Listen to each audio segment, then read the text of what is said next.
What up? What up? What's going on, everybody? And welcome back to the Hangout Spot Live, where you already know it's Real Talk Boxing Talk. Live from my man cave is your boy Johnny, and I'm your host for another late night edition of the Hangout Spot Live. This time, the Thursday night edition. Let's get ready to rumble! Here's Johnny. And I want to thank everybody for rocking out late night tonight. My apologies. Usually we go live at 9 o'clock, but today, me and wifey went to the movies. We did a little bit of an early date night. We went to see Superman in the movies. It was actually pretty good. But I was thinking, should I go live? Should I not go live? A lot of shit went down today, man. So we here, and we've been rocking out, man. I just want to thank everybody for rocking out with us the last couple nights, bro. The last couple nights been crazy, bro. 5.5 hours the day before last night on Tuesday night. Last night we went over 6 hours, bro. Shout out to all of y'all that's still here late rocking out here at the Hangout Spot. Give me a hell yeah. Y'all deserve it, man. I was tired, but again, y'all keep me up, man. Y'all keep me motivated. Great shows the last 2 nights. We had Coach Hector Bermudez on the last couple nights. Yesterday, bro, we rocked out. Rachel Donaire actually joined up live as well. Some great conversation. A lot of shit going down this week.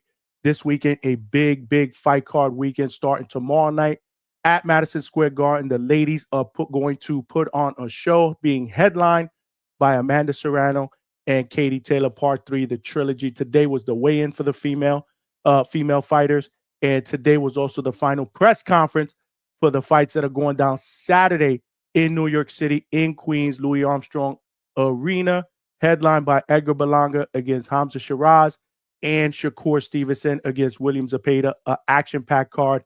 And today didn't disappoint. Obviously, Edgar Berlanga stole the show in typical fashion, bro.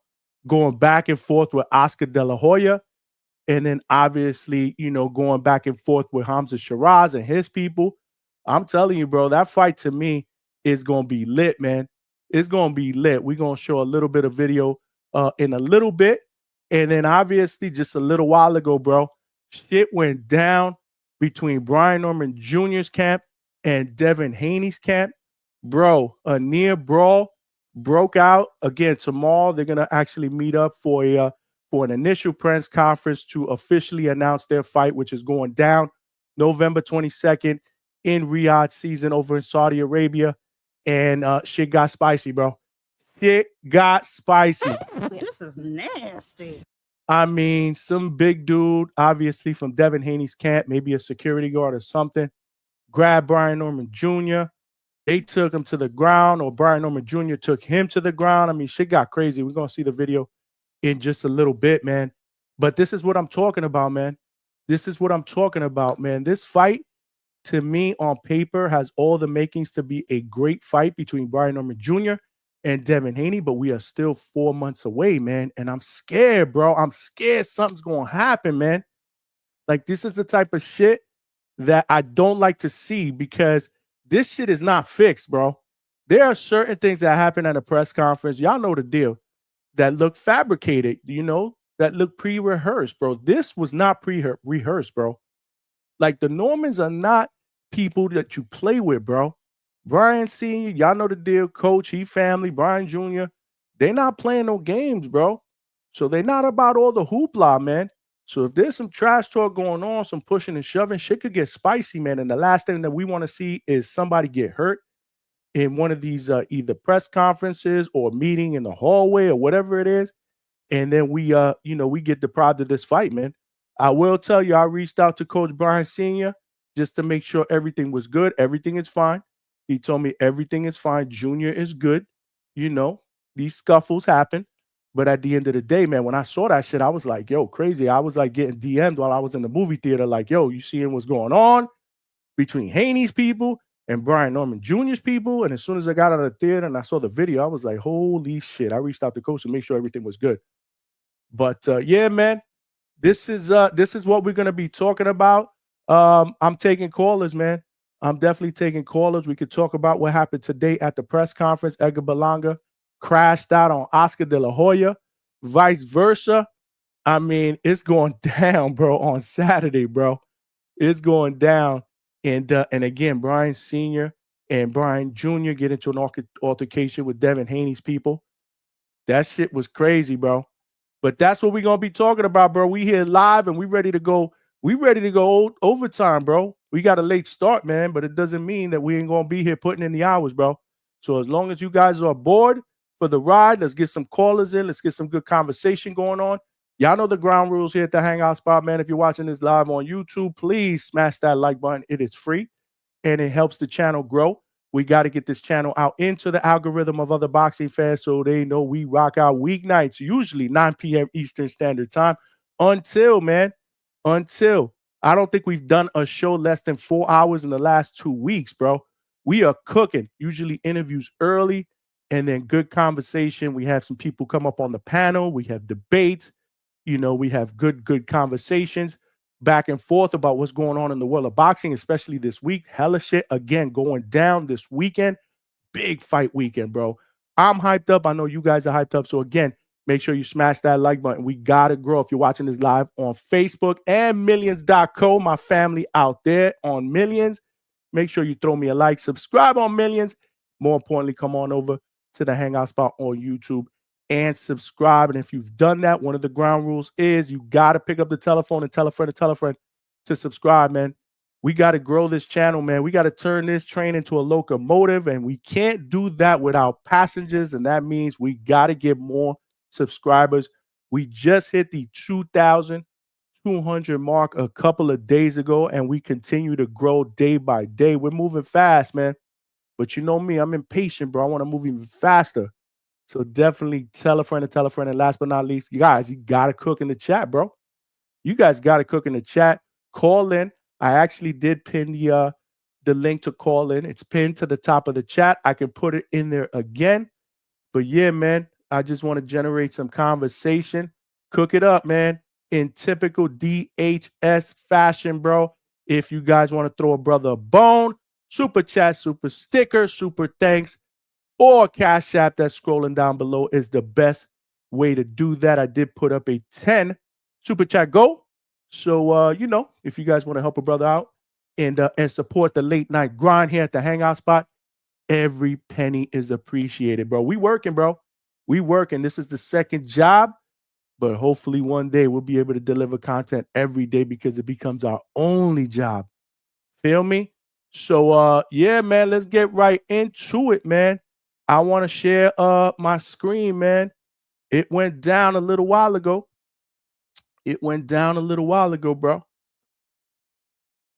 Shout out to all of y'all that rocked out the last couple of nights. Y'all troopers. And tonight ain't going to be no different. And this was the scuffle that went down earlier today. Let me see. Anthony Yard, I know you're gonna come. No, that's not it. Let's move to the scuffle, y'all. Make sure, let me get a sound check, y'all. Can somebody in the chat give me a sound check? I see y'all cooking already. Alberto is in the building. What's going on, Alberto? Last night was crazy. It was a 7-hour live. Not 7 hours. We did about 6 hours and 20 minutes, I believe, bro. But it felt like 8 hours, bro. We were cooking, bro. We had a good time. We had a really good time when Coach Bermudez came up and then Rachel came up. It was just really, really good conversations. My man AB 2 times in the building. Let's go, champ. Zorro de la Vega, are you here? Yeah, he's actually right here on the panel. What's going on, Mr. Vega? How are you? Alex? Oh, yo, can you hear me? I can hear you, bro. Shout out to you, man. You usually in bed about this time, bro. No work tomorrow, my friend. That's what's up. 14 work weeks. That's what's up. So you rocking out? You rocking out for a little while? Yeah, man. You know what I'm saying? So, the two small kids to bed. My girl, I was watching a show to bed. The big boy, he playing games. We here, baby. That's what's up, bro. Thanks for hopping on, brother. Let's talk some boxing, bro. I don't know if you got a chance to see that. I'm ducking Bermudez, though, bro. I don't know. He gonna test my IQ, man. I watched a little bit of last night, this morning. like at 5:30 a.m., bro. I had like an hour to kill at work. Yo, the pressure he puts on, man. Shout out to him, man. You can just tell he just love to talk boxing, bro. And that's a lot of these times these trainers, you know what I'm saying, they're around bag beaters, or maybe they're around other cats that they don't really know boxing, but you know, I mean, to be a trainer, boxing's your life, right? You know, you get paid for it. You got to come up with game plans so you can, earn your check, sort of say. To want to jump on afterwards and stay up all night like how he did, man. You got to appreciate him, man. He just loved this shit, just like you love this shit. I mean, you did 5.5 hours, 6 hours the next day. Yo, shit is crazy around here. Yeah, and I was up early in the morning for the day job. But no, shout out to Coach. He was actually pushing me, bro, the last couple of nights. The first night, he saw I was tired, and he was like, bro, you can't just log off now, bro. We still got shit to talk about. And he kept me up longer than I expected. Last night I knew we were gonna go late, especially when Rachel joined. But it was a great conversation, bro. Coach is my guy. He's welcome on the panel anytime. He knows that. So if he's watching, except and tonight, you want to talk boxing, Coach, let me know. Alberto said we lit Saturday. Yeah, man, Saturday's going down. Dwayne Styles, what's good, my brother? Shout out to you. Happy Friday Eve. We up in the building here at the Hangout spot late night tonight, but it don't mean that we gonna be here. We ain't gonna be here and put in the work, bro. We putting in the work, man. Alberto said, get your coffee ready, Johnny. We going deep into the night again. Let's go, champ. All right, well, we'll go as much as we can, bro. That's what I told her. That's what I told her. All right, that's what's up. H-Town in the building. What's going on, H-Town? What's going on? King KO is in the building. I hear y'all loud and clear. Okay, but let me share my screen. Okay, I am sharing my screen. Make sure you guys. I want to make sure you guys hear this. It should be okay. But this is a little altercation that went down a little while ago between Team Haney and Team Norman. He got the belt. He got the belt. He did not come to. That's what you say. He did not come to. You don't want to do that.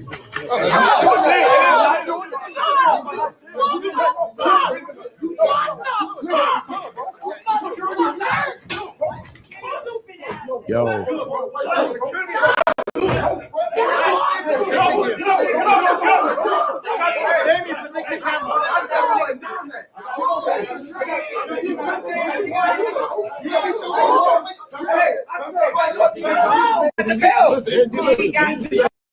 Yo, that shit crazy, bro. That shit is crazy, bro. Hold on a second. Let's look at this one here. What's this? This one is get physical in second running. I'm not sure I saw this one. It ain't no you. I swear to God, you know your service. That's an opportunity at the belt. Once again, we so desperate to fight him. Listen, we're giving you an opportunity. He got the belt. He got the belt. He got the belt. He did not come to this. What you say? He did not come. Well, that's actually the other angle. Okay. It ain't no. See, there goes Bill again. We gave y'all the opportunity shit, which is what sparked this shit off. Were you guys able to hear that? Vega? Yeah, I heard it. Chat? Okay. All right. I just wanted to make sure. My bad. Shit got crazy, bro. I got another angle somewhere. I'm going to try to look that up, bro, because I was getting hella DMs. Shout out to that Caucasian lady, man. She was in there ready. That was Jolene, bro. Oh, that is Jolene. Okay. That was Jolene that was screaming. She cared about Norman. Yeah, man. Jolene was in the middle of it. Adrian Clark was there. Yeah, I seen him. It got crazy, bro. Like I was telling everybody, Alex, like there's certain things that go down at these pressers or whatnot that we all know, can be a bit fabricated, a bit cap, a bit premeditated, but this was real, bro. This was real, man. And my thing is, the Normans, you can say what you want about the Normans, but they don't play, man. Brian Jr. is all about fighting, man. He don't play. He's not really up with the hoopla or the gossip or any of the nonsense that goes on and some of the shit that we saw today. during the Ring magazine press conference with panties getting thrown and dollar bills, getting thrown at Oscar. I mean, that type of shit doesn't really go on, during a Norman press conference. So it almost got really, really crazy. It almost got really, really ugly to the point that, you get concerned that one of these guys can get hurt. And then all of a sudden, here we go, boom, fights off. It's really not worth it. You know what I'm saying? No, most definitely, man. Hey, man, I gotta say, if I'm Haney, Mhm. money well spent on security, man. Yo, did you see that? Like, homeboy wasn't playing, and Haney was the one that sparked that off because he got in Right. Brian Jr.'s face. I don't know what it was, and he tried to play that little tough guy role, Yeah. and then ducked out. ducked out. Like, where was he during that scuffle? Exactly, bro. This is nasty. Where was he during that scuffle, bro? You got Brian Norman Jr. trying to hem down this big ass dude, senior up in the middle, trying to get into the mix, man. Dudes are getting tossed to the ground. You see no part of Devin Haney and no part of Bill Haney. Sorry. We got to call it the way it is, man. Like, that's crazy. You get up in this dude's face and you start a little bit of a push and shove, and then when shit gets spicy, you don't want to have anything to do with that, man. So it's crazy, man. It's crazy. Let's take another call though, real quick. Alex, we got Boxy Matt up in the building. What's going on, champ? You live? How you doing, brother? Nah, I was gonna give my What's opinion going on on? that, like, bro. Damn, I was tight because I was around 42nd too late, and I didn't even get to catch Norman or senior. But I'm like, damn, I took a nap. I wake up to this bullshit. I'm like, are you serious right now, bro? Yo, Are you crazy. serious right now, bro? Like, Norman Jr. wasn't even like, they taking it chill and fun in games. Like, I know Norman Jr., they could see what type of time it is with them, but it's like, damn, bro, you really gonna try to injure them, bro? Like, I could see the security guard trying to grab his arm. Like, if he really, like, Word. by the grace of God, thank God Norman didn't get injured, but like, he's really grabbing his arm on like away, like on some UFC shit. Like, if you just trying to break his shit, like, that's wild, bro. That's wild, bro. I ain't gonna lie. I hope Turkey do something about that. We need that security guard, but he ain't do none of that when Ryan pushed him in none of that. He ain't do none of Good that point. shit. Good point, bro. He did Good not point. do any of that shit, bro. So now that makes me believe, like, will you even try to set him up to fucking make your security guard take the L? Because the nigga came out of nowhere. The nigga Brian ain't do nothing but just he had his hand out, and that's it. And Devin got in his face trying to, like, like tough guy shit, like on something like what? But it's like you Yeah. can't do that to another nigga and expecting what you gonna expecting Brian to back down, and then Twitter's gonna eat him up alive talking about, oh, Brian's scared, this and this and that. But then the security guard did the most. He come and grab his shirt and then lifts it up, breaks it apart over his, like, the shirt breaks apart quick. You feel me? But that's crazy though, bro. Like, I ain't gonna lie, that shit got me furious. Like, and I'm mind you, you feel me? We just want to watch their face, but then again, like, it comes to things like this. Like, how can you like the Haney when they doing like shit crazy like this, bro? Well, shit got shit took a turn. Now it's personal. I can tell you, man. I can speak for Brian Jr. I'm sure he will tell me the same thing. Shit just got personal. Nah, Not that it 100%. wasn't, not that it wasn't already spicy, because these type of fights, bro, against these two caliber opponents, you don't really need any of this Yo, to kind of John, ask any of him the if his fights. shoulder's good or anything right there and stuff. You feel me? Cause damn, bro, like, I know it should be good and stuff, but damn, bro, like, the way that the security guard looked, like, if the security guard would have slipped with Norman's arm right there, like, he obviously Norman not weak, but you still could have, like, fake injure him a little bit, or like just anything, bro. Like, he a professional fighter. Like, why are you even grabbing a professional fighter like that? He will knock you out. You lucky he ain't even touch you to the stomach or nothing. He will really, Brian Norman will really do you bad. So the fact is, and if they even try to switch it and make it seem like Norman was the aggressor and we got everything on camera, like, bro, we're not stupid. We could see what happened. Like, the security guard came out of nowhere, grabbing niggas up, shit. You don't do that, bro. You don't Man, do nah, it that was nasty work. anywhere. Bro, Nah, it was nasty work, bro. And you could see from Brian Norman, if you really look at Brian Norman Jr., who played again a little He bit, was he's chilling. smiling throughout this whole Yeah, thing. he's Like, chilling. He was like, literally really? laughing. Yeah, he laughing, like, really, like, he's loving that, because it's like I could probably tell you, he's like, okay, Now He's this gonna, I'm shit gonna got kill you in that real, ring. bro. In Brian Norman's mind, he's like, I'm gonna kill you in that ring, bro. Yup. I'm gonna laugh at that, but I'm going to kill you. I can't wait to get it. Like you could tell because it's that silent demeanor. It's that you don't gotta talk Yup. too much of nothing. But when I catch you in there, I already know what I'm gonna do to you. And it's Oh yeah. bro. Yup. You don't understand how bad I want November to be here, bro. I don't know how we gonna rush November, son, but now that shit just got me mad. Like, damn, son. I ain't gonna lie. Nah, Got you but Johnny, mad.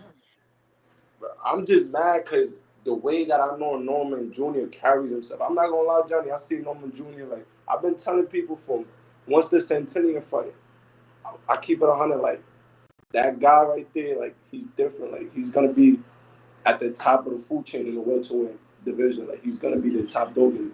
And when I say top dog, it might even go for pound. Like he got everything. I'm not gonna lie, he got power, speed, skills. You feel me? IQ. I don't know what it takes so long for people to see that. Like they keep talking about past fights, but it's like, bro, you gotta evolve with fights, and the kid is so young. Like for me, he's still developing it within himself. So it's just certain things that I don't get through the people. Like you either gotta be a real ass hater, or you just don't want to admit it that that kid got next. And I know he got next because I can see it. Like nigga, he got everything he need, bro. Everything he need, bro.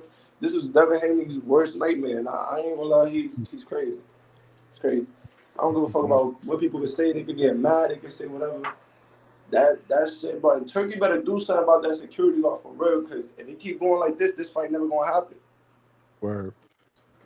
Nah, I They gotta do something disagree. about this guy. He like them clicks, man. He's showing you he like them clicks. That's why he be And then trolling you all see the time. fake ass Bill. No, I'm not gonna say like that. But then you see Bill and Haney after all that scuffle. Y'all wasn't even in between. It's just Brian and seeing you with your security guards.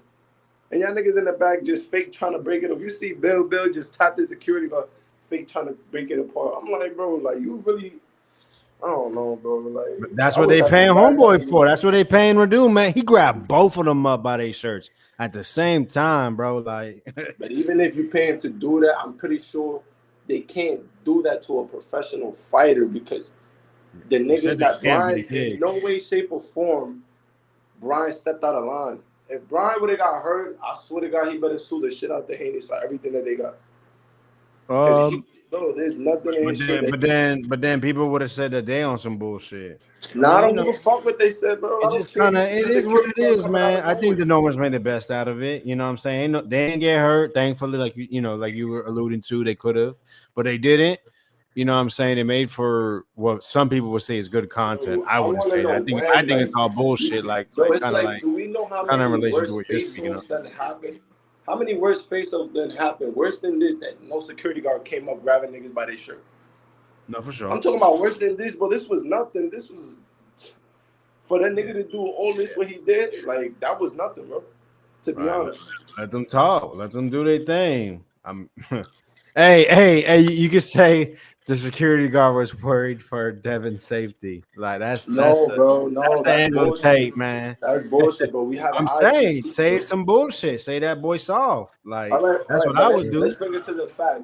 I'm actually, what did you see that had Devin Haney, and where was Devin Haney in the security guard's mind in danger? Because Bill was next to him. Brian Noble Sr. got his hands on his son's shoulder.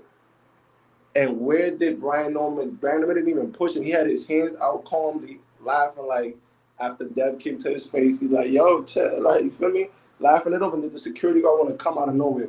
Where does that scream danger at? He was worried about the left hook.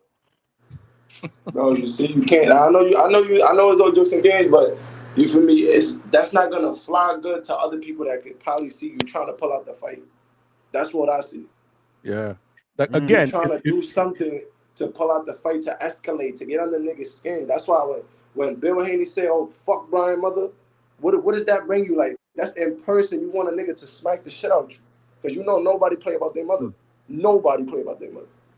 Word. Feel me? So shit like that is just like it doesn't make sense. It's like you're doing things like you know what's gonna happen, and you're doing things to like make something happen and not for this fight not to happen. But if they do that, I want to know who Haney's gonna find next, because bro, it's not looking like that many options, bro. Brian Norman can fight whoever he wants. Ain't nobody that can step in that ring with that kid right now that's gonna give him a problem in that welterweight division at all. If he, Yeah, bro, for Brian Norman to lose to me right now, not even to lose, but for Brian Norman to have problems, bro, he gonna have to move up to like 160. I ain't even gonna lie. He's gonna have to move up to 160 with them bigger gloves, cause he's cracking. He's cracking. Like when I'm talking about, he's cracking you, bro. To get you, this is not accumulation power. This is, if I catch you clean, I will wobble you and stun you and make you rethink what you're doing. Devin's not ready for that right now, bro. I can see it. I already know they already see it, bro. And thank you for doing all that with your security guard, because real niggas gonna see what the fuck. It been worse shit than this, and you telling me your security guard, nigga, stop it, bro. Stop it. I'm not yo, Johnny, you gotta tell B Norman they need some security guards too right now, because niggas gonna be playing dirty. I ain't gonna lie. yeah, They need some of that big Atlanta, Georgia niggas. If you grab me like that, I'm gonna grab me your nigga, I'm gonna stomp you. And we can't get sued by nothing, nigga. We got security. Shit. You want to play them games, copy, but life got a lot of karma. So, man, that kid right there, bro, that nigga, even though he destroys people in the ring, but outside, my boy is a good guy. So, I mean, B Norman, he's solid, man. I ain't gonna lie. I wish that guy nothing but the best. Like, you cannot. But I appreciate you, Johnny, for sure. Thank you for letting me come up. I had to get this podcast right now. You know my the name deal, bro. Boxing Matters. You heard I might be pulling up more often. Yeah, Chop it up. definitely, bro. Definitely pull up, man, and call in, my brother. Appreciate you. And get him a Norman shirt, man. Get him a Word, Norman. word. That guy needs one, bro. Deep You down, can deep definitely down. tell who. You can definitely tell who whose side he on. He's down with the Norman spot. Bro, That's what's up. Yeah, it's not even about being down with the Normans, bro. How you don't care about. If it was done to Haney, you think I wouldn't come out to say that shit too? But nobody ever came even close to doing that to Haney. I don't know. Nigga, Haney pushed the shit out of Loma. Yet. Haney pushed the shit out of Loma. Nobody even touched that kid, bro. Yeah, man. Boxing matter. I can just think about so many shits, bro, that it's like, oh, man. Man. And y'all stand for that, brother. If you stand, my guy that's on the other line, if you really stand for shit like that and you trying to make excuses while we have this on video, and yeah, people can say whatever to try to change your mind up or whatever, because nowadays, it's like you don't even got your own mind to think and look no more. We see what's going on, and if somebody tell you, nah, something else happened, niggas could really change your mind on the video that you're seeing yourself. I'm watching it with my own two eyes right now. Brian did not do anything to escalate nothing. But it's all good, bro, because now it's on, baby. Now it's on. We don't know if it's on. Got higher, bro. We don't know if it's on. This shit's still like 5 months away.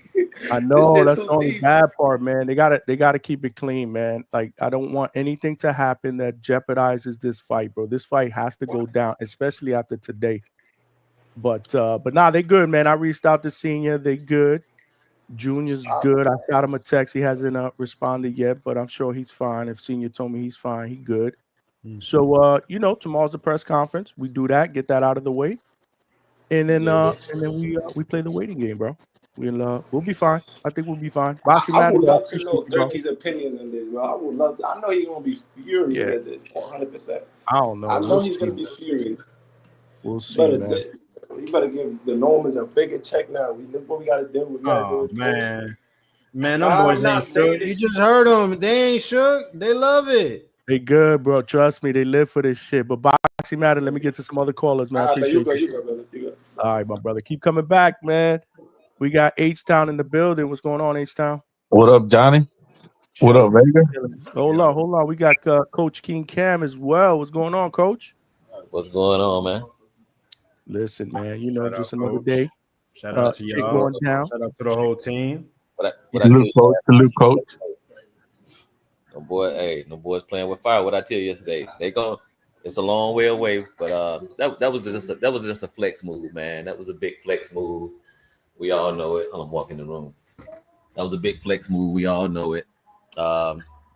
Little money play, little flex move, because like I tell people, if I talked to Senior, but I was like, if Senior and them had security, if you had a big dude too there, all that other dude would have did was got in between them, like, hey, get your guy. That was all. That was just a power play, a little flex move. That's all it was. But them boys ain't shook, man.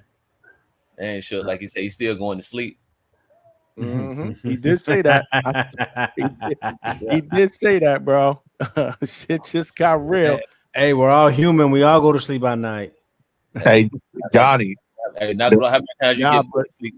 but my man's not going to sleep at night. He going to sleep whatever time of the day that fight. No, hey, the fight gonna be at night. Oh, it'll be in Saudi over there, night over there, right? Daytime for us. Yeah, how many times you grown man? How many times you get put to sleep? Shit, 0. All right, then he getting put to sleep. Shit got crazy, bro. Yeah. Hey, Johnny, the nasty work was the arm twist. That was nasty work, though. He knew what he was doing. If security tried to twist Devin's arm, Ness would be doing it live from the movie theater right now. Hey, Yo, hey, that's he would have what- walked out. You said, huh? Yeah, he would have been like, "Yo, hold on, yeah, we going live now." But that's what I'm saying. If you wanted to get in the middle and separate them, I get that. But you grabbing Norman, you know, a fighter, fighter, like yo, yeah, that shit was weak, bro. Hey, don't touch his client. Yo, don't touch his fucking provider, bro. Yo, that's his client. Is that how y'all do? Yo, stock chases. Is that how you do it around those Devin wanted to parts? step up. Don't step up in that man's face. And he was just like, hey. Then Devin slapped his hand down. He didn't come towards Devin. Then you sick your dog on him. Then you sick your dog on him. I'm just laughing because after during that whole scuffle and they pulling this dude to the ground and all that stuff, you see no part of Haney. Where is Haney? Because they pay that man. He started that shit, bro. Money, well, that man got a bonus. What you mean? He got a new car at the house, shipped as we speaking. Wow. The thing is, Devin is not a street guy. I don't like when Devin does, like, dude, you're not a street guy. You're not gonna get active. Like, why you do that, dude? Just be Devin Haney. Like the Devin Haney we know, not this new guy that's trying to be tough. You can sucker punch a nigga at a fair. Think about it. Bro. Yeah, you do all it. Yeah, that's what I'm saying. Y'all need to stop with that BS. You don't know if he told that guy he was gonna punch him, and he probably said, like, I'm gonna punch you right now. You remember when you was like in second grade, and somebody talking too much, you be like, hey, I'm gonna punch you if you don't stop. Boom. You might have done that at the fair. You don't know. The guy just got a good chance. I'm saying you even bro. You threw a punch at a guy at a fair. That's all I'm saying. You threw a punch at a guy at a fair. And missed. He didn't. Yeah, he did miss. That's what. Yeah. Yeah, that's all I'm saying. Like, come on. Yeah. Team Polo Buck with the $2. Getting us started with the super chats. The first super chat, I appreciate you, my brother. He said he ain't going to sleep. We're going to delete a memory. Come on, man. Come on, bro. It'll come back. Polo, what's going on, man? What's going on with that? But yeah, like I said earlier, man, I'm just glad that nobody got hurt, because you could tell, there's certain things that happen. Coach, you know the deal. That's it's fabricated. It's premeditated. Let's go in there. Let's push and shove a little bit. Let's try to sell this fight, man. You can see it, but this shit was real. And when shit like this happens, somebody can get hurt. So he could have fell. Broke a wrist, separated a shoulder, something. Anything could have happened that could potentially jeopardize this fight. And that's the thing that I hate about this fight being 4 months away, bro. And they had just shaken hands earlier in the hall. They were just talking and shook hands. And I saw that. I saw it early, right before I went into the movie theater. I'm like, oh, okay, look, all right. Some a little bit of banter, but they shook hands. Okay. And then all of a sudden I get a text from Coach. Wow, it was like, yo, shit went down, and I was like, holy shit. I was like, all right, man, after this, we gotta go live, bro. We gotta talk about this shit. Hey, Johnny, but I'll tell you what, man, that shirt is gonna be fire. Well, that shirt where Junior stepping over to Devin's body. Man, that's gonna be a fire shit, because he's gonna step over his body for sure. Now he's gonna do it now, 100%. And this is all the night before. I mean, the press conference, the official press conference. Well, I thought maybe the trash talk between both fathers might make it a little bit spicy. That's not until tomorrow, I believe. I think that's tomorrow afternoon, right, Vega? I think you put the time in there. Yeah, 1:30. 1:30 tomorrow, man. So interesting, very, very interesting, man. Right. What's going down around the Haney team? Little suspect there, but the Haneys, man, money well spent. Word. We got Curtis Robinson with the $5. Johnny, they was trying to bully Brian in the hotel. That was crazy work trying to impress people. Yeah, man. I don't know what's going on, bro. I don't know what's going on with Dev, bro. Trying to be tough, man. All right. You fuck around.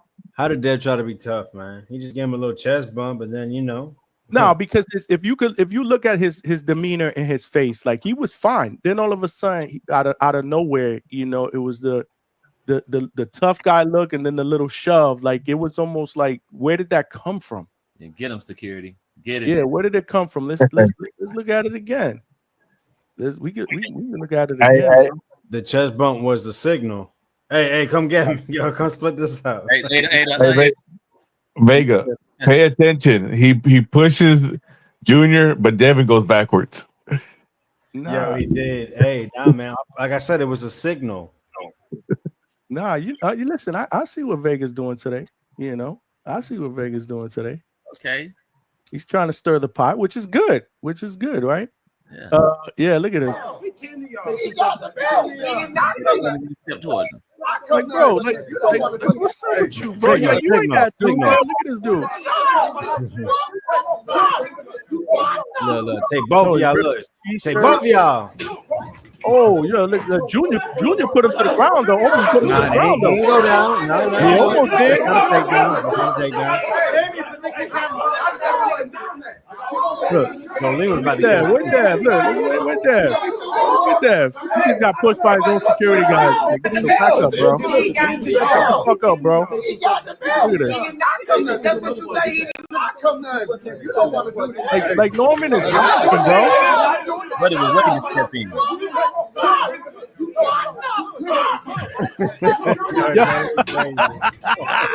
They got on the Debo shirt, though. Yo, we got it as a soundbite. What the shirt on, man? Yo, shout out to Jolene, bro. She's like, what the fuck? Hey, yeah, you need to clip that. That's got to go on the board. Oh shit, bro. Yo, I saw another video where they kind of let it play out, and then Adrian was in somebody's face, and Jolene was like, what the fuck? This shit is crazy. I can't find that video though, man. Yeah, man. Damn, I'm trying to find that shit. Make sure y'all smash that like button. We cooking up in here, bro. We doing a late night tonight at the Hangout spot. Curtis Robinson again with the $2. Johnny, you don't get points for that, bro. You know that. Well, hey, talk to Dev, bro. Dev's trying to make shit a little bit more spicy, but you better be careful what you wish for. Main event. You better be careful what you wish for. Because I'm telling you, bro, he wasn't coming to play before that, and now shit just got crazy. I'm just saying it don't add up to me. You don't go from your last fight to moving up and think you picking on somebody like that. It's just like, it's something. I'm just like, man, Yeah, man. I don't know. Like you clout chasing. I don't know, man. I mean, he's done that. What remember the shit that he did to Loma, where he shoved Loma, and Loma's not a trash talker or anything like that. What possessed him to do that? Like, he wasn't provoked. Loma didn't provoke him. He does shit like that. He just does shit like that. That I'm like, yo, dude, like it doesn't even look genuine. Like you don't even look like that guy. It's intimidation, man. I don't think Dev is that guy. No disrespect to Dev. Like I said, we don't hate on Dev. Yeah. Even though people think I do. Stock chases makes me hate on him. But I don't hate on Dev. I never hate on Dev. Polo Buck with the $2. You seen Devin went into autopilot and ran. Yeah, man. Damn, he said he had post-traumatic stresses. You saw at the end when he tried to come into the mix, try to see what's going on, and his own security guy, the one that grabbed Norman, just shoved them to the side. Both Normans. He grabbed up both Normans. Hey, Johnny, if you were there, you would have got grabbed up too. That would have been crazy. I thought about that, Vega. I was like, damn, what if I would have been there? Like, would I have been recording? You would have been like, Jolene, What the fuck? Yo, dog, I would have had a body slam the security guard, dog, respectfully. Oh shit, yo, I don't know. That dude looked big as shit. You saw how small he made everyone. I mean, he grabbed up two grown men. He was a big dude. He was I ain't a little guy. Bro, that's okay. He grabbed up 2 grown men. Nah, look at it. Look at it, Vega. It's not two. It's him and the other security. Both security grabbed him. The security. That's what they're supposed to do. Yeah. It wasn't just one guy by himself. The grabbing thing is the part that I have a problem with. Yeah, he can't hurt a fighter, man. That's crazy because But I'm telling you, if Norman had security, if Norman had security, he wouldn't have touched Junior. He would have looked at the other security guard and probably got in like, "Hey, get your guy." Right. You know, get your guy because he wouldn't have wanted to go with the other security guard. And when the hell you gonna touch? If he had security with him, nowhere in the world that security guard touches Junior. Yeah, but you could tell it was aggressive. It was an aggressive grab. You didn't have to do that. Grab your guy. Grab Devin. Right. Devin pushed him. Grab your guy and pull your guy back. Like why you went after, Brian Jr. Like that shit was cheap to me. It was weak. Yeah, there was no need for it. But the thing is, you can see Johnny that Devin, he don't got no street smarts. Hey, when you're in the streets, you don't mess with the quiet, confident guy that's just smiling at you when you're getting rah-rah. He's intimidated, man. That's the guy that you don't want to mess with. The one that's just looking at you, smiling, you getting crazy, and he's not flinching, he's not moving. That's the guy that'll whoop your ass. Word. Shout out to the Normans, man. They didn't get too crazy. They kind of were, they were showing they were there, but they didn't, they didn't start swinging or putting people in headlocks. So you got to give them credit for not making it thought about that, Alex. Fiasco. That's a good point. It was a lot of grabbing and pulling to the ground, but there wasn't really any punches thrown, which is actually a good thing. Right. That's where they probably would have hemmed up Jolene, bro. She was like right in the middle of it, bro. That was like an NBA got the right hook or something like that, bro. She was like, this was earlier. It was cool. He too big, Dad. Look at him. Look small. They sizing him up. Oh shit! Great. That's fucked up. I see that Atlanta rock. And you're like, hey, he's back to that Atlanta rock. Like, okay, you see me.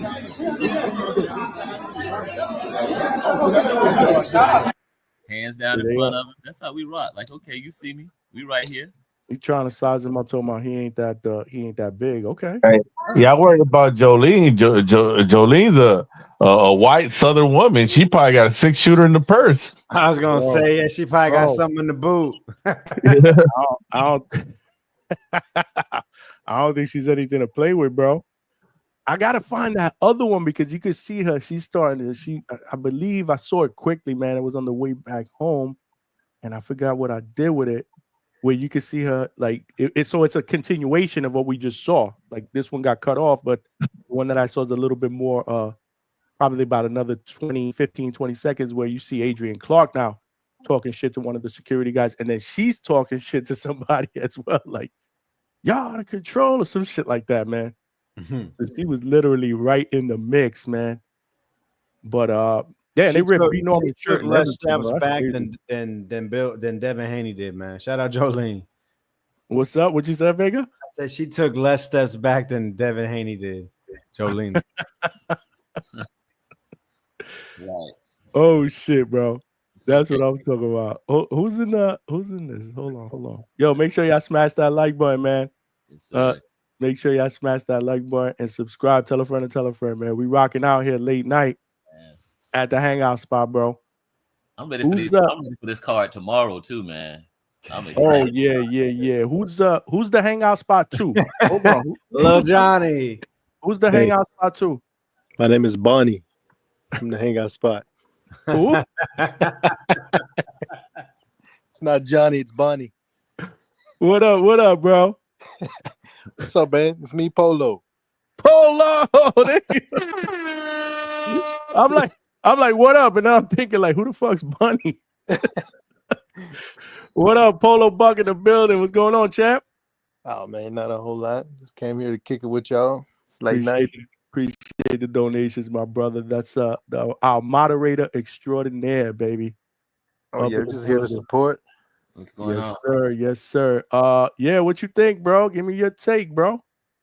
Man, I think that security didn't have to do all that shit. He could have stayed out of it. It was just a little bit of shuck and jiving. Could have left that shit alone. No. Yeah. No, I again, separating them, I get it. Grabbing your guy, I get it. But no, he was aggressive.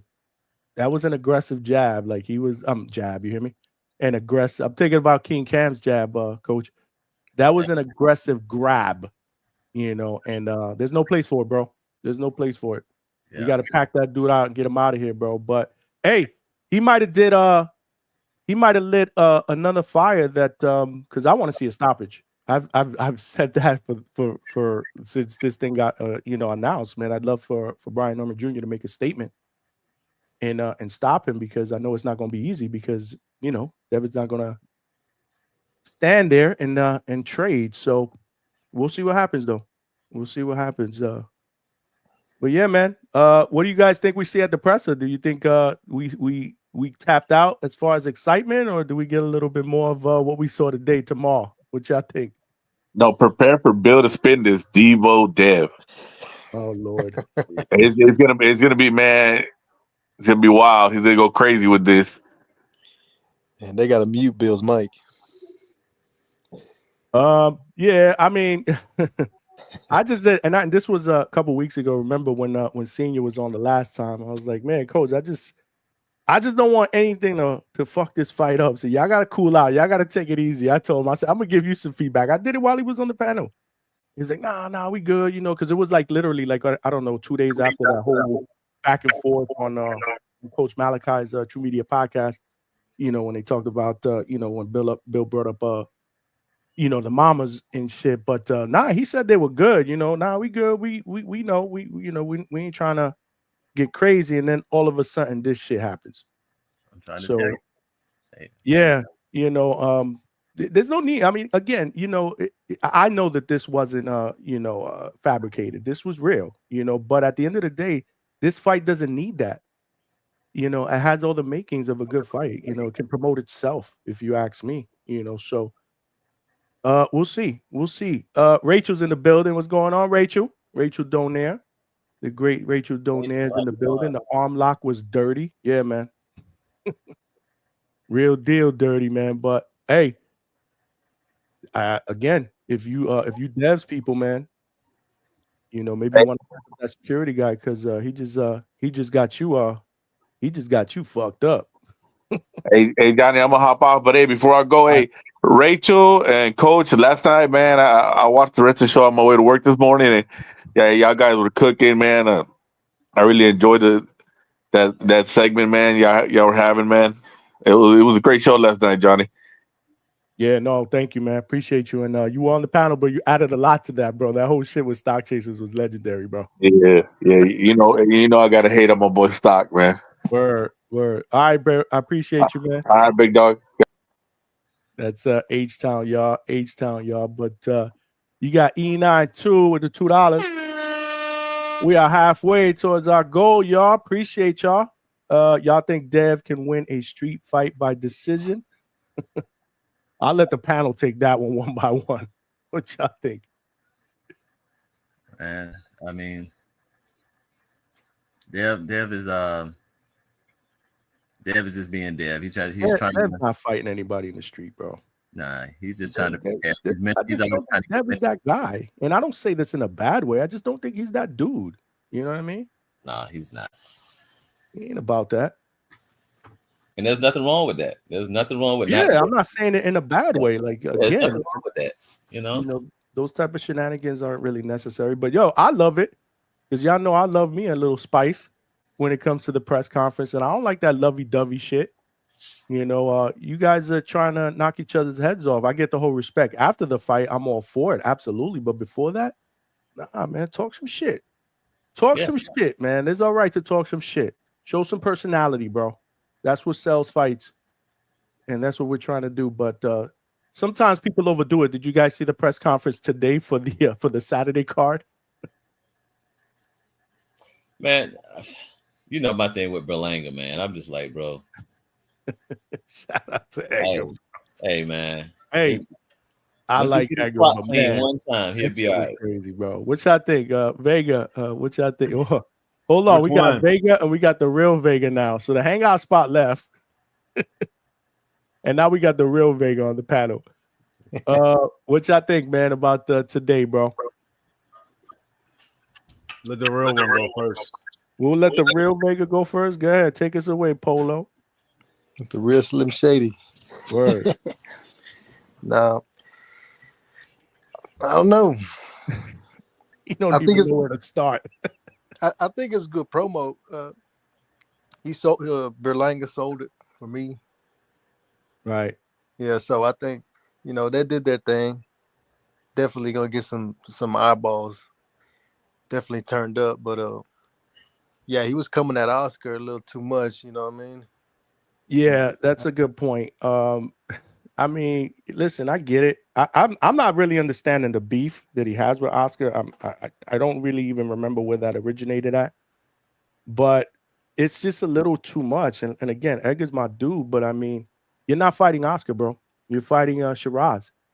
It's almost like he came prepared to go after Oscar. Yeah. Did you happen to catch the interview on the Breakfast Club with Berlanga?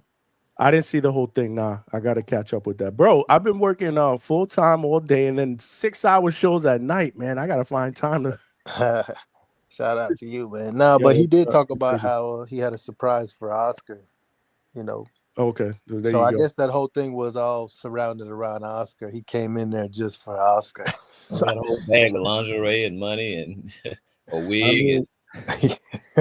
All right, but I'm like, damn, but like, I want to make sure that you're focused at the task at hand, which is the guy that you're fighting, because Shiraz, he's all about business, man.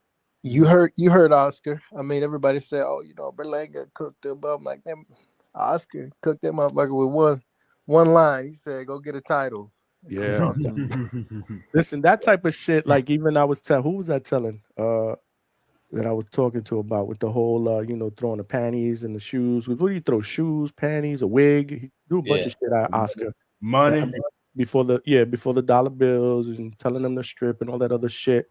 Like, that shit don't bother Oscar no more, bro. Oscar did a documentary, bro, and was open about the fishnets and all that stuff. Like, it's out there already and it's old, so he don't care. Oscar's living his best life.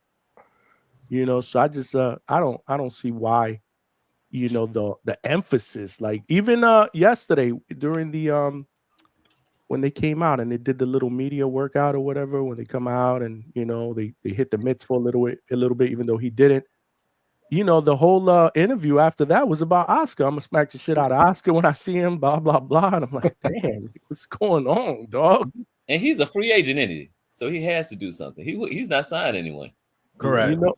Yeah, so he's doing that. He got, for one, you got to stay relevant. Then if you can show your ass enough, then people, no matter what promotion it is, more than likely they'll try to get you on there just because of the antics and things of that sort. So, like I just want to see the guy get in there and perform. Anybody that takes take a kind of do like a championship parade, just for fighting somebody and losing. Right. I'm just like, bro, I can't. I don't respect that. I think he's a talent, but he had been tested though. Listen, when he did have a test, in you didn't show very well in that test. He went 12 rounds with a legend. Yeah. A lot of guys say they can't. A lot of guys they can't say they did that. All right, you don't get it. All right, Berlanga is a superstar because he survived. All right. Yeah. You ever seen someone, what I'm saying, like a plane crash? They survived. All right. Others didn't make it, unfortunately. Berlanga's survivor. Celebrate. Yeah, I guess. Hey, listen, Coach, you left them speechless, Vegas. I guess. I'm just like, I guess. Okay. Listen, man.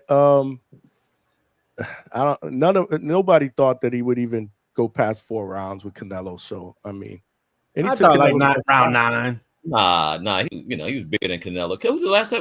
Canelo hadn't knocked anybody. I'm like, the Canelo still just been laying dudes out. Right. I mean, Right. Yeah, Canelo, so we got to think about that. bro. Canelo had laid anybody out, really. Yeah.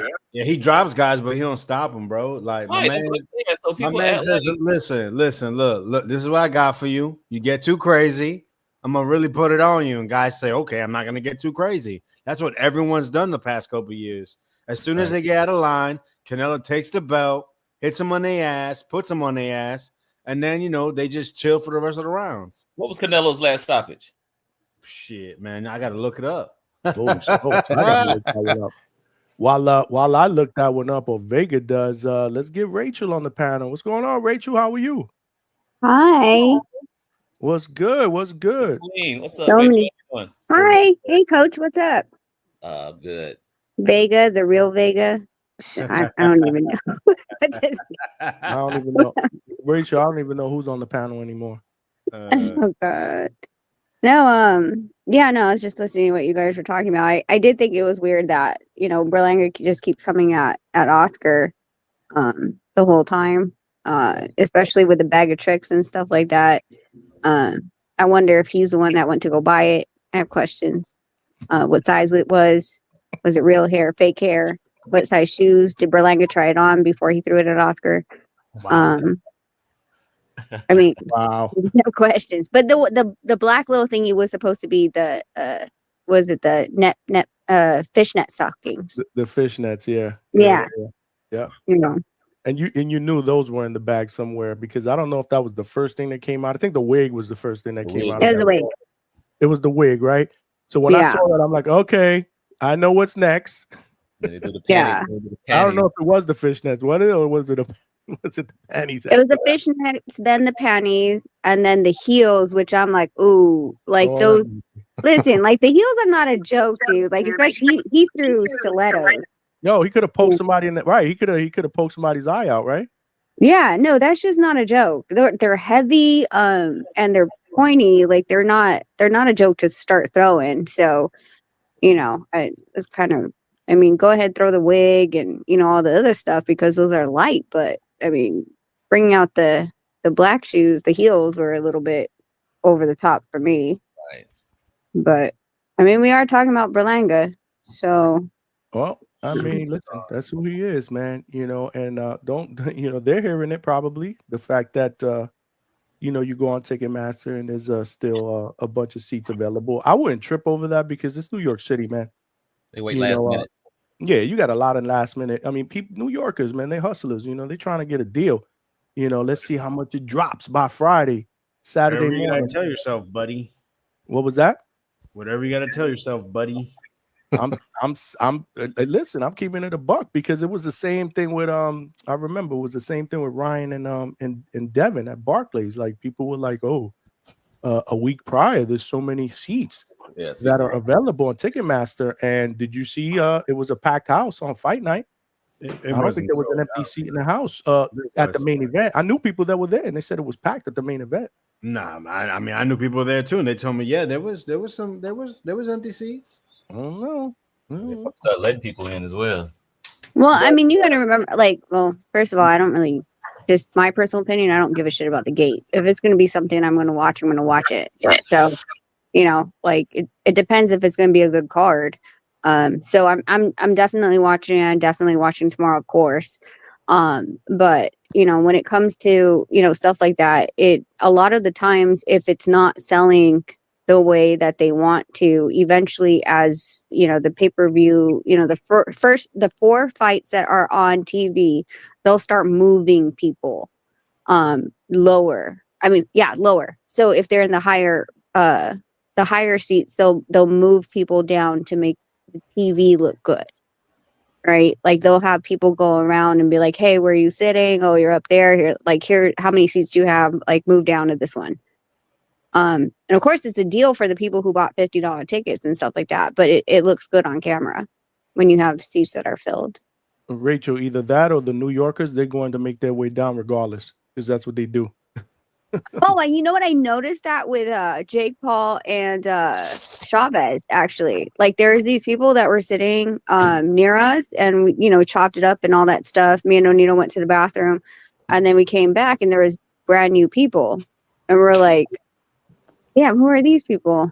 And so yeah, if you're and usually if you're gonna do that, you're gonna do that in the early fights, right? But when you go to co-main and main, that's usually when the people come Right. in.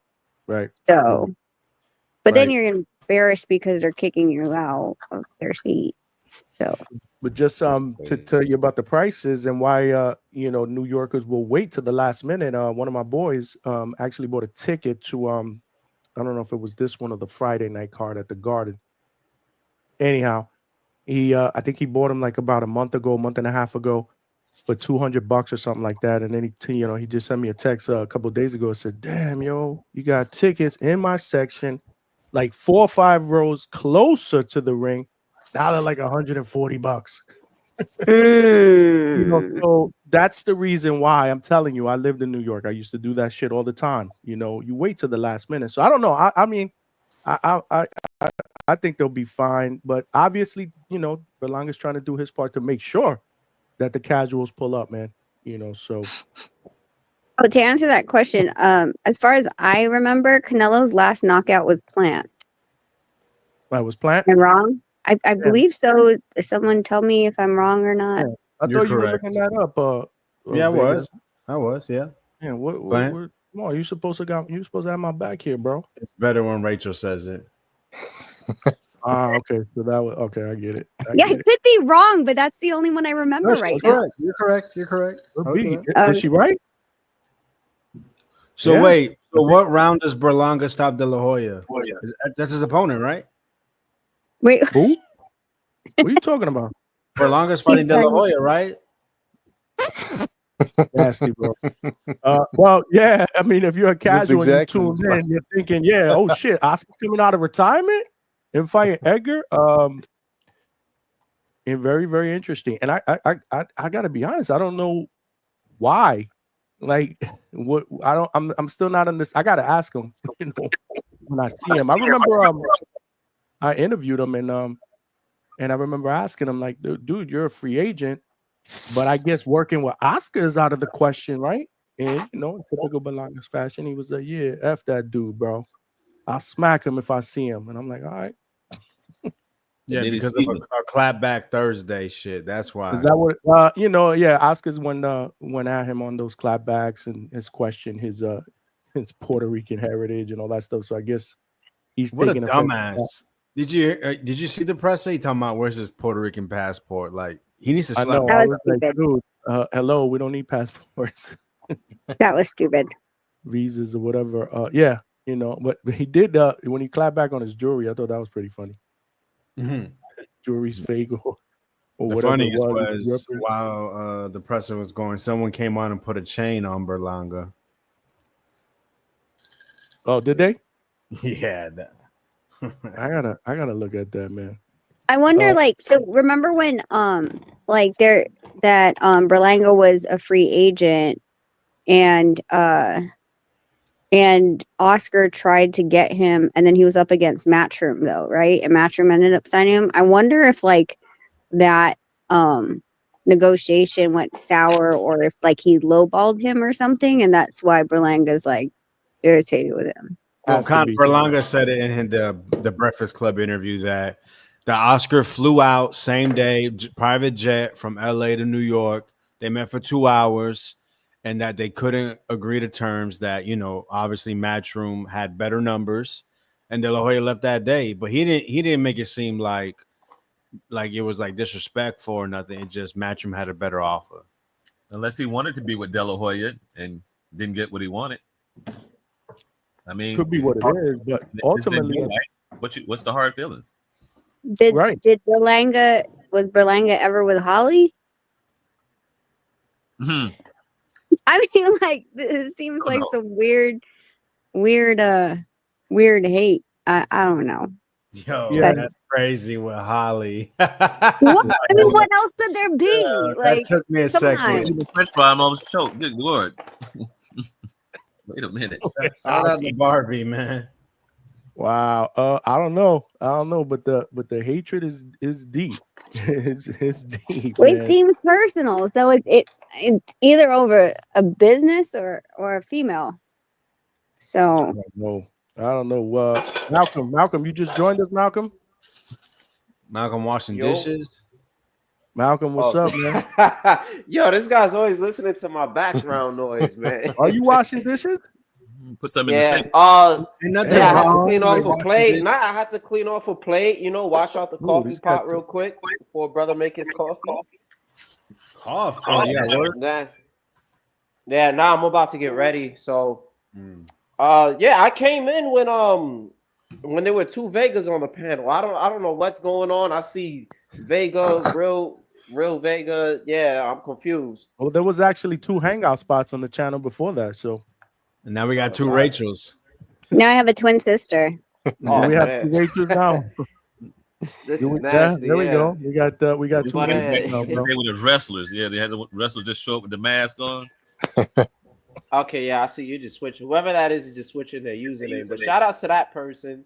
Yeah, shout outs to King Cam, Vega, and shout outs to you, Rachel. I feel like you should be the real first lady of boxing. I love Rosie Perez, but I think you pretty much take it because you know what you're talking about. But In the yeah, trenches. look, Berlanga, nasty, bro. I'm not gonna front. It was nasty. I do like when people sell fights. I've always been one that I'm big on trash talking, shit talking. But try not to curse. I'm sorry, Johnny. But it's just it seemed forced. Like there's certain people when they try to be like they'll try to make a joke or they'll try to entertain you, and you can tell that they're really forcing it and it's not natural. You know, and it doesn't seem organic coming from Berlanga. At certain points, like I didn't mind the lingerie thing, and Rachel brought up a good point about the heels because I had a chick throw a heel at me before. I ain't get hit, but yeah, them things is hard, man. Them stilettos, man. Them heels will do some damage. You crack somebody's head with that easy. You know, I'm not saying you're gonna crack their skull, but it's definitely you're gonna be leaking if they cut you good, or you'll poke somebody's eye out. So, May I ask that, what you did to deserve that stiletto to get thrown at you? if you bring this up on a TBV Untitled, or you do an Untitled show, then I got you. It's just toxic stuff. It's just toxic stuff, bro. Okay, proceed. Yeah. Well, I have a question. Did you take the shoe and run? Because that would piss her off because now she's limping for one heel. Oh no, this was in the house. Yeah, this was in the crib. Oh. So yeah. Damn, I to thought just deal Malcolm with was it, a good guy, bro. I am a good guy. Remember, Oh, everybody's a literally. villain to someone. The good guy's a villain to somebody. Always remember that. Good point. But yeah, I didn't mind when he did all of that with the lingerie stuff. At certain points, it got a little too corny. I didn't like the phone call. The phone call was cringy. I was just sitting there and I'm like, like you're trying to do the Broner. You know, that's the first thing that I thought about. Like, yeah, like when Broner was able to get that phone call with the Jessica chick, like at least it was funny, it was entertaining. But Berlanga's coming off right now to me as a Timu Broner. You know, and I was a big Broner fan. Except Broner at least had the 3-division champ. You know, and he's kind of beat the better names. But right now, Berlanga's in a situation where he needs to win. If not, he's just going to be known as the guy to fight. And, you know, with some kind of star power, I like to say some kind of star power. I don't think he's a huge star because he went 12 rounds with Canelo. Like, that doesn't really make you a big star. But it's just looking like he's just going down that path. So he needs to be Shiraz. If he loses Shiraz, it's over. Like, that's just how I see it. He's not going to go up and beat Benavidez. I can see him beating somebody like Caleb Plant. I have him losing to Charlo. I stand on that. But, yeah, it was just pretty cringy, man. And shout outs to Devin Haney. Because it's always the entourage to mess everything up. I don't know if any of you guys watch Battle Rap. It's the same situation. If you watch Battle Rap, every time that there's a fight in an event, it's usually because of some kind of entourage, or even when there's a little scuffle or some kind of situation, it's always somebody in the team, you know. Bill's over there with that hoodie. He's been wearing that hoodie since the Ramirez fight, that same black hoodie. And mind you, he walking around in New York, so he needed to change that hoodie up. And the security guard just took it too far, man. As soon as he put the shirt, it's funny, he put the shirt over Norman's head, like over his face. I don't know if y'all remember in high school, we used to do this thing called lights out, where we'll take the hoodie or the shirt, put it over your head, and then everybody would just jump you. I sound like a bully. But, you know, dudes used to do that. You know, it was something called lights out. So that's kind of what they did with. Now you know why he gets stilettos thrown at him. No, you know what, Malcolm? That's the same thing Nonito said. He said it looked like, you know how like when guys like that are shorter than them, they like put their hand on their forehead and he's trying to swing. It looked like you know, like when they pull up your underwear type of wedgie shit. Like it, Like a, yeah, like a it legit wedgie. looked like Nonito was like, "What the fuck?" And I was like, I was okay with it. It was fine. But then I got concerned with that lock when his arm was behind him and the security guard like locked it behind him. Like that could go wrong in so many effing ways, you know? So I don't know. It was weird. They're only supposed to step in between. That I mean, if you're a real That's security guard, you're big enough, you're tall enough. Okay, just step in between. That will stop the confrontation. Yeah, and I think that there was no need to step in between because as soon as that happened, Devin took like 6 steps back. You know, he just went on straight defensive mode. He said, "Oh, left hook," and he just took a step back. Stock chasers, where you at, bro? You got to explain that, man, because he was way off screen, and it just like it was just the Normans versus everybody else. But it's good promo, you know. You guys were talking about it. I had to bring it up too. It's circling all over the place. And now they talking about how Devin is looking like the bigger man. You know, so I think what doesn't Norman have the reach advantage though? By like an inch? That's the funny thing about it. It's close, man. You know, it's very, very close. Obviously, Devin's a bit taller. I think the reach is fairly close. I think Coach said that. I mean, he doesn't. Coach Brian Senior, when we had him on here, said that Devin really doesn't have any true advantage over a junior, other than a couple of inches in height, or an inch and a half, or whatever it is. But it's close. I got to check that out, though, Malcolm. Junior's gonna You beat know this. what we need to do though? Because I asked Nonito about that before. I was like, "Is your reach this?" And he's like, "No." And I was like, When did they ever?" He's like, "A long time ago. Like when I started, they took a tape measure." And he's like, "But you act like they do this every fight." And Oh, they these, don't? they're I didn't know that. no. Oh shit, I No, didn't know that. weight is it. Weight is it. And then you do your medicals, and your medicals again, weight, right? And then they check your reflexes, all this other stuff. But they don't go, okay, well, these are, where we have to go from, whether it's let's be honest, right? Are the fingertips included? Because that would be silly, right? Like, so some people measure from the shoulders to the fingertips. Well, why are you including the fingertips if it's only to the knuckle? It should be to the knuckle. Right. So those types of discrepancies and the consistency and where, how often they actually measure these guys, especially the guys that are 20s, like they're still having like some growth spurt, of course, muscle, and all that other stuff. So their stats should be more consistent in what it is, in my opinion. Nope, Right. I agree. I had no idea about that. I'm Yeah, I thinking thought BoxRec it's was up to measured all the date. time. I do know that the height is sometimes over exaggerated for certain fighters. Like you're like, he's not that tall. I don't think he's 6 feet tall or whatnot. But wow, I didn't know that. I thought maybe that was I thought that was done before every fight. Good shout out to you, Rachel, for putting us on to that. I think I gotta tell you, there's this funny story. It was at the WBA. I think I was drunk. I was probably most likely drunk.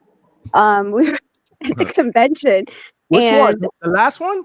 no, it was like 2 WBAs ago. Oh, yeah, I was at the last one. I saw you guys at the last one.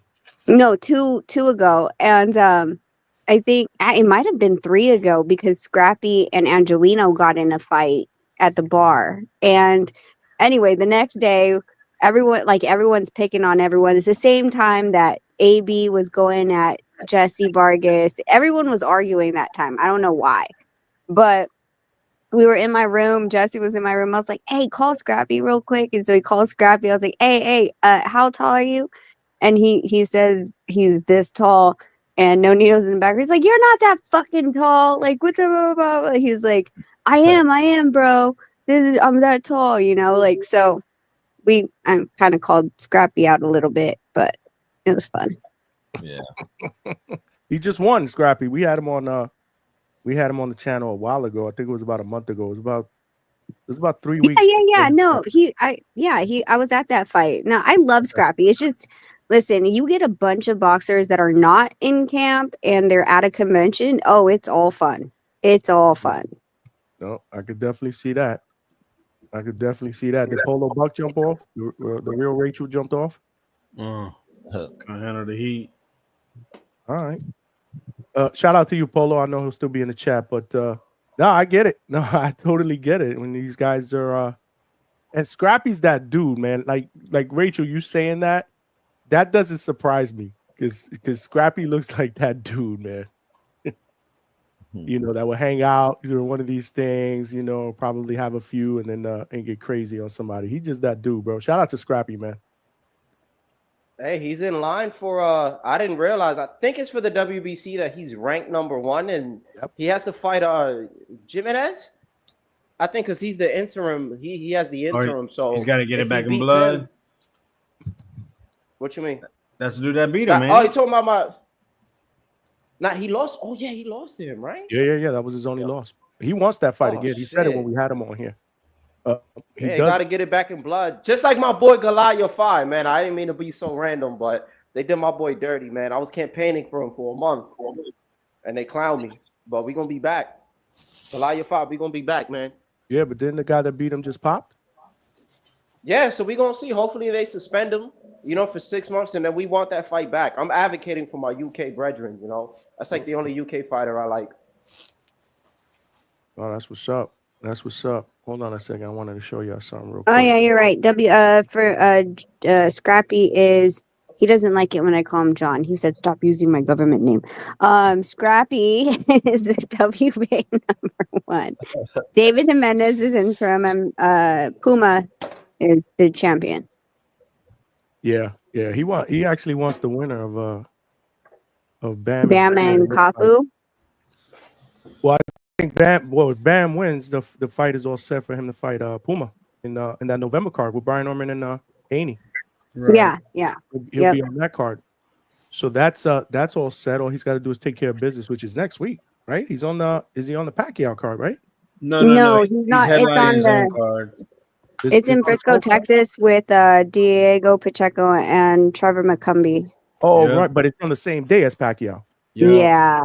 Okay, that's what it was. Okay, I got real you. card, not that bullshit card with 46-year-old men coming out of 5-year retirement. Well, hold up. They told me that you were betting on Pacquiao. Is that not true? Who you talking to?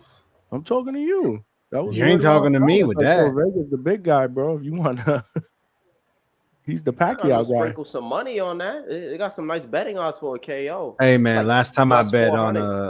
on a 40-plus-year-old Filipino to lose, he won.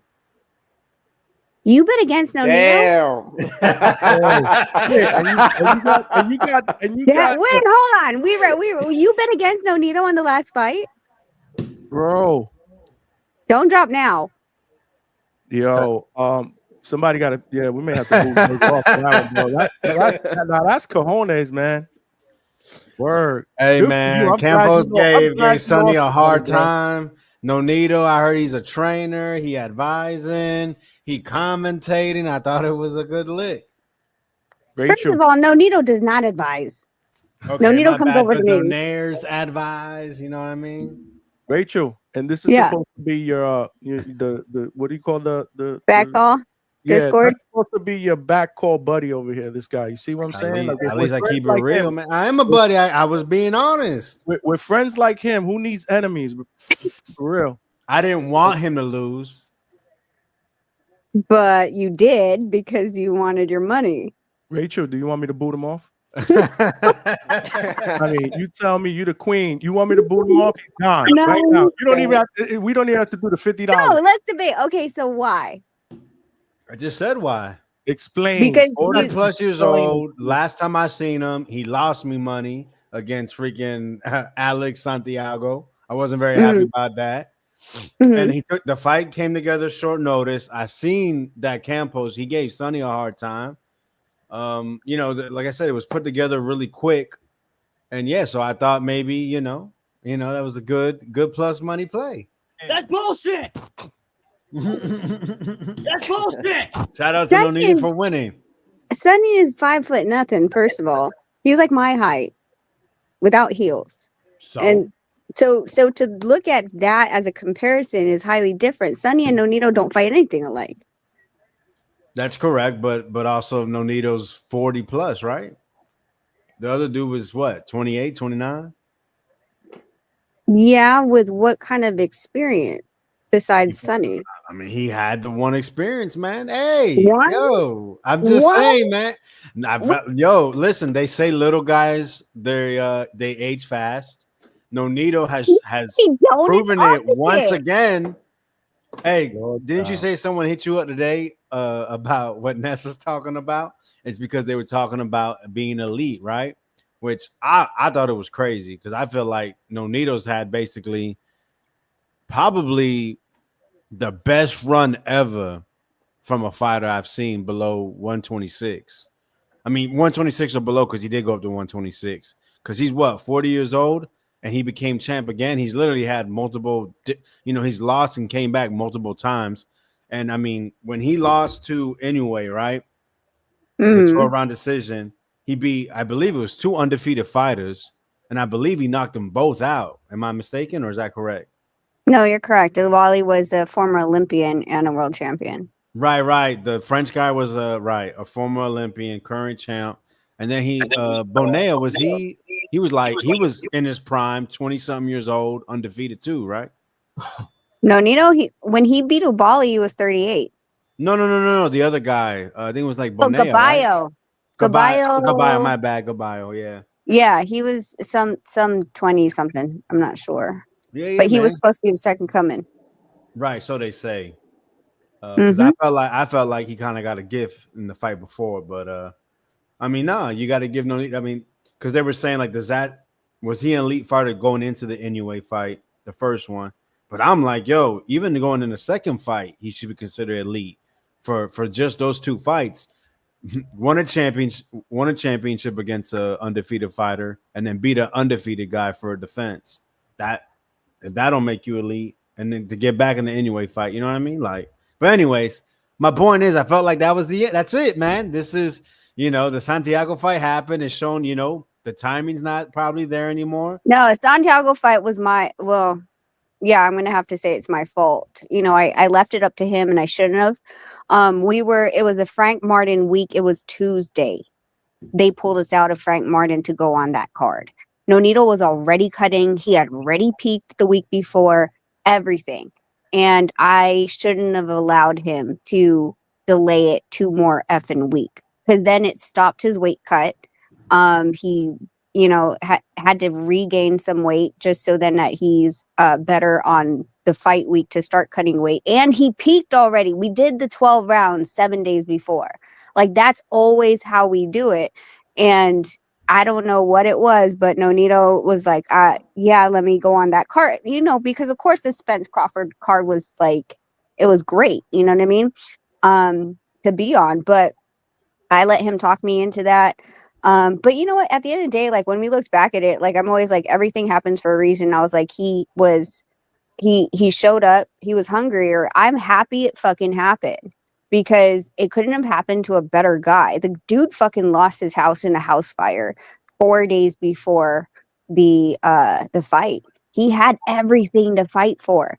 And because of the fact that he did have everything to fight for, and Nonito has everything already, like he deserved that win. Like I'm never gonna take that away from him. I'm happy that he got that, and he got the payday after, even though he lost to Junto in Japan, he still got paid. So, That's big.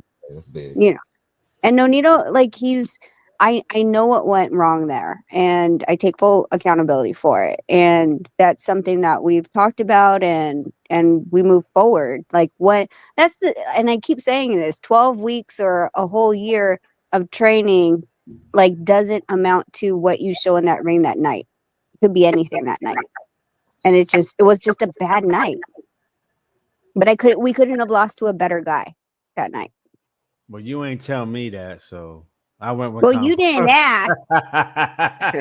You all have me on a back call all the time, and you don't ask me shit about, about Nonito or like, oh, is he in the gym? You had every opportunity. I mean, I'm not trying to be just, you go back there to chill. Like I ain't trying to be all up your, all up in your stuff. Rachel, he just rather bet against Nonito. That's all. Yeah, we don't need to fight again. And That's then, it. we'll Beggar, talk. this soundbite's for you, bro. That's what this soundbite is for you, bro. Yo, I got Nonito against Estrada. Let's go. I'm trying to get that done. I heard someone stopped me in the gym 2 weeks ago about it, and I'm going to see him again next week in Frisco. So I'm going to kind of press him on that a little bit more. I'm hoping Beltran is in Frisco then instead of being in Vegas, because Beltran is Estrada's promoter. He's always been his first right? choice. So yeah, Zamfir, and we're good with it with Beltran. Like he loves us. So I would rather like have the manager and Beltran there than trying to play phone tag and all this other. It's fucking ridiculous. So I'd rather them be there next week, so then we can kind of be like, all right, is this doable now? Besides that, you have Antonio Vargas that's fighting against Higa July 30 for the regular title. August, Satsumi has to have some type of medical record or something submitted to the WBA for him to keep his champion in recess. Otherwise, like, we're just waiting to see what happens with the regular and see what happens with the recess and what moves we make there after that. Y'all can knock out Vargas. I'm not going to say anything because Nonito's friend is Vargas's manager, and cool with Vargas's, right? And cool with Box Lab, right? You guys are tight. yeah. So like, we're not aiming for him per se, right? Like there's so many other fights. Like you just said, we could go for Estrada, right? We could go for the WBO champion. Junto took the IBF and WBC. Yeah, so there's a WBO champion as well. And we all know that Nakatani might be moving up to fight Cardenas. Now, whether he's going to relinquish his belts or not is a whole different question. But there's movement that we're just waiting to see and watch because, Nonito he's just freaking chilling. Like I said the other day, we're just having fun, and he's still getting up in the morning. He's still training. I don't have to tell him shit. He's keeping on his diet. So as long as he has the drive, and he's having fun doing it, then we'll stay. If not, then who really gives a shit right now? Rachel, is Nonito? Are you guys gonna be at the Box Lab card next Friday? No, next Friday we'll be already at Trevor McCumbie's fight. Right, you said that. Yeah. But we're supposed to be at Box. Well, no, it's oh my God, World of Havoc. Their amateur tournament at the end of this month. Oh, that's right. That's over here. Yeah. So Yeah. I'm supposed to be there from, I think, the 27th or 28th till August 2nd or 3rd. I gotta ping them and ask them. Okay, cool. That's dope. Yeah. I'll probably I'm gonna swing by that too. And then we're supposed to be August 23rd for Angelino Cordova versus, I can't remember who he's fighting. Oh, Cordova, that's the guy that fought Julio Cesar Martinez, right? Yes, who popped dirty, and so that became a no contest. Yep, that was a good fight. That was a good fight. I do Cordova, right? Yeah, he can fight. Very good fight. Yes. So those are the times I'm slated to be back in Florida is July 28th and August 23rd. And August 23rd is at Caribbean Royale, right? Yeah, it's an MVP card again. Yep, I'll be there for that. Oh wait, that's the Yankiel, right? I think so. Yeah. Nonito's commentating. So whoever wants to sit with me, because I go by myself and I'm usually at the bar. Yeah, I'll be there. What part of Florida? Oh, you got an extra ticket? Orlando. I usually get extra tickets, but I sit by myself because no one comes with me. Let me know. I'll come. Shit. Yeah, shit. Get me 2 tickets, man. Me and my girl pull up. Okay. Oh, it'll be fun. But you know what? I'm hearing like this weird rumor that it's a 2-day event.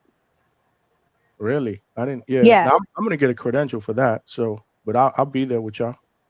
Yeah, I heard it's. Someone told me they're like, oh, they're trying to do a Friday, Saturday. I'm like, you got to be kidding me.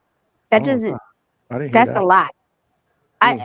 I'm waiting for the actual official confirmation from anyone at this point, but I heard like that was like talks. When we went to the Jake Paul fight, like they're like, "Oh yeah, you're gonna go 23, 24." I was like, "Well, we usually come in early." And they're like, "No, no, no. I mean commentating."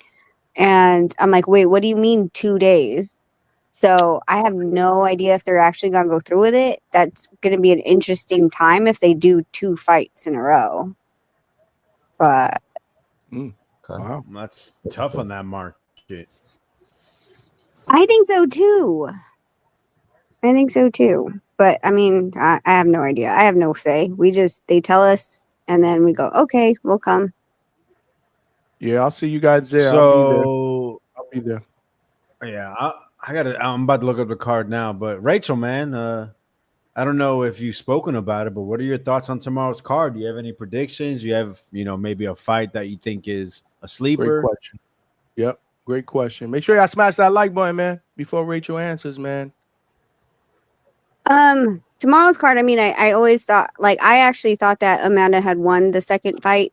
And I think that this is going to be, it's going to be a really, really good fight. I love the fact that it's all women, and how many belts are on the line. I think that was, really key for making it historical. I honestly believe that if they did 3-minute rounds, I think Amanda would definitely take it. Like, I feel like it's always like she builds the momentum and then the bell freaking rings, right? Like you look up and it's like done, which I hate. But we know that Katie's amateur background like has her style being that way, to take advantage of that 2-minute round. So honestly, unfortunately, I think the only way that Amanda's winning is she has to put her on her ass. She really does. So, I mean, it's I feel like it's a tall order and a tall ask in 2 minutes. I agree, man. I feel like if it goes to I'm sorry, was anybody else gonna say something? Nope. It was yours. Go, Malcolm. Yeah, I felt like if we get a close fight and it goes to decision, I think that they're gonna edge it to Serrano. It's just the way that the promotion is being built.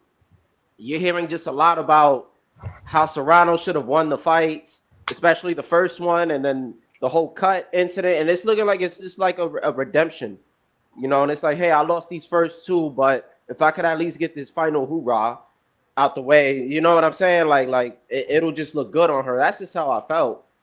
But just in terms of the fight, if Katie Taylor's able to just hit and move and just do her thing like she normally does, I feel like she'll be fine. Like the bull and the matador, if she's able to just pull that off, she'll be okay, because Serrano's just really going to just try to walk her down, get the exchanges in, and she really needs to work on the inside. And that's when she was most effective, whenever Katie Taylor would just chill off and just try to exchange with her, because I was kind of watching some film on it. But what really fucked it up, damn, my bad. What really messed it up in the second fight, I'm trying. I'm trying, bro. We're not in church, though. I mean, but yeah, all right. But it's like, because once I start, I don't stop, bro. Right, but that's the thing with Malcolm. Like, he's like on the next level when it comes to it. I just one time I was like, yo, just tone it down a little bit, please. That's all I told him, and forget about it. My bad, man. But I think what messed up the second fight was the headbutt, for sure. She was lunging in, man. She was just coming in with her head, and you seen the cut, and that just messes up your vision, So you're gonna hesitate. You got to worry about, wiping blood off your eyes, and it's just sometimes it gets in your nostrils. So, I've always felt that the cut, and that everybody else seen it, it really affected how the fight could have played off. Serrano would have probably got it, same way that the cut affected Tim Tszyu when he fought Fundora. Oh no, that was no, it was them, right? Yeah, it was Tim Tszyu, because I almost got that confused with Mendoza. It's the same way. So I'm and then I'm Puerto Rican, bro. So there's that bias in me. So I'm hoping Serrano can pull this off, but I don't know, man. I just feel a close fight to decision then would edge Serrano, but I think Katie can't pull it off, even though she's kind of aging. So that's just really my thought on it. Coach Walker, Well, man. Hey, Coach Walker, what's your first name? Marcus. That's right. You We've got an only had opinion on we've it? only had him on here about what 10 I times? just can't remember tonight. Damn. I just changed the name because I was Coach Marcus Walker. And I just put Right. KG. Yeah, but I think my heart is with Serrano on this, but like they say, you're not changing the rules for it to go 3-minute rounds. I think that's the state of boxing for women right now, and she just doesn't seem to be able to adapt for that with Taylor because of the style of fight that she fights, and like Sis says, if she doesn't put her on her ass, I don't see her winning. I just don't. She's gonna have to put her down at least once, and that style of fight. I mean, like we said, she's designed for that style, and she knows how to maximize in that 2-minute span, and she's just got to get it rolling. She can't come out so.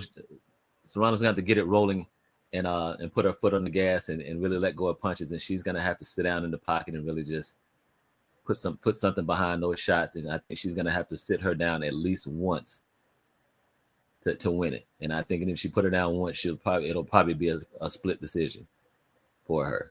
So, yeah. Keenan Lofton, man, says shout out to Keenan. Appreciate you rocking out here late night at the Hangout Spot Live. Make sure y'all smash that like button. We ain't going anywhere anytime soon. Serrano older than Katie greater than Amanda. Katie knows Amanda too well now. Y'all can't possibly think Amanda gonna be better than this fight. Nah, Katie's older than Serrano by a couple years. Yeah, he must have mixed it.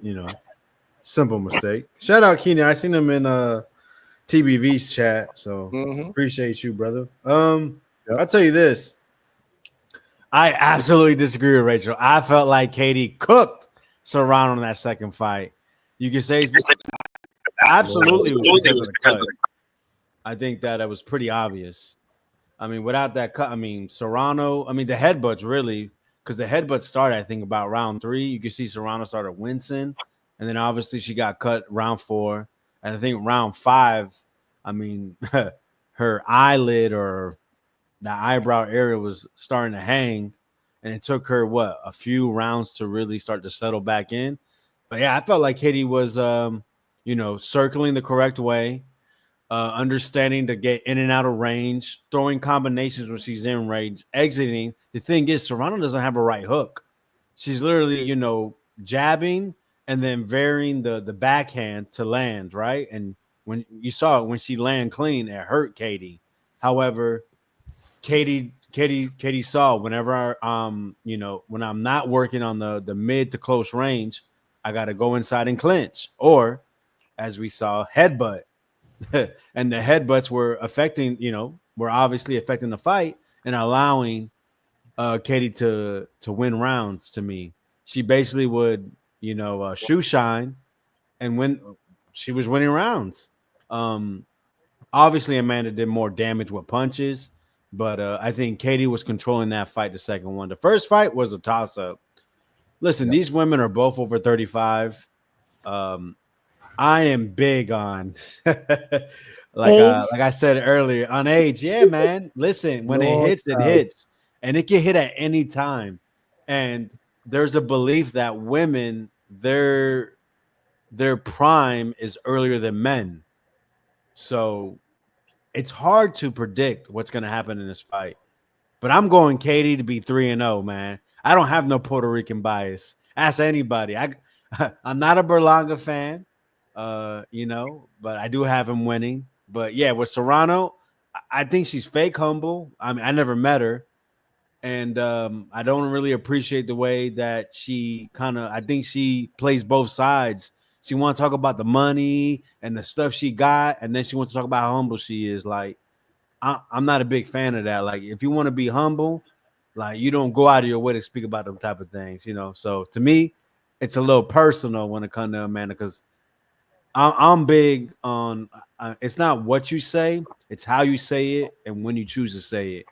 And I think Katie, she actually has better boxing skills. Amanda to me is kind of a bag beater. I feel like she just does whatever she does on the mitts and the bag. That's it. She doesn't adapt well. I've seen Katie adapt. And with Amanda, she just does the same thing over and over and over again. And, shout out to her because she be beating girls' asses doing that. She's tough. She's proven she's tough. She has power and she can fight. But I think Katie's the better boxer. Yeah. Sometimes you just run into your match. She's better match. It's fair. No, good breakdown, bro. I love the unbiased shit, even though you disagree with Rachel again. But Rachel, Maybe he's just trying to do this just on purpose. Don't give this guy any tickets. Like I told you, man. With friends like Vega, you don't need But no, I get it. I totally get it. But I agree with Rachel. I thought Amanda did win that second fight. Whoa. Damn. Get out the street. Is that Malcolm? Oh yeah, that's me. Listen, I'm gonna jump off. Y'all, it's Vega, I got a problem with you now, bro. You always complain about my background noise, but I'll mute it. But I was just gonna say, Johnny. I'm gonna get off. Oh, Johnny, my bad. Watch both of y'all, because y'all from Florida, but yeah. It's good chatting with y'all. I'm gonna get off this. Shout out to everybody on the panel. Shout out to you too, Rachel. Appreciate you. All right. Bye, Malcolm. Appreciate you, Malcolm. Too many Puerto Ricans, man. Shout out to Malcolm. Yeah. Well, Vega, Vega doesn't like Puerto Ricans, so I mean that's. I don't know why y'all say that, man. Shout out Xander Zayas, man. July 26th. Are you picking against Xander too? Hell no. Xander's the truth to me. He could box. I like Xander too. I'm excited. Again, this whole month of July is stacked with fights up and down. Every weekend it's going to be absolutely insane, all the way till August, and then obviously we got September, November, hella boxing going down here. Shout out to y'all in the chat. Keep on with your predictions, man. We got a lot of people going back and forth. There are some people that agree. Keenan Lofton came back and said, "Curse of silk pajamas." I think Katie wins decisively for the third time in a row. There are a lot of people that are picking Katie again, man. I don't know, man. Wait, so you like Xander, but you don't like Amanda because you feel like Amanda's fake in being. Yeah, Xander's super humble. Yeah, but Xander does the same things with what? Designer watches, custom chains. He don't talk about it. But that's not I'm just saying Amanda just sticks out. I'm not saying like I'm not gonna dislike someone because they like to show off or talk about their nice things. It's just with her, it's just like, to me, it sticks out because how much she'll try to act like she's humble, and then she'll talk, what I'm saying, she's gonna do a video with a nice car and then talk about, look how much money I've been making. Female though? Like, hell is it because the hell? I don't give a shit about that. Why is it that every other freaking boxing guy could do that and doesn't be called out for being fake humble? But when it's a female that's being proud of what she's done, what she's accomplished, then she's fake humble. I mean, I just literally said I don't like Edgar Berlanga, Mr. Fucking, 17 necklaces and talking about, yo, I got a parade, yo, and I'm on my New York shit. Like, I don't listen, my whole family from New York, New Jersey, they all got that type of mentality, but with me, I just feel like I have a meter on what's real and what's fake, and with Amanda just come off fake to me. Damn, I'm broke jealous. I met Amanda. Amanda's maybe I'm broke. Fuck it. You said Vega is broke jealous. Oh, yeah. HLT, stop. It's not. Here's the funny part is that there's people that I've met, and I'll tell you two of them. Amanda and Floyd, right? Amanda and Floyd, like, you look at them and you're like, well, you look at Amanda a certain way, but the majority of people look at Floyd a certain way because he flashes so much, right? But when I've met him, he's been nothing but humble, kind. He's not, like, when he's talking to us, he's not distracted. He's not, like, pushing us off to the side or anything like that. But his persona on social media is completely, opposite. right? So I never know if like, should I be saying that because he wants this persona to be some sort of way. Now there are other boxers that I could tell you that fake flex, and I still like mess with them as far as when it's in the ring. But there's times when they say don't meet someone that you look up to, and I could name them, but I'm not going to, right? Where it's like, hey, can I take a picture, blah blah blah, and they're like, yeah, later, and I'm like, fuck you doing right now? We're not doing anything. We're just standing here. So this is based on my own personal interactions with certain people, that it could go both ways. There's people that are humble on social, and they're really fucking huge ass assholes. Sorry, Johnny. No, And then same church, man. no, Like, Malcolm Rachel, has to same keep church. apologizing. We good. Malcolm knows why I told him that though. But Oh, okay. Rachel, Mayweather never tried to come off as humble when it came to the media. That's the Yes, difference. I agree, but he actually is though. That's what I'm saying. Like, Right, and I and don't. that's fine. Like you said, it was a persona, and it was obvious it was a persona. Amanda, she don't know which side she want to play. I don't think it's that. Like, okay, I so don't in my personal opinion, I think that being a female in this boxing game is extremely difficult. Okay, first of all, she's going into an aspect that's completely different from mine. But women's boxing was not paid for a very long time. They're underappreciated and things like that. And she doesn't know, and we all don't know when we post things what it's going to inspire. Now, if you have, for example, if we run it back 10 years ago and people are like, oh, I want to go into boxing, and they're like, people in boxing don't make money, and they consistently see female boxers not making money, not having the lifestyle or the things that they feel like they deserve by putting their life on the line, then women boxers are not going to really gravitate towards going to that, right? But Amanda has to show a certain type of tier. She has to show a goal, right? For first of all, what a lot of these women, between her and Katie Taylor, have opened the doors for women's boxing to get other girls to get on the bandwagon. Like, listen, we ain't just getting paid $2,000. Like, we getting paid money now because I opened up that door. It was the same with Ronda Rousey. So the fact that she has to play into which one do I play? Do I play like I'm humble and I'm living in a one or a studio apartment? Like, and I don't have a car and I don't have all this, even though I have the money in the bank, I'm going to keep playing this? Or do I show you my progression of where I came from and now what I have because the sport of boxing gave me this? So it's, to drive women's boxing, right, specifically. And that's what I'm saying. The women's sport, there's women boxing, specifically, yes. So basically, she's doing too much because she's pioneering women's boxing, right?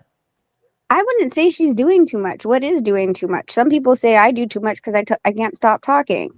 I mean, but at the same time, I'm like, yeah, well, you could go screw yourself because I know more than you, and that's why I'm talking and you're not.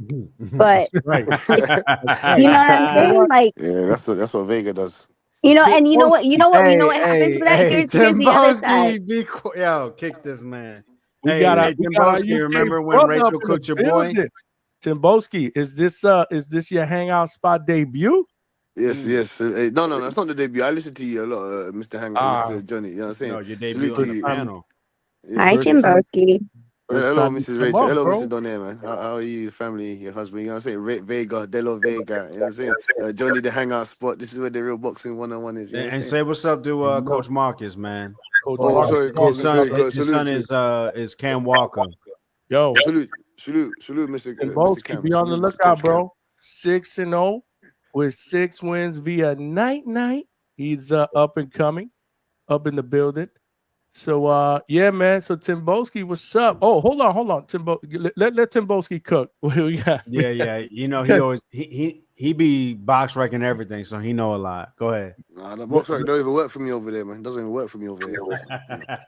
We got a very, very All I know special is that we got guest. some great facts. We got a very, very special guest. Shout out Coach Mitty in the picture, man. Coach Mitty, great coach in England. Actually, was managing a fighter working with pro boxing in Florida for a little minute.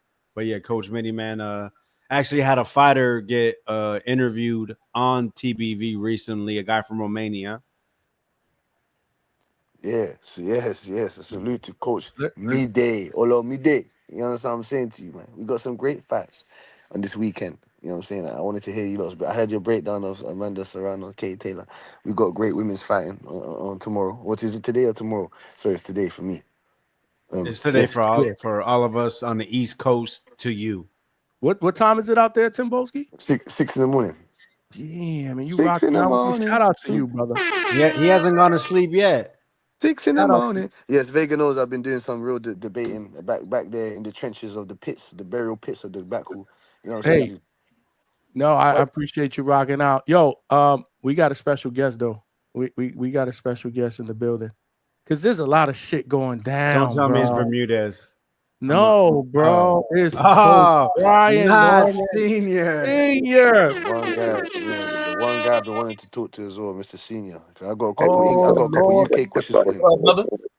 Coach, you got a new shirt? Mercy, Coach. Yeah.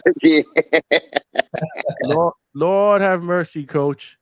We done spent about a good 45 minutes in the beginning of the show talking about what Yeah, went I down ain't get to hear. I ain't get to hear. My bad. today, bro. But yeah, we on the panel. Coach Marcus Walker is up on here. What's up? What's up, big dog? What's up, man? Hey, man, I thought I was gonna have to hop on the plane and come out there, bro.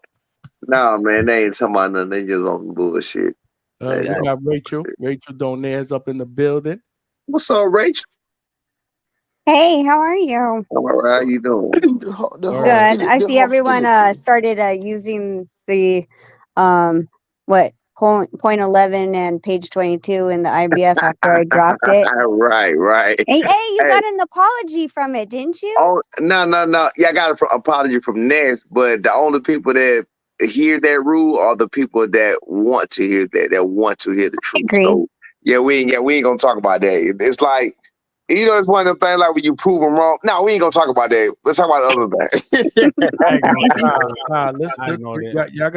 We gotta let Coach get the floor. Coach, what the hell went down today, bro? Like, I mean, y'all saw it. Y'all saw it exactly for what it was. It was a bunch of nothing.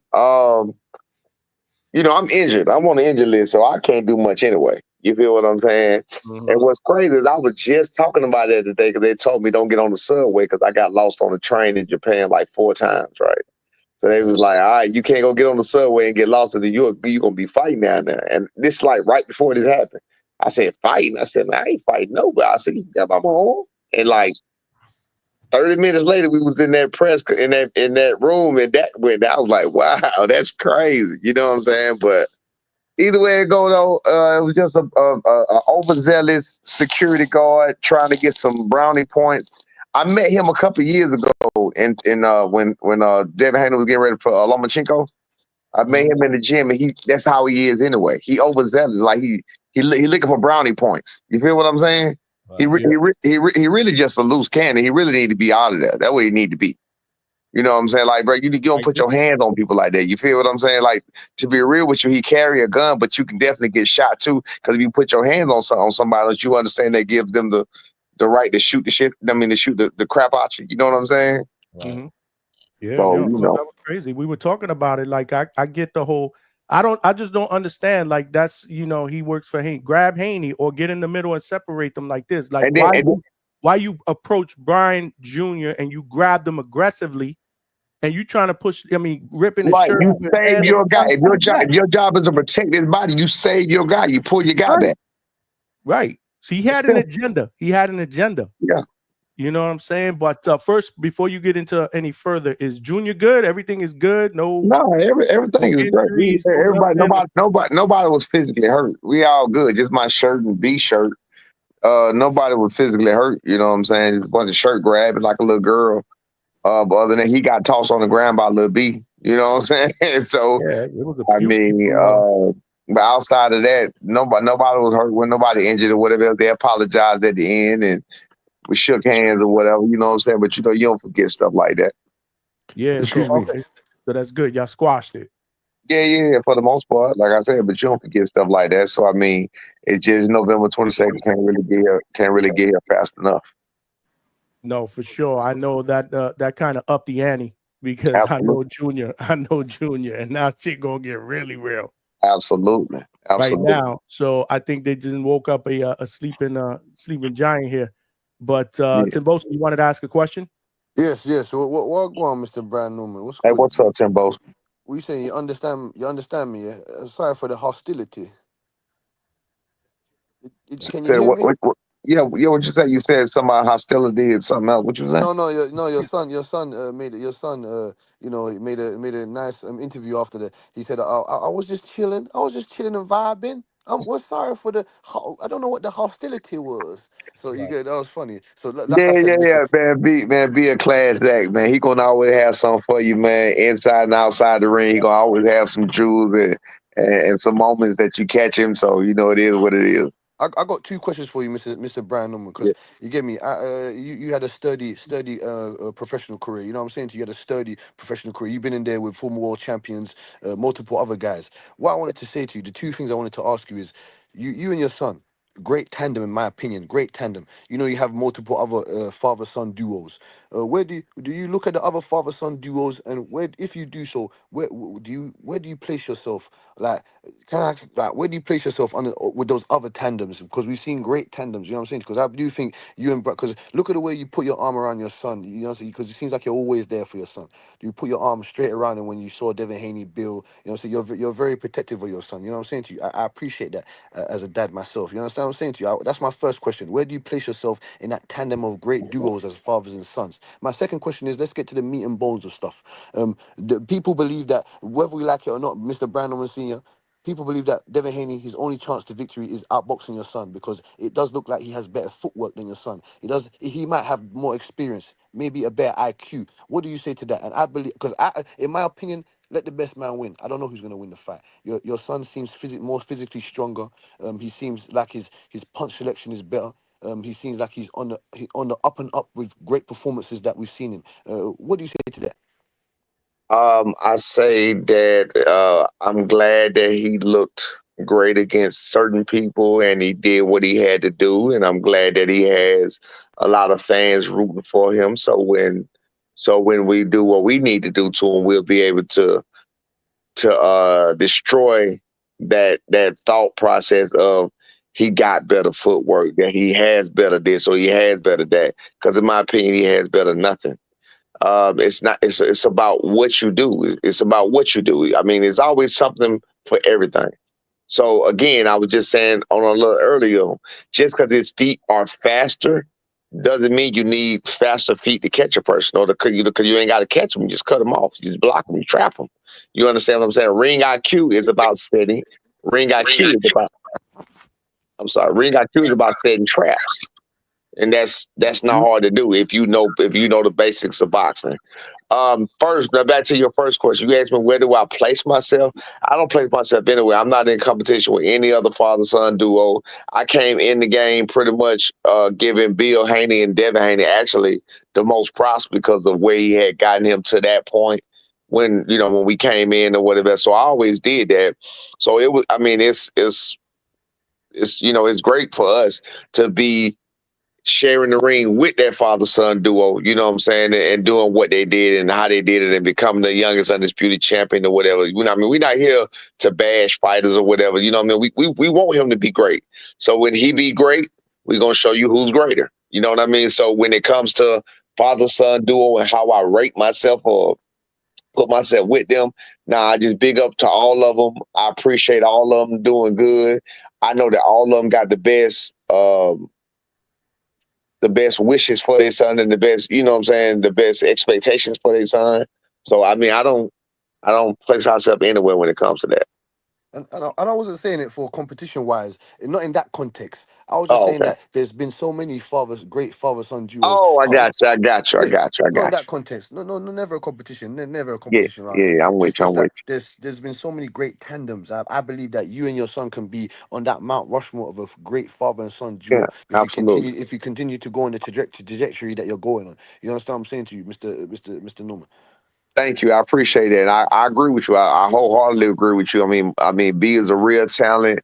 Um, Listening to people talk about what he can't do is amazing when you've never seen what everything he can do. So that's amazing for me to hear that. So I'm like, how do you tell a person what they can't do when you've never seen him have problems because he can't do it? Example, you say he can't cut the ring off, yet you can't find one clip in no fight where somebody circled him fully. You can't find one clip where somebody turned him and was getting around him and they were doing that. He's never had to cut the ring off. I mean, I don't understand that. You know what I'm saying? Why would you need to see him cut the ring off if you haven't needed to cut the ring off yet? So for you to say he can't cut the ring off, that's hilarious to me. Coach, I got a question because today when you guys first got there, you guys it looked like it was pretty cordial in the beginning part, at least in the first clip that we saw, and it looked like Devin was doing a little bit of sizing up. He was saying that that B-Norm wasn't as big as he thought. Tell me a little bit about that exchange because we could only hear a little bit, based on who was recording at. Everything was cordial. Everything was fine until that overzealous, want kudos, want, you know what I'm saying? You know what I mean? Kissy face, security guard got in. Everything was fine. You know what I'm saying? Even with the little bit of the touch, then the swat, and that's boxing. It is what it is. To build up to a fight. He had nothing to do with that. He had nothing to do with that. You know what I'm saying? So I mean, everything was cordial, cool, or whatever. As far as him sizing B up, he really not bigger than B. So I don't know. I mean, he got a hat on with a lot of hair on his head. So I don't know if he's talking about in forms of height. Because in height wise, he might be half an inch bigger than B because he ain't taller than me. I don't think he was taller than me. So I'm not sure where the big come in at. And that's why I was patting B on the chest and saying, hey, there's a little bit, he pack a lot of punch. You know what I'm saying? So, I mean, but as far as cordial, everything was fine. But what sparked that whole thing? Because it looked like Devin got agitated or whatever. Like, what was it specifically that sparked that whole thing that was said?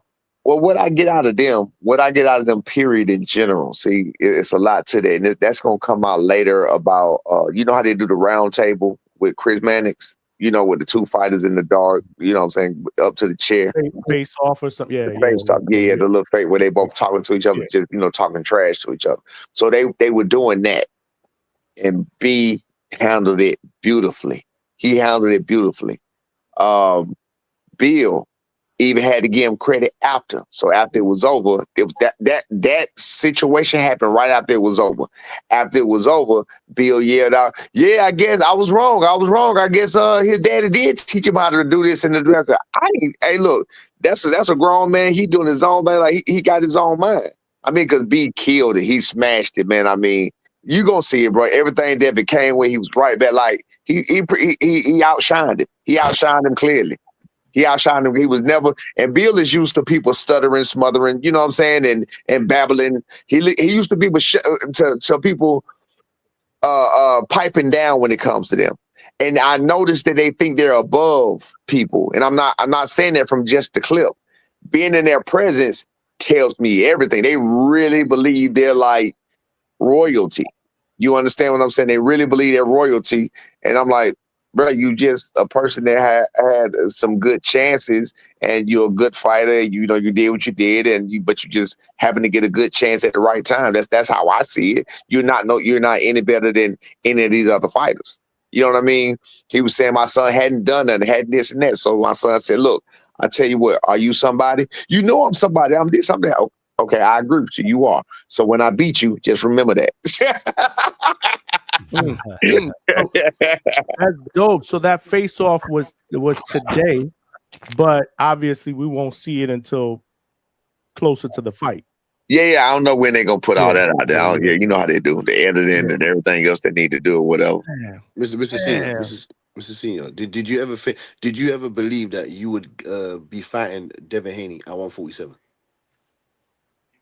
Did that fight come into fruition? Yeah, Did you ever have an idea? that thought. I asked about it. Remember, yeah, Tim Bosco, you be on the boxing board. Remember, I asked him before Jensen Saki. I asked Bill, would they be interested? No, he don't remember. We kicked him out. Oh, yeah.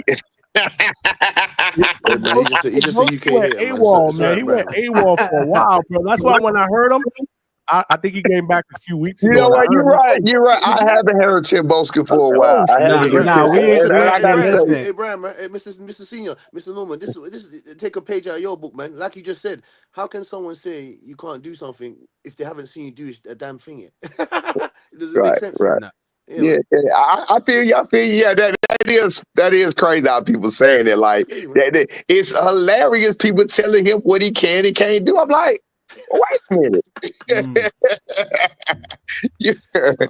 When did you? Hey, look. When did you see him try and he couldn't do it? With help, point me in the direction where I can find this. But, No. It's just that we obviously, Mr. Norman, before the Stantian fight, he did have difficulties with someone like who was it? What's my man's name? Quentin From Randall. Texas. Quentin Randall. Yes, he had difficulties with Quentin Randall. We saw the kind of technical inefficiencies against Boca Chica. Even though there was due to headbutts and whatnot, but it's just the fact that people didn't really see the technical advanced skills of Brandon Jr. in those fights. You know what I'm saying? To you? He didn't. So I'm and glad people you say say that. Then and both people let me say ask that you he this. ain't fought no world champions. People say he hasn't fought any Right. world champions just yet. So how do you say? What do you say to that? No, I want to ask you some questions. I want to ask it line by line. That's why I was trying to cut you before you kept going. I want to talk to you specifically right now, line by line. You said he had trouble with Quentin Randall. Yes. Was he getting pieced up by Quentin Randall, or was it just an ugly fight? No. Think It about was an ugly fight. It was an ugly fight. It was an ugly fight. He didn't have any trouble whatsoever with Quentin Randall. None. He wasn't getting beat. Quentin Randall wasn't out jabbing him. Quentin Randall wasn't catching him coming in. Quentin Randall wasn't getting around him, feet boxing wise. Quentin Randall wasn't causing any. It was a combination of anger, my son letting his emotions get to him, bum rushing Quentin Randall, smothering his work. It was really just smothering his work and just Quentin Randall doing a lot of holding or whatever else. Quentin Randall did not give him trouble. Boca Chica, to his credit, and I don't like Boca Chica, and he is a dirty fighter, but I don't discredit this. My son made a terrible mistake of throwing a looping right hand, and it was a looping lead right hand with his left hand low. That's what he did. Boca Chica sat in the pocket and he timed it, and boom, it was just a perfect shot. You feel what I'm saying? Everybody get hits with shot. That's just life. You feel what I'm saying? Yes. So Hey, I mean, Coach. the way I see, yeah. Go ahead. I'm sorry. Did y'all miss weight for that fight for Boca Chica? Yeah, he did. Okay. Yeah, he did. So that might have played a part too then. I'm not one for making it. I don't think so. No, it did. It did. That didn't make no difference. That didn't make no difference at all because he didn't have trouble making weight. It was a mental thing. It was a mental situation going on. I'm not really going into that, but I don't think it played a part. No. Tim Boski, you have one more question? No. Go ahead, Johnny. No, go ahead, then. No. Vega or Coach, you guys want to jump in? You know what? Yeah, I do got a question, man. Hey, I gotta get. Well, first of all, yeah, Alex Vega here. I heard you mention me one time that you know my name from the boxing voice. So let me fan out real quick. Appreciate that. But yeah. Listen, I gotta commend y'all for when dude grabbed y'all shirt, because I think most people know, man, when a dude grab your shirt, it's basically like it's on. But you guys are professional. You know what setting it was, and that was a lot of awareness y'all showed to still show resistance, but not not take it to another place where you really don't gotta go. But like, what was running through your mind when that happened? When he grabbed both y'all shirts at the same time? Disbelief. We talking about a whole lot of money. We're talking about a whole lot of money. This is not no hood ish. We talking about real life, a lot of money that you playing with, and you in here on some hood ish.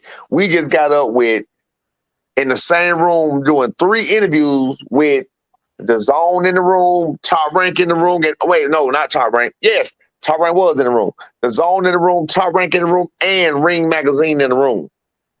So you on some hood ish, and we talking millions of dollars. Millions of dollars. You understand what I'm saying? So if you look at me, that's why I'm like, bro, if you look at my, like, if you could see my face, I was in disbelief that he like, bro, why you tripping? You know what I'm saying? and actually, Bill came with the same energy towards him. At the end, I don't know where the recording stopped. Yeah. Bill came out and he said, hey, cut it out. Y'all gonna mess up, y'all gonna F up or whatever their money. He said that. Bill definitely said, he blurted it out. Yeah. Yo, is Jolene all right? Because in the yeah, she probably got an ice her fist a little bit, you know, doing a lot of punching, you know. So, video, look, even our managers throw hands. Even our manager throw hands. Oh, you can hear screaming, what the fuck? What the fuck? Mr. Norman. Hey, Coach, man, I just want to say Jolene took less steps backwards than Devin. Oh, Devin hit all the way in the back. He hit all the way in the back. He was all the way out the way. Hold up. Wait. Now that you bring that up, I gotta read this super chat. Price Right with the $5, brother. I appreciate you, my guy. He said, panel members, guys, can you mute when because I'm getting a little bit of background. Not Coach, the panel members, if you can. So it says panel members / wrench holders claiming Dev ain't like that. What the fuck does that mean? And even more curious to know, are you like that? Please do tell. This is the reason why I believe that that he may not be that guy, because of what Senior just said. Where was he when that whole shit went down? You know, and I don't mean it as a disrespectful thing. I just don't think Devin Haney is that type of guy. Like, he doesn't come across as a shit talker, a problem starter, you know, sparking shit up during the press conference. Like, I don't know where that came from. The man threw a sucker punch against a circus worker or something, man, a carnival worker. Like, come on, bro. I brought that up too. A sucker punch. Look, wait, no. Let's be clear with it. Sucker punch. He didn't stand there and square up with him and, you know, hand to hand. No, he threw a sucker punch. Over somebody's shoulder. Like, my thing is, if Price, and again, you know, it's not really a disrespect thing, but my thing is, if you like that, then after that whole shit went down, why was he in the mix? You know what I'm saying? All the way out. Right. He's not like that. He's not like that. Tell you. So that's why we said that. I just don't feel that he's like that. And again, that's no disrespect, because not everybody is, or should they be? Again, this is prize fighting. Like, I was just about to say that too. I was about to say, because at the same time, we wouldn't want to be in that position. Why we talking about millions of dollars? This is there's a lot of money at stake here. Like, a lot of money. Yeah, like, come on, what we're talking about? We're talking about millions of dollars. At this point, both of those are $1 million fighters. So you got a bum security guard putting his hands on $1 million fighter. That's why I don't know if you're talking about video. That's why I made the video I just made. Like, if I was Devin Haney, I would sue. What video? You made a video? I didn't see it. Yeah, you've been on. I made it a little while ago. You'll see it when you get off. I'll put it on what you got. But I'm saying, though, if I was Devin Haney, I would sue, because they would definitely sue.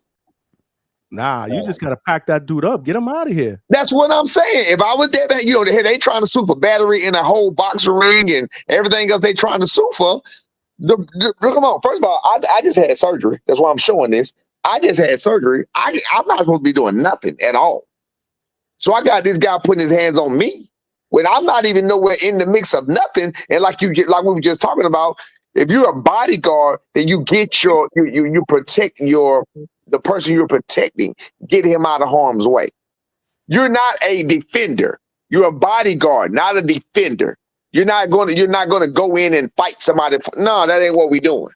Get your guy out of the way. You get your guy out of the way. That's it. Yeah, no, for sure. CJ Rich with the $5. Said never know who's gonna pop up at the Hangout spot. Shout out to Johnny and Senior. You already know. We already know. We got Brian Norman Senior up in the building, fresh off the spicy. I don't even know what to call that because it's not even. This is what I'm saying. It's not even the press conference. That's tomorrow, right? Yeah, press conference tomorrow. I'm gonna tell him we gotta do something about that dude. He got to go because he too overzealous. He been that way. Like I said, I met him years ago. He was the same way. He wasn't that way to us. He from Atlanta. He was Really? cool with us. He was cool with us, but the way he was with everybody else, that's how he is. So, Coach, King Cam, Marcus Walker. I know we had said earlier, like if you guys would have had your own guy there, that shit wouldn't have went down like that. Now you know what? I'm gonna tell him like this, like bro, you know what? I'm just gonna shut up. Nah. I'm just saying. My thing was, I just think that if someone else was there, like you had your own I buddy, agree. I think he would have got in there and broke it up. Like, hey, you get your guy, we got, because he don't want to tangle with your guy that's just as big as him. But I think he would have separated then. I think it should have been separated anyway if he was doing his job correctly. Like I said, he turned and grabbed at us. So the physical altercation is already there. So if we had an overzealous bodyguard, how do you break that up? You hit him in his head. Like there's no other way to break that up. I don't think he would have did it. I don't think he would have touched B. Yeah, that's the thing. I don't think he would have touched B. I think he would have been like, "Hey, you get your guy." Well, hey man, we don't believe in needing nobody to protect us or whatever. So I mean, I feel what you're saying. I know business has been. Maybe later we'll change our mind, but right now I don't believe I need nobody to protect me on nothing. Exactly, you're right. Yeah. Well, it's not about protecting you. It's about protecting the investment, bro. You know, But I'm just telling you that hey, look, I feel how I feel, but I hear what you're saying though. I got you. I feel you though. I understand. Yeah. I got you. Do we got a question? Hold on. We're gonna get there because hey, they're gonna be mobbing you in the streets. You're gonna they're about fighting anybody. You're gonna be hey, just keep them back, just But now when it gets to that point, like I said, I may change it. That's why I said I may change my mind later. I've seen Floyd. That was man, that was cross. I was at the Spence Crawford fight. Bro, now Floyd that's who need bodyguards. A person like Floyd. I don't know if Devin Haney need a bodyguard. Floyd come through, bro. It's like everybody trying to get at him. You know what I'm saying? Devin Haney came through. Wasn't nobody trying to get at Devin Haney. Right, of course, yeah. I'm saying, wasn't nobody trying to even get around him. They wasn't surrounding him trying to. You know what I'm saying? Wasn't nobody getting at Devin Haney like that. That's to protect the jury. Yeah, Floyd came through looking like a little boy because his bodyguards were so big. He came through like a little kid in there, man. Yeah, I've been around those guys and seen them in person there. Yeah. Walking walls. The walking wall. They definitely were. They was walking through the the MGM? Yeah. Walking through MGM. He had them surrounded, boy. And you knew it was coming through because like I said, it was a whole lot of commotion coming. And it was like a whole bunch of people, like I said, screaming and yelling, trying to get at it. But Devin ain't even on that level. Nah. Is tomorrow's press conference the only one, Coach? Or are you gonna do like multiple cities? How is that gonna work? I don't know, man. This came out of nowhere. I found out about this Sunday. I found out about this Saturday or Sunday, I believe. Yeah, they called. They was like, they want you in New York Thursday. Blah blah blah. I was like, for what? They said press conference and some other stuff. I was like, okay, cool. We got action. Yeah, right. Let's get it. You know what I'm saying?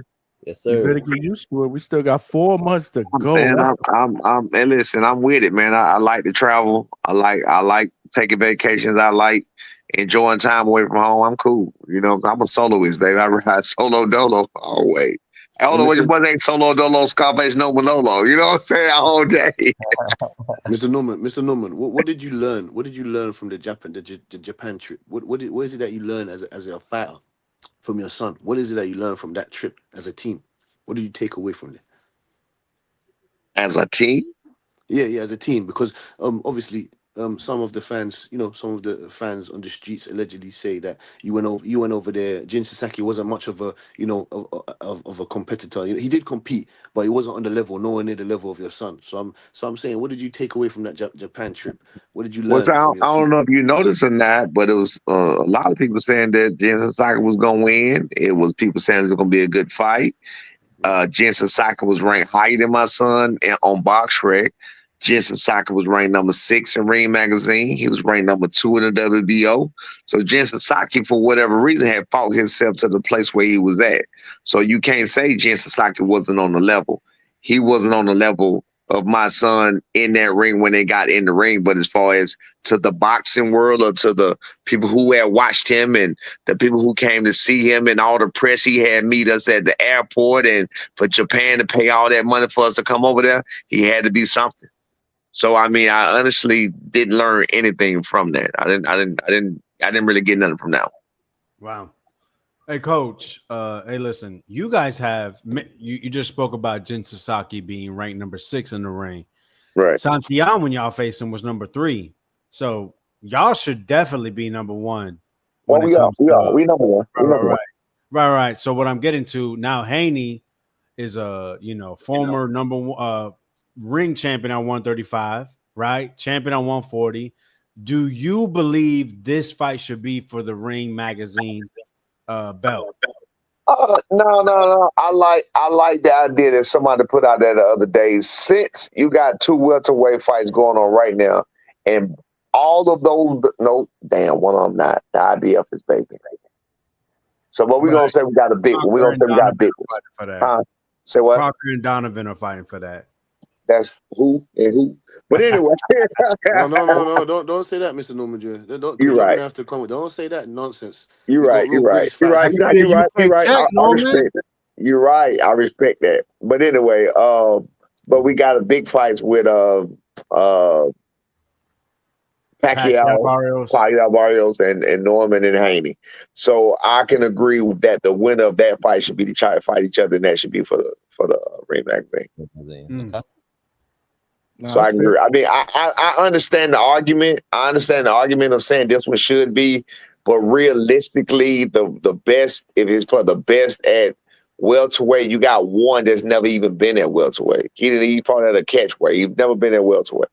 So he never done anything at welterweight. That's in Devin Haney. And I'm not saying that to be funny, disrespectful, or throw no salt. I'm just saying that to be real. I mean, we would love for it to be for the Ring Magazine belt, especially we coming in there to win. So I do understand the argument of saying, this should be for the Ring Magazine belt. But the next one should definitely be for the Ring Magazine. The winner of them 2 fights should definitely happen. Then it should definitely be for the Ring Magazine belt. For sure. Coach, what about this weekend? I know you're in New York and it's a Ring Magazine card. Are they going to have you guys as a special guest on Saturday? Yeah, we going through that. We're going to that. I'm trying to get, I forgot to ask. I did ask. I forgot to check the status. I tried to get to Serrano Taylor. Amanda Serrano Taylor. They fight tomorrow, right? Friday night, right? Yeah, that's tomorrow. Yes. So I'm trying to get to that. That's out here too. So I'm trying to get to that. They weigh-ins was today. I didn't get no feedback on that, but I'm trying to get to that today. I mean, today Friday. So I'm trying to get to that. That's a stacked card too. I'm Serrano. I'm Serrano. That girl Taylor, she fought with her head the whole time. It was really assaulting, brother.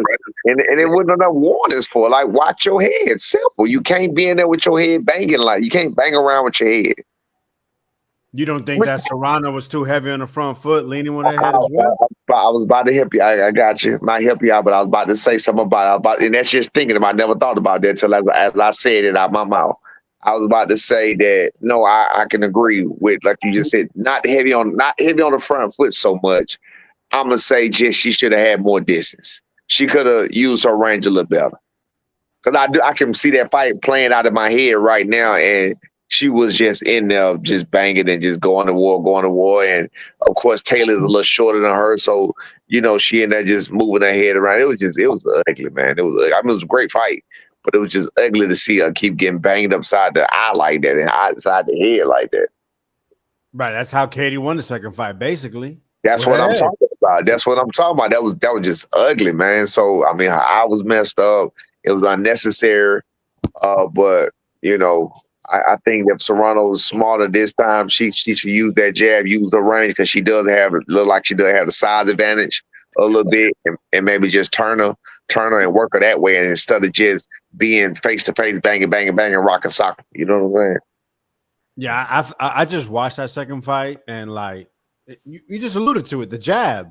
I mean, I saw Serrano double jab, And you know how it is. The first jab don't land. The second one, what happened? Clean as hell. Snap your Right. head back. Then And she'll let it go and go into a bangers contest. right. And I feel like honestly, like with Taylor, her best thing was she would close the distance, right? Headbutting, but what she was doing was she was coming across from her own right to left. So obviously uppercuts there, but not just that. I think if Serrano just uses a right hook, yo, she cooks Taylor, Right, but it's like right. she just doesn't have the right hook. And I think Taylor is so advanced compared to Serrano in skills and adaptation. I got Taylor winning the third fight. We gonna see. I mean, my thing is Serrano lost both of them, right? It's arguably close, but she lost both of them, right?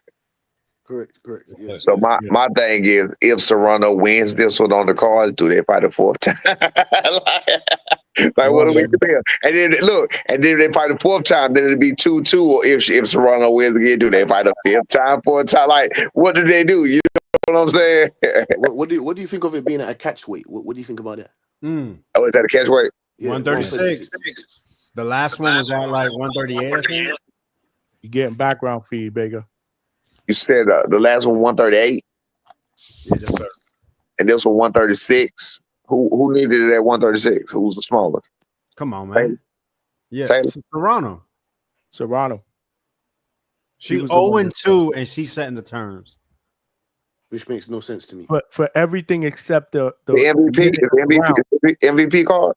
Come on now, obviously, right? Of course. Yeah, that's why Alicia Bone got in. Okay. Yeah, Well, but I mean, look. You got with my son real quick. You got Devin Haney as the A side of a title fight that he in the division he ain't been in. I mean, money talk, your status, namesake, all of that really means something in boxing. So, I mean, what can you say? You want the hey, look, you want the money or not? You want the fight or not? Here go the terms. You know what I'm saying? Like, what you want to do about it? Like, so. But I agree, it's some BS. I do agree, it's some BS or whatever else, but. Like I said, unfortunately, that's just the way boxing is. So wait, Haney's the A side, but y'all got the rematch clause. We champions. Haney ain't no champion. How he the A side? Well, he's not the A side per se, but they got him as the first name on the marquee. First, you know what I'm saying? First post on the marquee. Well, I'm not sure how they're gonna do it. No, you're right. To Japan, is that just aesthetics, though? I don't know. I'm just looking at it like that's disrespectful. And no time in boxing does that happen. I think a phone call. Yeah. But the champion is not ready. I mean, the champion is not first, period. Because we seen it on Friday's card too. I don't know if you know Sharetta Metcalf. Who? They got Sharetta Metcalf. She's from Dallas, Texas. She beat Mio Yoshida 2 times to be the champion at I believe it's 122. She was due to face oh my gosh, is it 122? She was due to face somebody else. However, no, 118. Apologies. She was due to face an opponent. Then they replaced her with a girl from Australia named Sugar Neeks, very beautiful woman, Sharnika Johnson. But when they brought this other chick in, they made her the A side because what Metcalf told us was. She comes from Australia and it's a different market. So they put Sharnika first because the Australian market was going to bring in, quote unquote, more views, more money. And unfortunately, look, it's so many things I can go into. That's what it's all about. It's all about the money. Bottom line is about the money. That's it.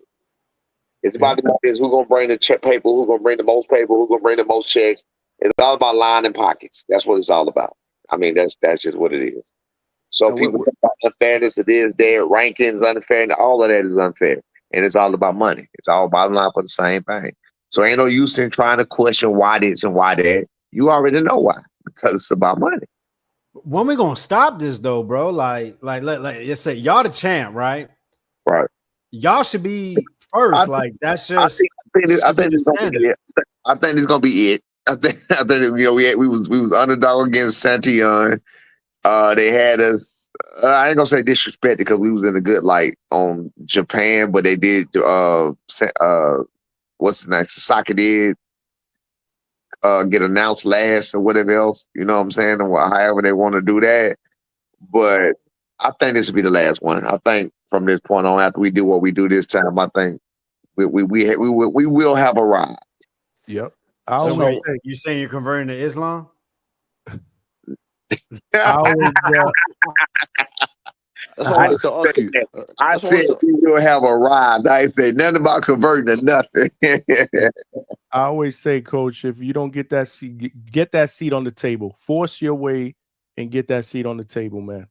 Oh, we on that. We on that. We on that. I think that B do what he do. I think he gonna be Turkey guy. Turkey like action fighters, Turkey like action fights. If B go in there and beat the crap out of Haney and make it a very interesting fight. And that's another reason I think that Haney is stuck between a rock and a hard place. And people talking about boxing ears off and spinning them around and making them look stupid. Like, okay, if what he does, like Regis was not running. If what he does is like on a Ramirez level, first of all, that ain't gonna happen. But if it was to happen and he was to do that again, then I mean, what do you do to Kurt? What do you say to Turkey? Turkey is sitting here picking at Shakur for the same thing. So does Turkey give you another? I mean, you know, so that's why I say it's up between the rock and a hard place. They got to fight. and that's what I wanted to ask you, Mr. CM. I wanted to ask you. You win this fight, you dismantle Devin Haney, and you waiting on Pacquiao Barrios winner, or you waiting for Crocker and Paddy Donovan winner. The cards are in your hands. What do you say to that? The cards are in your hands once you beat It's Devin all Haney. Pacquiao Barrios. Paddy Donovan and I can't remember the other one. I don't respect. I can't remember. I mean, you got No, to that's cool. That's understandable. That's understandable. They're yeah, not, they're not notable names. we were just there. You know, we were just right there with people saying who, or we were just there. So that's why I say I apologize for doing that. You're absolutely right. So I mean, you know, just because you don't know the name, don't mean they're not good, and it don't mean they're not a name. They're named to somebody. So I respect every fighter for that. So I agree with you, and you ain't gonna get no backlash from me about that. But with that being said, we're just waiting. I just think that Pacquiao and Barrios winner and Norman and Haney winner is just a bigger fight. Of course. They're not notable names. I was just asking because they're gonna fight for the IBF. So I was wondering that if you do want to become undisputed, you're gonna have to go through that route. You're gonna have to go through the UK route, obviously, to grab that belt. And that will be wonderful. It doesn't make sense to go. It makes sense with this build up of Pacquiao Barrios and Norman Haney. It makes sense for that fight to happen. But I would agree, it doesn't make sense for the Paddy Donovan winner and the winner of whoever the winner of this fight and the Barrios fight to fight each other, to fight Donovan or Lewis Crocker for the undisputed. That's crazy. That sounds backwards, but it just is what it is. Let's get HLD. You want to ask a question? What's up, brother? You want to ask What's Coach going a on, question? Johnny? What's up, Norman Senior? What's up, HLD? What you got, bro? My man, we too old for that gangbanging shit, bro. What we doing? Right. I ain't gangbanging. Hey, look, I'm a whole geriatric patient out here, man. Yeah, I saw, man. But you know what? It's funny how everybody seen that pulling the shirt was holding you guys back, and they don't, you know, if you like, look, I'm in the world of wrestling. I love wrestling. That's what I do with my son. And what I saw is that man grabbed the shirt, couldn't move your son for shit. Your son grabbed him by the arm, tried to take control on the wrist, held him right there in the spot, hooked the underhook, and slammed that big goofy. That's what I saw. And Right. everybody out here just, you know, saying that, oh, they manhandled you guys. I'm like, great, you guys don't know, Listen, you gotta understand something, HLD. You know this. When somebody don't like you, they don't like you. It's not about what's true and what's not true. It's just about what can they get past. That's it. What can they feel? I mean, you know, people get moral victories for anything. You know what I'm saying? Like let's say, for example, you miss weight on a scale. There's not a victory for nothing else. You miss weight. I mean, the people find moral victories in the dumbest stuff. You know what I'm saying? Again, A side. Devin Haney the A side. Like, what are you talking about? We're still making millions of dollars. So who cares? You know what I mean?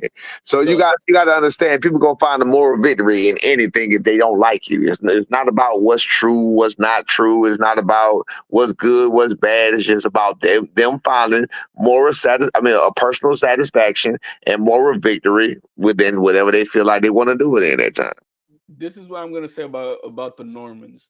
They have exposed the Haneys in the last 3 weeks now for who they really are. For who they really are.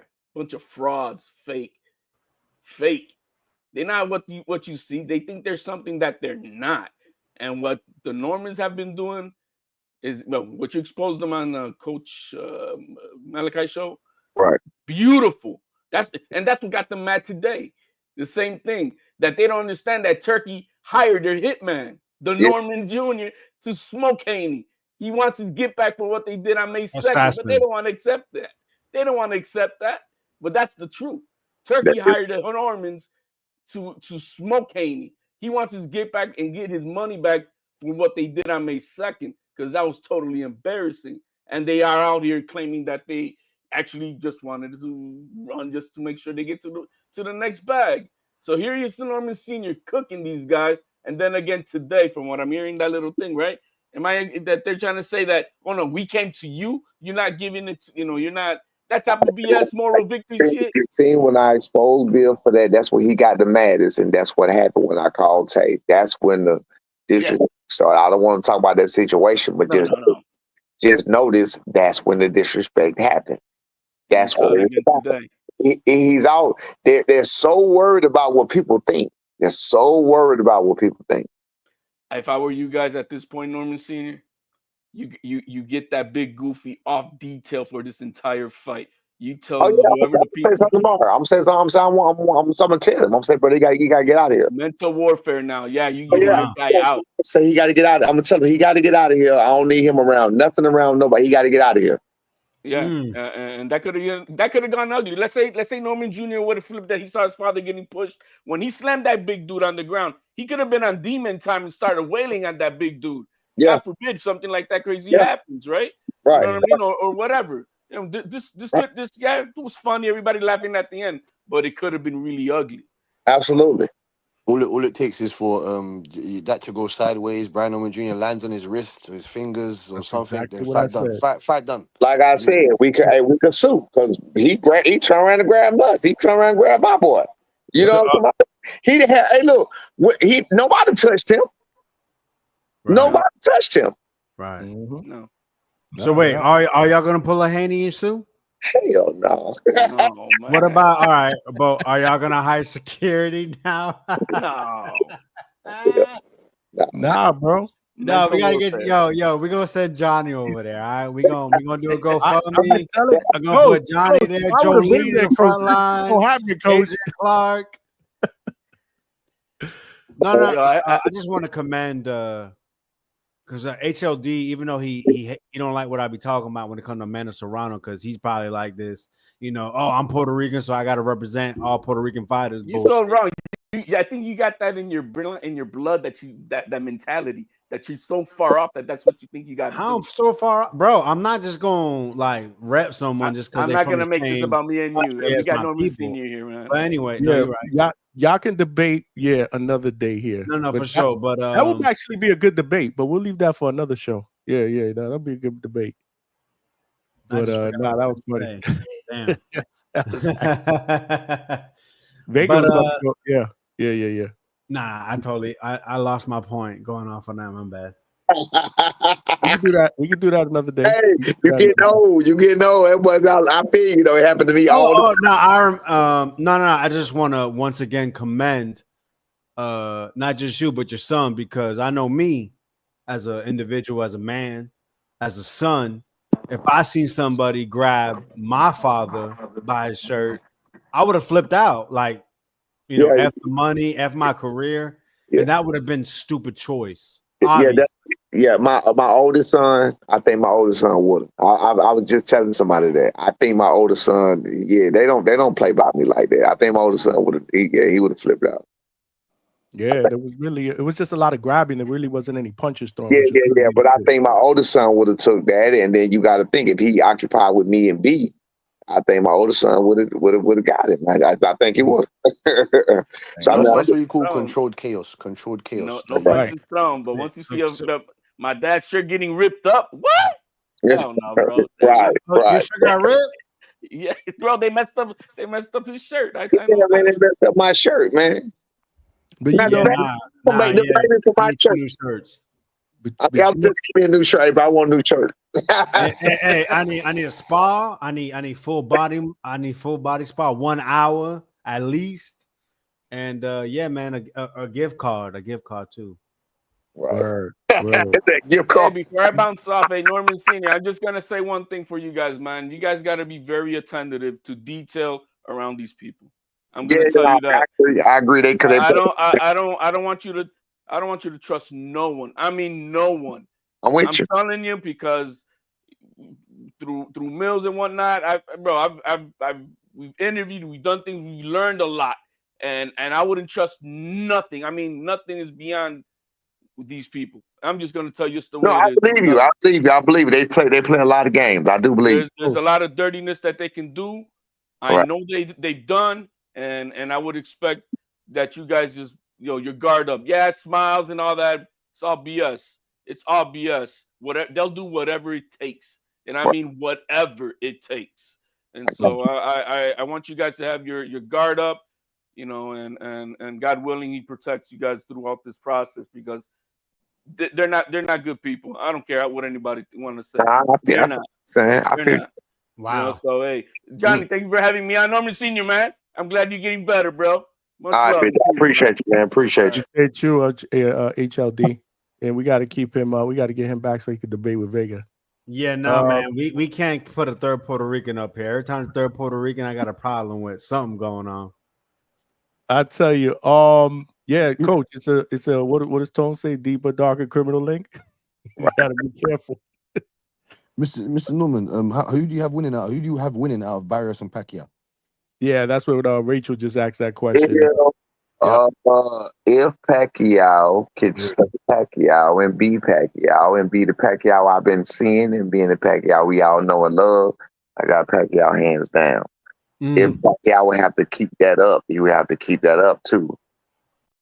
I don't think that Barrios, from what I've seen, because again, like I said, from what I've seen, the style of Barrios and all this time, I don't think, I could be wrong, I don't think he has the right style for Pacquiao. Wow. I've heard that a couple of times. But you don't think, years out of a top level professional ring, and why do everyone discredit Barrios so much? Like, no, I'm not saying he's just like this world, like this pound for pound guy, but he's never been easy for anybody, even if he's lost.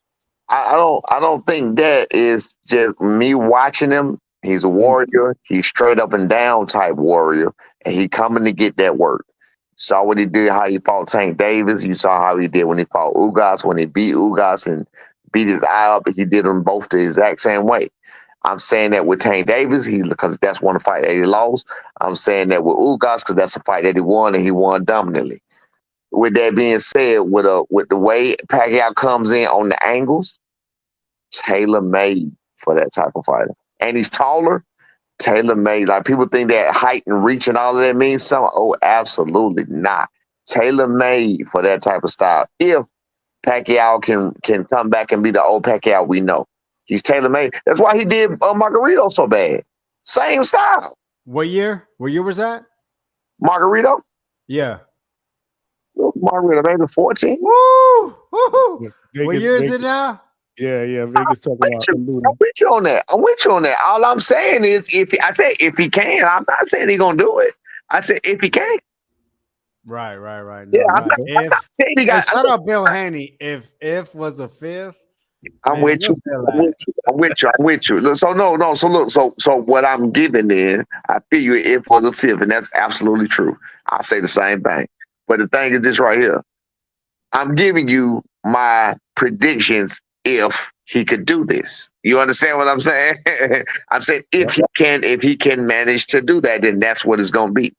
If he cannot, then Barrios gonna probably take him out. And like I also said, or no, I ain't even got to say what I also know is at 40, Pacquiao older than me by about like 6 months, 7 months.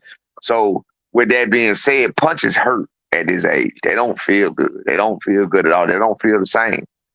You know what I'm saying? They don't feel the same. And what's the last thing to leave a fighter, Mr. Norman, as you know? Wow. Exactly, which Pacquiao still possesses. Yeah. In both Possibly. hands. You don't know that though. No, yes, Hey, we do. so, Yeah, so we no, do. so coach, you saying that Craig Haggard hurt you? No, Greg did not hurt me. I said punches hurt. Hey, I was just asking. Yeah, no, you didn't see Greg had to hit me clean. I don't really give him no real clean shots. Yeah, no, I had to watch it on his Instagram. Yeah, no, I didn't get hit with no clean shots. No, he not hurt me at all. No. Now, shout out to you, man. You was in shape. That was like the first thing I seen. I was Thank you. like, damn. And I did that in 2 months. From after 14 years of labor. So that's what I'm saying. You got to think about who we talking about in Pacquiao. In Pacquiao, we talking about a man who got a high level, got a lot of money. I'm not on that level. Me, at the drop of a hat in my basement, for the most part, I stopped 14 years of eating a bunch of fast food, drinking sodas, doing everything else, and I stopped cold turkey. And in 2 months, I got ready to do what I did. So now we talking about Pacquiao. You feel what I'm saying? So I'm just saying you just never know what he can pull out. So I'm not counting him out. I'm definitely not counting him out. And I'm not saying he got a surefire win either. I'm just not counting him out. yeah. So who you got? Gun to head. Oop, sorry. Say what? Nah, I Who was you saying have winning? Gun to head. he just said Pacquiao, Barrio. Pacquiao. Yeah. He said Pacquiao. No. He's saying if, what if, possibly. Pacquiao. He's done said it. Yeah, Pacquiao. I can't. I mean, again, I can only go off of the old Pacquiao that I know. I agree with what you're saying about that's a long time ago. I'm 1,000% with you, but I can only go off of what I know, and that's what I know, and I'm going Pacquiao. I have another question for you, Mr. Brands, senior man. For the older guys in the division, I'm just asking. This is a fantasy question. When Brian Norman Jr. was he must have been about 18, 17. I'm not sure what he was doing at that time. But when the guys are Keith Thurman, the Errol Spencers, the Bud Crawfords, how would have you seen your son against those guys in the division? B was fighting. B was fighting at that time, and I'm gonna be real with you. In my mind, he would have beat him. In my mind, he sparred Bud at 20, and he did good with Bud or whatever. He sparred Tank at 16. He sparred Tank at 21. So in my mind, he would have did good, but we're not talking about a skill level thing. That experience, the under the lights, the pressure, all of that makes a difference in the game. So what I found that out because skillfully he always had skills. That's what I'm saying. Y'all don't know everything he can do at all, still by far. So skill wise, he was able to do it, but was he ready? No. Mentally, a lot of things was going on. And he just wasn't ready. So I mean, skill wise, I think he would have did fine. Mentally wise, no, not so good. Yes, because I believe he's got a very fan-friendly, exciting style, Brian Norman Jr. He went back in the lab and worked on his craft after that Boca Chica performance, after the Quinton Randall, you know what I'm saying, to multiple other performances after that. So, like I said, he's a workhorse. I gotta say something about that though. He always works on his craft, but understand he didn't go back and change anything. He just focused in, was more focused, and he did what he was supposed to do. That's it. He already knew how to do it. Yeah. That's what's up. Adrian is heading to New York in 4 hours. Great weekend for boxing. Shout out to you. Malcolm with the $2. Appreciate you, my brother. He said, Coach, can y'all rock horsehair gloves versus Dev? #Team Norman. Be like them. I don't know what he gonna get. Be do what he do. You know what I'm saying? I don't think he need him one way or the other. Like I said, we can beat him boxing. We can beat him knockout. We can beat him however you want to get beat. You know what I'm saying? So the horsehair gloves won't be necessary. I don't believe. It's whatever. I mean, we're not looking for no kind of advantages. We're not looking for none. Got you. We're looking for a fair fight. That's what's up. Cam Zen Management LLC. That's Coach Marcus Walker with the $5. Big shout out to the Hangout spot in the Normans. Much respect. The King Cam family. Obviously, Cam did his thing this weekend, man. Last weekend, yeah. I saw. Yeah. This past weekend, yeah. I saw him and Sparrow. Yeah, they did good. Yeah. No, they did their thing. Would one question I got is has there been any talk, or is it too early for ring size? Has that been established? It has, but I can't say nothing. Okay, Mm. gotcha. I mean, because I don't know. I don't know if that's a big deal. They specifically told me don't say that. Why is that such a big deal to keep secret? Like, I don't understand that. No, I don't know. I was specifically told don't say that. I don't know why. Yeah. That's gay. And I found that out today. And I found out today they was like, they got the ring size. They told me what it was. They was like, but don't say that. And I said, okay. So that means it's 22. That's 22 by 22. Breaking news. Can't put Coach on. Look at his face. Norman, Look at Mr. Coach's Norman. face. Look at your face. Is that the first time that you and Brian have seen Devin Haney and Bill in person, like size them up? Is that the first time? No. We was in camp with them. They was for the Lomachenko fight. They had a fight. We fought on the same card. They had a fight coming up. We fought around the same time he fought Lomachenko. Okay. And that's why I told you the security guard. We met him. We knew the whole. I met him before. Okay. Oh, so you knew y'all were smaller than him? Well, he probably wasn't looking to size my son up like that. But again, my son really ain't smaller than him. I'm just trying to poke the bear. Yeah, you can see the dense. You can see the dense neck. You can see his dense neck. You can see the biceps. Right. My boy is damn. That's what I'm saying. That was like a piece of steel, bro. I promise you. Yeah, nah, man. That's the one thing about Norman. You grab him, you ain't gonna be grabbing nobody else today. Yeah. No, I remember when I dapped him up. I was like, damn, champ, you fucking diesel, bro. Like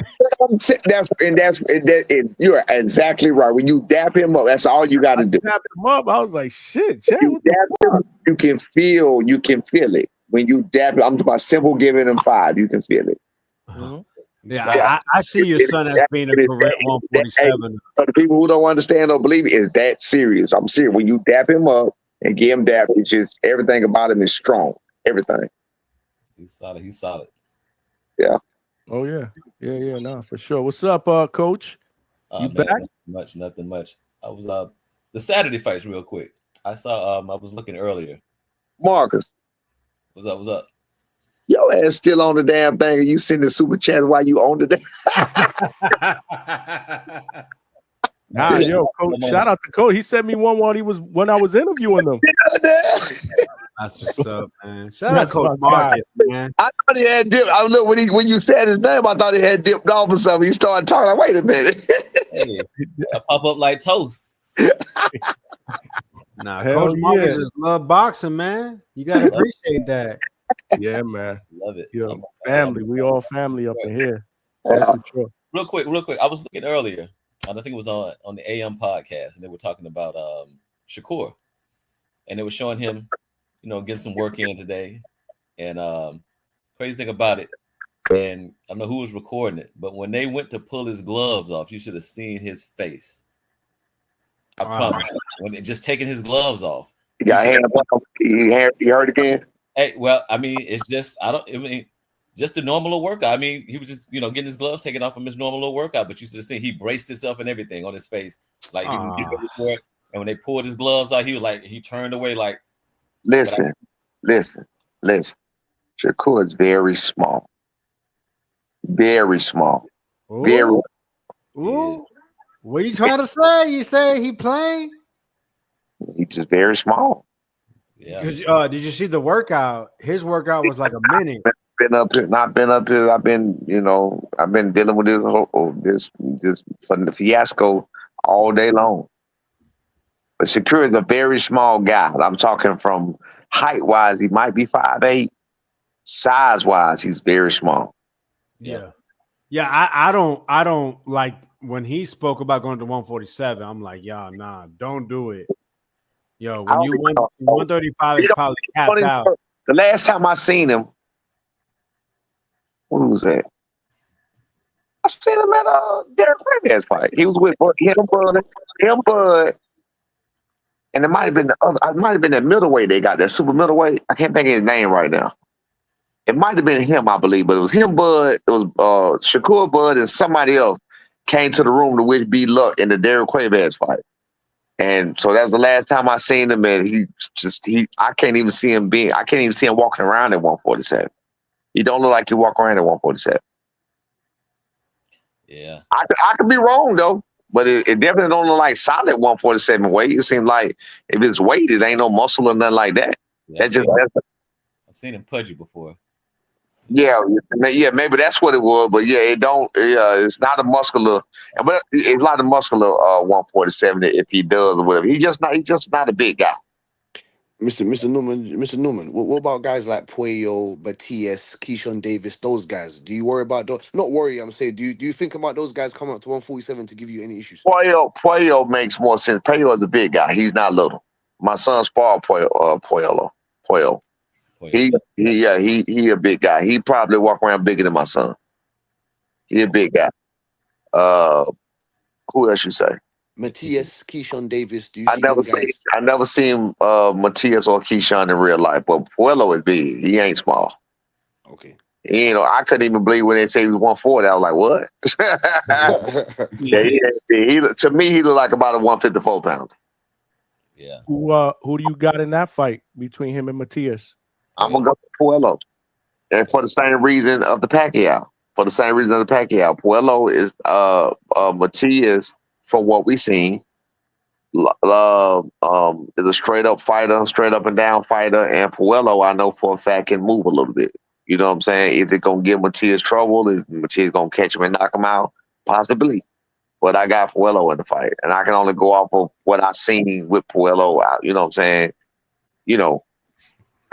I just think he beat Russell. Yeah, no, I just think there's more tools in his toolbox. Yeah, I agree. I agree too. But again, and that's keep across the board. Like we don't know what all Matias got, but we only know what we seen. So it stands to be seen. But I will go with Puello, right? You know, Matias was the opening favorite, which I don't understand because, right, homeboy beat Gary Antoine Russell, undefeated with 100% KO percentage. He beat Sando Martin, which a lot of people believe deserved, possibly a decision against Teofimo Lopez. Right. But go back. He beat Akhmadov, which I felt Akhmadov won that fight, but it was up for grabs. So listen, when he beats Matias, if they don't rank him number one and they don't push for him to fight Teofimo or Teofimo to vacate and get this guy a chance to be the champion at the ring, he has legit one of the best runs at 140 we've seen in the past few years. Yeah. Correct. I agree with you. Hey, Coach, I'm gonna get on you about I that hate package. his style. What you say, Mark? I said I'm gonna get on you that Pacquiao. I don't know, man. The last two fights I've seen him in, even that. He didn't look good, but you got to also. He didn't look good, but you got to also remember he didn't look good. I mean, he knocked out in Marquez fight, and he came back and he was Pacquiao again. But this too far. 4 years, and then I seen you in an exhibition get peppered up. Coach Cam. It's the Pacquiao that fought Furman. Do you think that Pacquiao can beat Barrios? Yes, I do. It's Coach Marcus. I think. Yeah, but I know he faded in that fight against Thurman too. If that fight that went probably another 2 or 3 rounds, he was done. So it wasn't for that knockdown. Yeah, that's what I'm saying. So he faded in that fight too. So I know that. So, but can we say something? Can we point something out? Again, that's years ago, so that don't even count right now. So what year? What year? Yeah, years. So we can't even really count that. So with that being said, you got to let's keep this in context that Keith Thurman is a mover also. What's the name? Don't seem to be a mover. He just seemed to want to come and get it. He's heavy. He's heavy on the front foot. Right. He just want to come and get it. And like I said, and I'm just speaking that on the fight that he lost. You got to go back with the fight he lost and won. And in those ways, he fought the same way. There was nothing different. How you don't think Serrano's heavy on the front foot, Coach Norman? My man said that. Now I said that, and then Yeah. you said, "Well, you kind of countered it and said you don't believe so." That was the maybe it was more the reason why she lost. Yes, it was like we talking about, remember we started talking about the distance and the jab, and not using her distance and getting her Right. distance. So that's why I said, when you said it, I started saying, you know what? As I'm thinking, as I'm talking, I'm replaying it in my head. And it was just not on the front foot per se. It was just she was getting too close. She was fighting a firefighter. She didn't really have to fight. Who, Serrano? Serrano was fighting a firefight with Taylor, and she didn't have to fight. She didn't have to fight that fight in a phone booth. She didn't have to do that. I don't think Katie had to. Serrano the longer one, right? She the taller one. She is taller, yeah. So she the longer and the taller one. So what I'm saying is, if you're getting headbutted by the shorter person, why would you put yourself at risk in that range of being that close down here when you can use your reach? That's what I'm saying. Because Katie's better at distance. How you be better at this if you don't got long arms though? Because she's better at straight punches and throwing in combination to get in and out. Well, hopefully she worked on her straight punches then, because I don't know. I only seen, these are the only fights I've seen from both of them. I've never seen it with nobody else. Hey, no. Hey, I agree with you, Coach. Hey, are you familiar with Coach Bermudez? Got a lot of background noise. I don't know why. You said for me, what? I think he said if you were familiar with Coach Hector Bermudez. If I do, I don't know. I might be out. He's a coach for this guy named Rohan Polanco. Are you familiar with that guy? Yeah, I know Polanco. Tim Bolsky, can you mute your mic? Can you guys mute when you're not talking, please? Thanks. Yeah, I knew it wasn't me. Yeah, No, because I was listening to this podcast yesterday. You might be familiar with it. It's called The Norman Spot. And this guy named Coach Bermudez, he was on here and he was questioning, what kind of coach you were.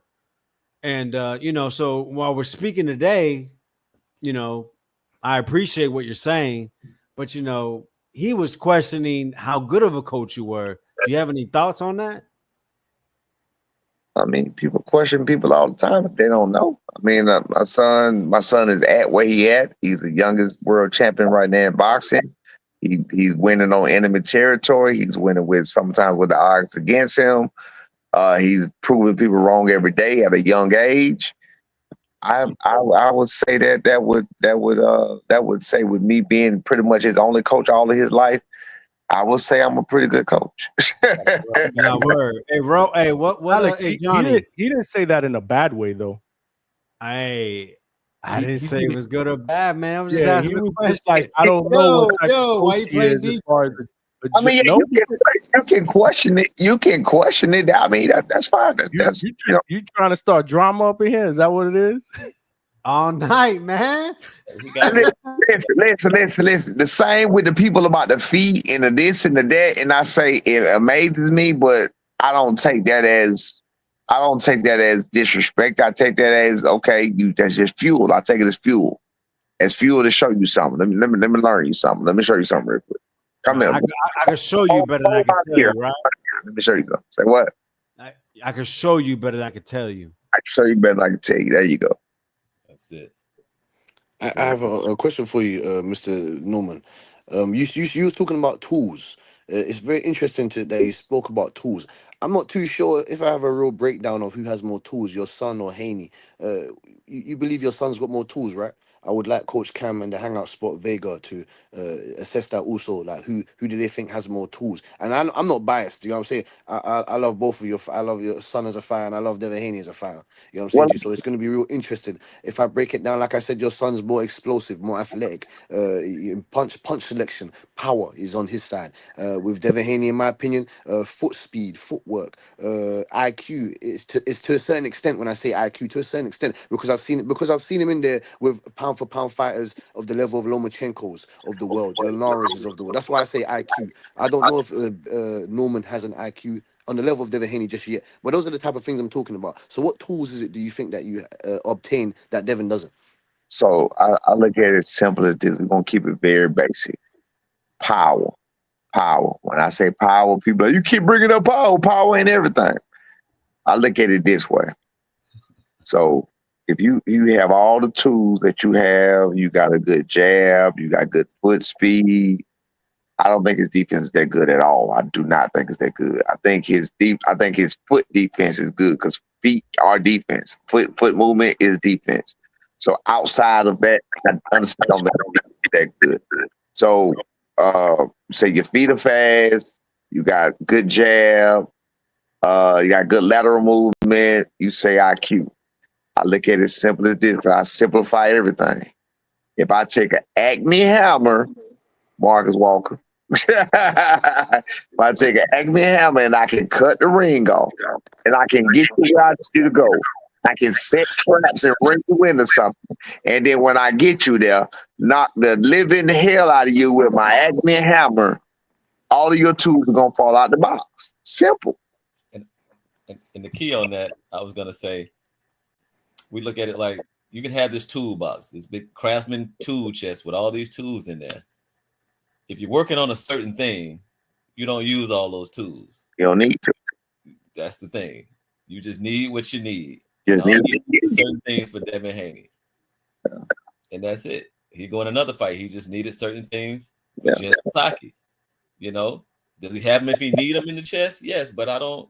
How many times you go in your toolbox, you need a Phillip head, but you dump your toolbox out on the floor? You just don't do it. You go in there and get your Phillip head, your flat head. So You need to get the check job done. out to Devin Haney real quick.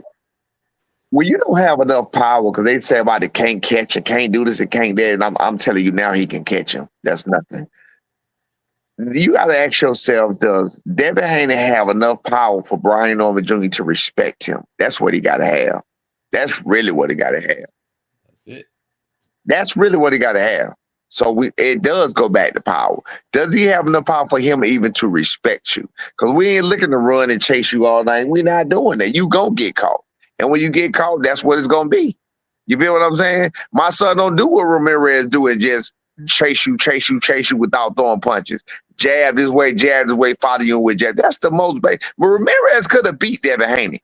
And he could have beat him easily, if you ask me. All he had to do was let his hands go. Because he actually was in range the whole time.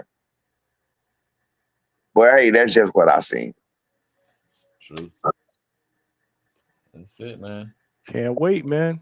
Cannot wait, man. This the only bad part about this fight is the wait, right? Hurry the wait. Man, when I go down here to this Times Square, go try to grab me something to eat, man, and come back up here and take a nap, man. I'm gonna holler at y'all, man. Y'all keep cooking. Holler at me when y'all get back, man. I can holler at you. Thank you. Okay, Thank you, Mr. Brown. Thank you, Mr. Limousine. Hey, Marcus, do you know when the next fight is? Is it the second or the what? They're talking the second. Or the 12th, right? Yeah, either that. We talking about bringing Cam here. I got some cooking in October in Atlanta. That's gonna be BRK too. I got some cooking here in Atlanta. Okay. So, yeah, we gonna see. Right, that's a bad then. That's a bit okay. I'm gonna holler at y'all. All right, bro. Appreciate you, Coach. All right. Salute, sir. There you have it, guys. Coach Brian Norman Sr. up in the building, giving us the scoop on what went down today, man. Make sure you guys smash that like button. You never know who's gonna show up at the hangout spot, bro. That's it. You never know who's gonna show up at the hangout spot late night. The chat is cooking, man. Yeah, man. I mean, I'm excited, man. This weekend is gonna be dope. I want to ask each and every one of you separately, what fight do you believe has the potential to be the fight of the weekend? And I will start with, let's go with Coach. Oh, man. Well, actually a two-parter. The fight that you're looking forward to the most this weekend, and again, we're talking about the Friday and Saturday cards, and what fight do you believe will, based on, excitement, action, which one we will say on Sunday when we do our show, that was the fight of the weekend, hands down. Chat, I want y'all to chime in as well. I think it's gonna be the Serrano Taylor fight. That I think that's on both of them for me. Just intriguing is the Shakur fight. The Shakur, just some intrigue, just trying to see how he holds up to that pressure. And if you get a thing where you have to punch, can he sustain punching? You know, and that's the thing. I'm just intrigued by that. But I'm looking forward to this Amanda Taylor Serrano fight. You know, that's the big one that I'm looking forward to, and I think that's going to be the fight of the weekend also, because I think they're just going to let it go. Hey, if it's anything close to what we saw the first two times, I mean, I think we're in for a treat. So that's what's up. I mean, tomorrow's card is going to be dope, man. I believe I saw somewhere. I think I said it yesterday. I'll repeat it. There's about 21 straps on the line, right? between all these females and a couple undisputed fights. Like, it's crazy, bro. I think it's going to be exciting. Boxing, I think. Yeah, I read somewhere that I believe that it's going to break a Guinness Book of World Record or something like that for as many straps on the line on one fight card. So no, it's going to be dope. It's going to be dope. That turkey card with the heavyweights. I think the woman with the women. I think it's kind of like rivaling that as far as that, but I think it's bigger than. It's going to turn out to be bigger than that. Nah, for sure. Timboski, what you got? Two-parter. Yes, yes, man. The first part you asked what fight has the potential to be fight of the weekend. In my opinion, Johnny, I'll give you an underrated, under the radar fight that no one is even thought about to be asking. David Morrell versus Iman Katayev. That's the fight I'm looking forward to. I like that. Yes, I think that's going to be a sneaky, really sneaky fight that nobody, including myself here on the panel, shout out to you. Yeah, we're not even talking about that. I agree with that. We need to see how David Morrell bounces back after his performance and his defeat against La Bandera Roja y Bandera de Benavides. You know what I'm saying? I want to see Monstro. I want to see how he bounces back after that defeat, and I want to see what this Katayev is really about. Obviously, I've been watching him here and there a couple. Yeah. See, that's what I'm saying to you. You want to see how he is off and on the drop. Well, I don't know. This is allegedly, this was 2 years ago that he failed this test. So yeah. we're gonna see what he's made of against Dave Morrell, the skill level of Dave Morrell. Dave Morrell can punch two power punches. Obviously, we saw the size difference. We did see Katayev coming in there like a Russian Terminator. He does give me some type of Beterbiev style kind of, you know what I'm saying to you. He likes to punch. He likes to like short punches. Doesn't really control distance too well. Likes to do his work, grind you on the inside. I saw him against Johan Mendes, an undefeated guy. I was impressed from there. I've only seen 2 fights of Katayev. I know he has a decent Olympic pedigree background, but I've only seen the last 2 fights of him. So he did impress me. And as for David Morrell, I want to see how he deals with this power puncher. You know, I want to, because he's David Benavides. Obviously, he's not known for his power, obviously, but he's known for his accumulation, his volume. Katayev, not so much. Katayev, one knockout artist guy to me. He's got 1 knockout punch power. So I want to see how David Morrell contains him in that ring, and that has potential to be a fight of the night, in my opinion. Oh wow. That's a really, really good one. Is that the one you're looking forward to as well? Yeah. I'm looking forward to Shakur Stevenson and Zepeda, because that fight's been processed for so long. People say that everyone's saying Shakur Stevenson's being ducked. Zepeda is Isaac Cruz, Cambosis, Frank Martin. We could go on and on. So I am looking forward to that fight. People think that Shakur Stevenson's going to dust him off. I believe Zepeda's got something up his sleeve for him. He hasn't said much. He's not really a vocal guy. I like him, fan-friendly fighter. He's very dedicated. In my opinion, he's a gym rat, very dedicated. From what I've heard about Zepeda. So that's the fight I'm looking forward to the most, in my opinion. I love it, man. Both of your picks. Vega. Yo. What you got? The fight that you're looking forward to, and the fight that you believe may be the one that steals the weekend. Same answer for both. Has to be Matias versus Puello. Matias is a guy that comes forward, comes to beat you up, comes to fight. And Puello has shown you, not just once, but twice, he can handle a guy that's pressuring him. He's a dude that, hey, it may not always be the cleanest work, but it's winning. So I think, and then plus the friendly rivalry of Puerto Rico versus Dominican Republic, it's not as huge as many other rivalries because it's not like a hate thing, but it's still like a competitive nature. So I expect these two to really be pushing each other all the way to the end of the fight till a victor is secure. whether it be stoppage or whether it go to decision. I think that's the best fight. That's the fight that really is gonna be, you know, every round we're gonna see guys jockeying for the win, you know, for the whole 3 minutes. And that's what I look for. It doesn't always have to be guys throwing 100 punches, but it's, you know, who's feigning, who's positioning, who's placing their feet, getting position, you know, putting themselves to win 30 seconds of the round, a minute, 2 minutes, 3 minutes of the round. And I think that's the fight that's going to be that compared to all the other fights. Yeah, I think Katiev gets stopped. I think he's going to be off the drugs. He's outsized. I think Morrell's the better fighter. He's proven it. The only thing I can see against Morrell in this fight is if the Benavidez 200 punches landed take effect upon his body. But from what I've heard, from what I've researched, Morrell came in the best shape of his life and more focused than ever. And if you follow Morrell a little bit in his short 12 fight career, you know he's always had the tools. It's always been about the work. And he's brought the work. So yeah, man. Hey, Coach Marcus, where y'all from? Atlanta. Okay, because I swore I seen something about y'all being based in Miami. Yeah, Cam's in Miami. He's down in Miami. He stayed there. I think he finished college. Where he's in college. What college? He's already graduated. Cam has his master's degree. Word. From where? St. Thomas University. Oh, St. Thomas. Okay, that's like I think that's like Fort Lauderdale, or maybe it's Miami. Miami Gardens. Miami Gardens. Oh wow. Okay. Wow. Yeah. So he's training down here too.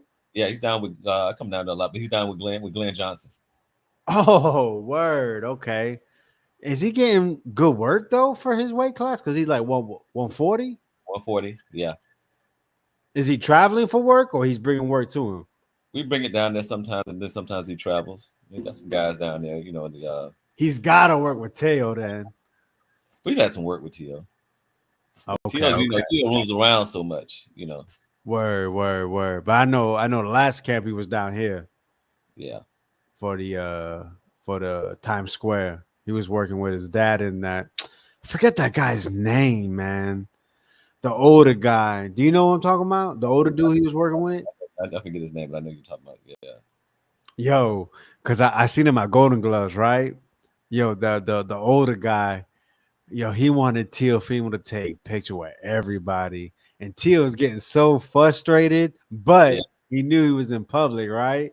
So he kept like withholding his frustration. Yo, it was kind of funny to see, but the one thing I gotta, just because I'm talking about Teo, the one thing I gotta give to him is, man, let me see. Golden Gloves was in March. He was on weight. He was on weight already. Yeah, he was in shape. Where y'all wasn't Golden Gloves? Yeah, they did it. They they had to call Cam to the ring, you know, as far as like his contribution to Florida boxing. What day you are there? I was only there on Saturday. I think we were there Saturday. Damn, so I must have missed it. I came probably a little bit after like 4 or 5 o'clock. Man, I wish I would have known y'all because I would definitely came up. Yeah, it's okay. Yeah, next time. Definitely. Is Cam still in school or he's done? He's got he graduated last May. This 2024. So yeah, he finished his master's and everything. 2024. He made his pro debut in April of 2024. He graduated in May 2024. What did he get his degree in? He did his bachelor's in beating the shit out of people. What did he do that in? Sports administration, and then he came back with his master's in international business. Beautiful. Yeah, no, St. Thomas. I know their specialty, I believe, is in the master's. Right, master's program. Yeah. He did 6 straight years. That's what's up, man. Shout out to you, man. Shout out to your son, man. Raising a man that can protect himself and also handle himself as well. Yes, sir. In the business world. Oh yeah, he's already got his promotion company. So he's doing his thing.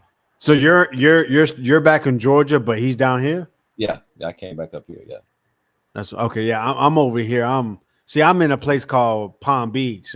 People know Palm Beach because of Donald Trump. I know it. Mar-a-Lago. Yeah. Yeah. Okay. So that's what's up. So definitely. I told man. telling Johnny Johnny's gonna come out to the gym. Gonna make some time, and I'm gonna come down. We all be in the gym, and he's gonna do like a lot.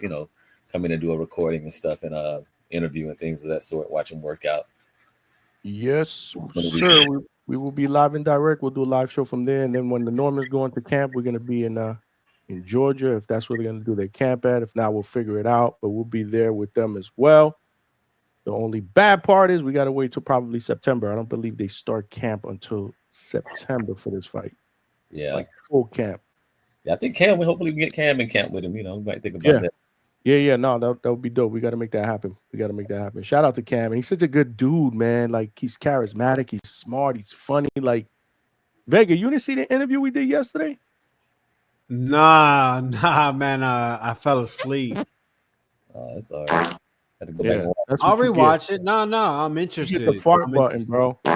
That's what you get. Hey, listen, man. I hear someone's based out here. I hear someone got educated down here. I'm locked in, man. I'm all of a sudden I'm a Walker fan, and I don't call myself a fan of nobody. We appreciate it, man. There you go, brother. Nah, absolutely, bro. Yeah, man. But you guys cooked with your picks. The fight that I am looking forward to and most intrigued about is Shakur and Zepeda. So I agree. I think Tim Boski said that one. I think you did too, Coach. Yeah. I'm really, really intrigued by that fight. I believe that with Zepeda's style, I expect them to be Zepeda, right? Come forward, throw a lot of punches in volume. I think that Shakur, it's going to be good to see that type of challenge for Shakur. It really is. I believe that, based on pressure, this could possibly bring out the best in Shakur. And again, I wouldn't bet money on it, but that's what I firmly believe offensively. So that's the fight that I'm intrigued about the most, or I'm sorry, that I'm looking forward to the most, or intrigued. And then the fight of the weekend that I can steal it, I think I'm going to agree with Vega. I think Puello and Matias. New York City really, and I remember when I was younger, New York City really buys into the whole DR versus PR thing. They do. And I don't know if there's any New Yorkers that live in New York currently that are in the chat that can either say yay or nay. But I remember when I was younger, it was more like a friendly rivalry. Right.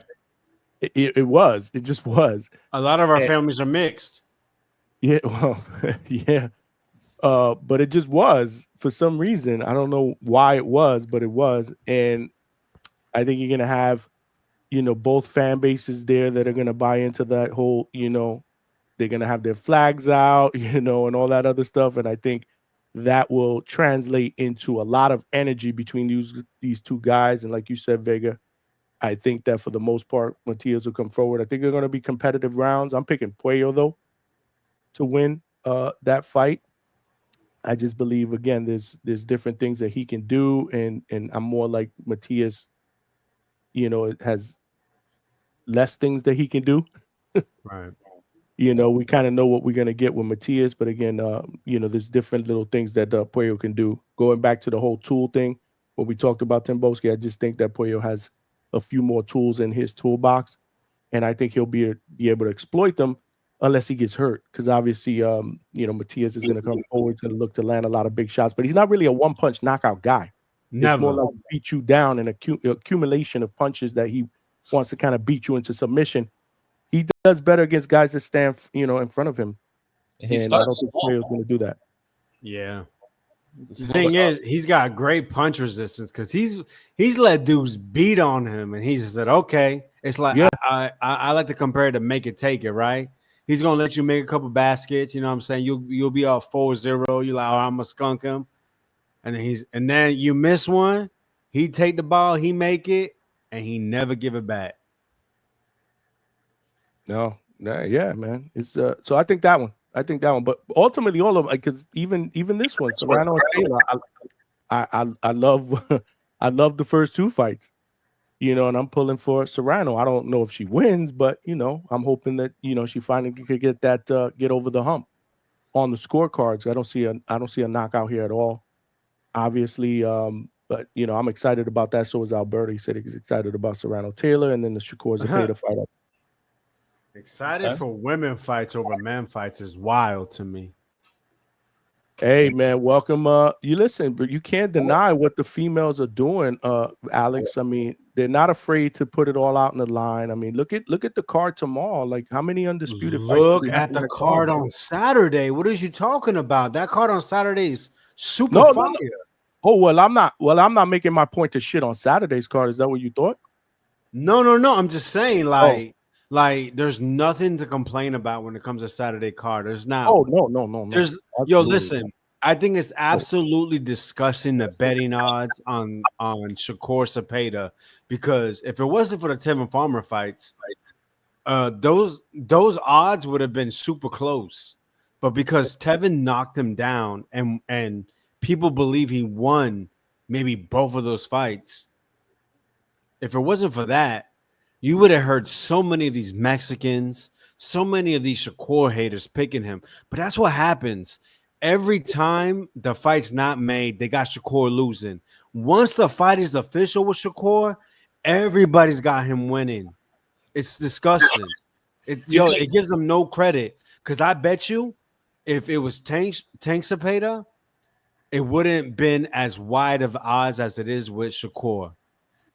I think with Shakur, what we have to keep in mind also, just coming back from where he is, Shakur has to do something in this fight that he's never done before. Yep. You can't do that. You can't do that moving like that, because you got Turkey talking about it. You can't, and that's based on, I think if he gets in, he tried to pull what he did against De Los Santos, they'll cut him. See, he's playing with his money now. You got to keep that in mind. He has to really, because his back's against the wall, he's painted himself into a corner that the fact is that, okay, we're not, people playing with you about a ring that moves in and draws in. He knows that even with Eddie Hearn dealing with him, you come out here and you stink it up and not put on a performance like that, they'll drop him. And his money will go down the drain. He'll still be Shakur. He'll still be on cards, but the money factor, he'll be cut out. He'll be cut out. So, so he has to fight in a way that he's never had to fight in his career before. So that's what people have to understand, that he's, the chips are stacked against him to take him out of his element that he's so used to being in. So he's going to be forced to fight outside of his comfort zone, and I'm looking forward to seeing that side of Shakur. Again, I've always said I don't believe that there's been an opponent in front of him that could pull out the best of him offensively. That's why I always wanted the Tank fight. But we'll see. Again, volume, pressure. Hopefully Zepeda doesn't come out and try to box him, bro. That's crazy. Whoa. Zepeda has a bunch of amateur fights. I want you guys to know that. Yeah, but I don't know if it's he was a high-level Mexican amateur. Right, I get it, but what is he most effective as a pro? Pressure, volume. Don't change that against Shakur. Be who you are. Why would you want to box? Why would you want to try to outbox, one of the best boxers out there? But why would you think he tried to outbox him though? Like, that don't make no sense. That's what I'm saying. I think in this fight, because of Shakur's future, Shakur has to fight. You can't come out here. I want Zepeda to be himself in this fight. It's Zepeda winner, but Shakur is going to be out of his comfort zone. You have to come out here and fight, because your future earnings is based on this fight. Right. Yeah. So you got to come out here and deliver. He's about to be a free agent. Yeah. Yeah. You want to continue to rock with that Turkey bag, bro? You better show something tomorrow. Exactly right. And Turkey's talking mad shit like, hey, we got a shrinking ring. This, Tom and Jerry, and so yeah. So but Turkey's right. Turkey's just letting them know, like, hey, we'll cut you loose, bro. And okay, not saying you're not good enough to be on other people's card, but as far as like paying you that money that you supposedly think you deserve, that's out the window. We're not paying. No, you turn him into a B-side fighter, damn near. Absolutely. B-side against who? A lot of people. One fighter, he's B-side against. Tank. Right, but who is he gonna be B-side against money-wise? There's only one fighter. Well, tank. I'm just saying they will not pay him his worth because they know to the people you're not worth it. So we're just saying, I'm saying his career and his future earnings are based on this. You let him get in there and pull a De Los Santos and tell me where he's gonna go and get the kind of money that he's gonna make off this last fight right here. It's all about ROI, man, return on investment. Right. But I'm just saying we got to stop discrediting Cepeda because I'm not saying you guys are. Oh, I'm not. But look at the odds. Like when Shakur beats this guy, it's like, yo, you were a minus 1,000 favorite. Like that's not fair. This guy was ranked number 1 at one time at all 4 sanctioning bodies. Right. Yo, right. and people are like, oh, look at his yo, he beat good fighters like Mercedes Gesta. Was he a world beater? No, but he was decent. Giovanni Cabrera. Some weirdos believe he beat Isaac Cruz, which I disagree, but Giovanni Cabrera's not an easy fighter to look good against. He got cooked the first round and beat the living shit out of him. He beat Maxie Hughes, another good fighter. He beat Devin Farmer 2 times. And I feel like I'm leaving someone else out. Like he's got good wins. What have you done for me lately? And everybody questioned those Devin Farmer wins, and Tevin just got smoked in 40 seconds. That plays a lot into it. You nailed it, coach. Exactly. Right. You know, you nailed it. And for me, it's not about so styles don't make fights now. Okay. It's not about discrediting for me personally, Zepeda. It's how high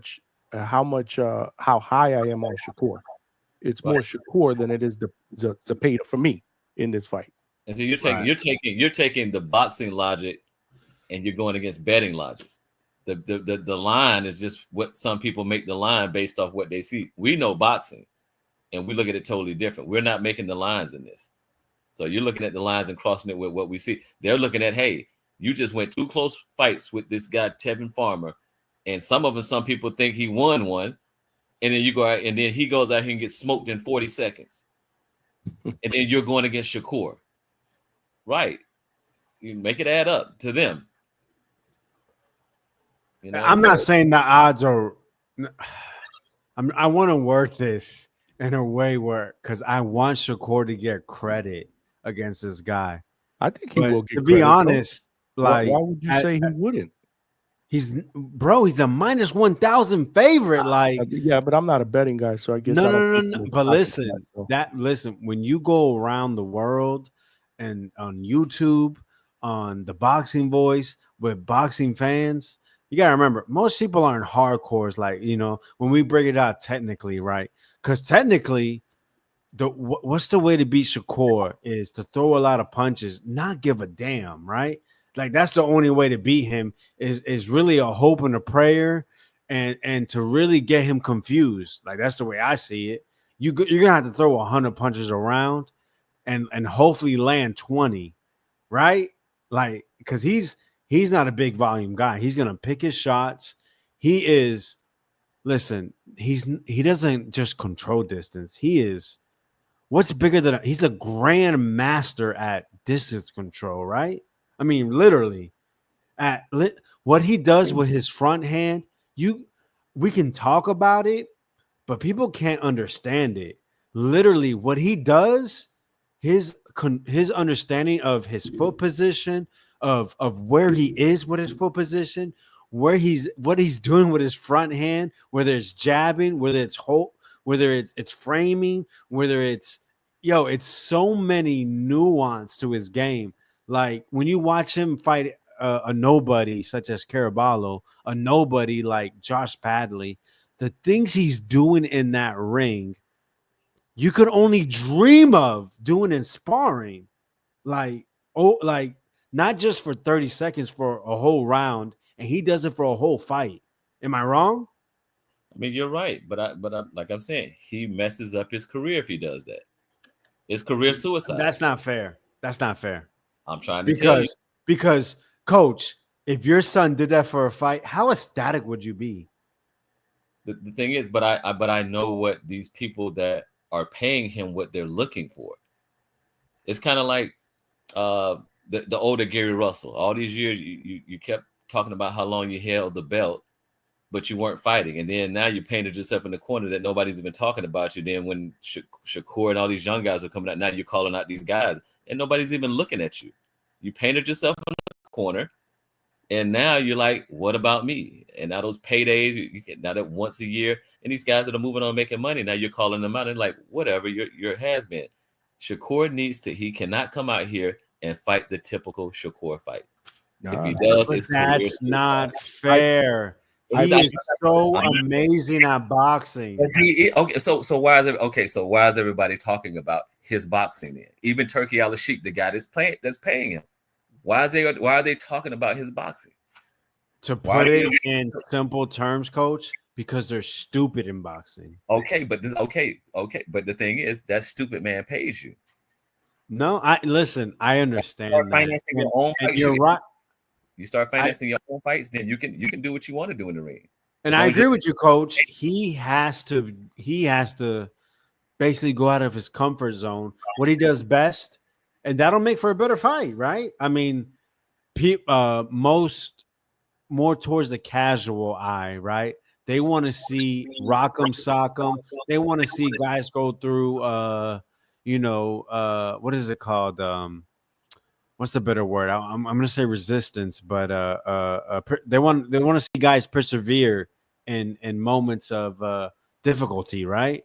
Mm-hmm. But Shakur is that good. I truly believe defensively to where he doesn't have to go through that.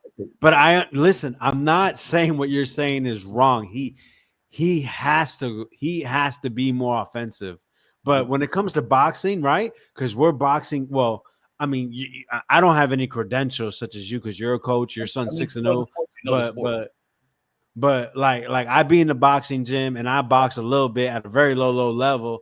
But listen, my coach is, you know what the number one thing is? It's like, yo, where's your defense at? Why are you getting hit by that? Right? That's the first thing they're gonna tell you. Like, you don't have to be hit by that to land. Like, yeah, you're landing, but you don't have to. You can slip more. You can position yourself into where, like Josh probably said it better, the best. I'm sorry, where Shakur was in a spot where he couldn't get hit, but yet still could hit you. Like that's boxing at its highest level. And there's only like we have 1% like in financial terms. He is 1% of 1%. Like seriously. And it don't get talked about enough. And that's all I'm trying to do is just speak on that behalf. Did you watch the press conference today? Of course, it was whack. Okay, I hated it. What I'm saying, but did you? Okay, so why did you even think he was talking like that? Because he has to. Because that's what people had to believe that he's gonna go out there and gun ho and hurt somebody. Not the people that are paying him. Now let him get in there and go against him. Go against what he said he's gonna do, and watch. Not to the fans that know the boxing, but to the people that are paying him. Watch his stock plummet. Yeah. No, that's bullshit, man. Because how are you a boxing guy, right? That's putting money in boxing, but you don't appreciate boxing. You listen, but that's what made Mayweather so great, right? Because we're forgetting he that maximized the boxing side and the promotion side, right?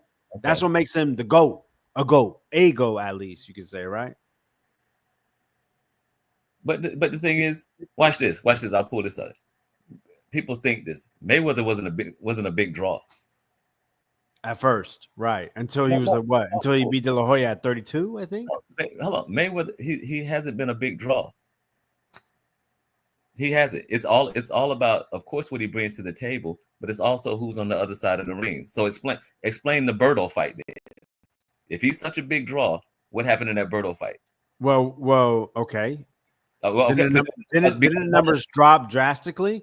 Yes, because of the guy on the other side of the ring. Now, if you're that guy, you can put Tyson in there with me, and when Tyson was in the prime, and watch what happened. So that's what I'm talking about. That's what I'm saying. So that's the difference of you can put Muhammad Ali in there with me in his prime, and who is Marcus Walker? We don't know who he is, but Muhammad Ali's fighting. So that tells you that the fact is the illusion of okay. And I always say that people thought it was crazy that he's not a big draw. He knows that he needs that guy on the other side of the ring just as much. Of course, he makes more money, and that's the biggest payday of their life. Of course, they're going to fight for the money. And I always throw it, Berto. Why didn't you sell that out? Why wasn't that a big pay-per-view thing? Because it's Mayweather. But it's who's Mayweather fighting? Of course, when you got Pacquiao, Cotto. when you fight people that have countries behind them, when they have countries behind them like that, you know. Right. No, listen, I'm not going against anything you're saying. I'm just saying I want people to understand boxing. And Shakur should be on everybody's top list, right? So the top list is the pound for pound list, right? That's what people use as who's the best fighters in the world. If you don't have Shakur on your list for best fighters, you don't know boxing. Listen, Coach Walker, you haven't said anything wrong at all. It's not a debate on that. I understand everything you're saying. I'm just trying to get the listeners, the people that could be tuning in, whether it's live, later. I do this on the Boxing Voice all the time. They call me a hater. They call me Mr. Negative because I don't like the hoorah shit. The hoorah stuff doesn't mean, and that doesn't win you fights. That gets you sales. Congrats. You're muted.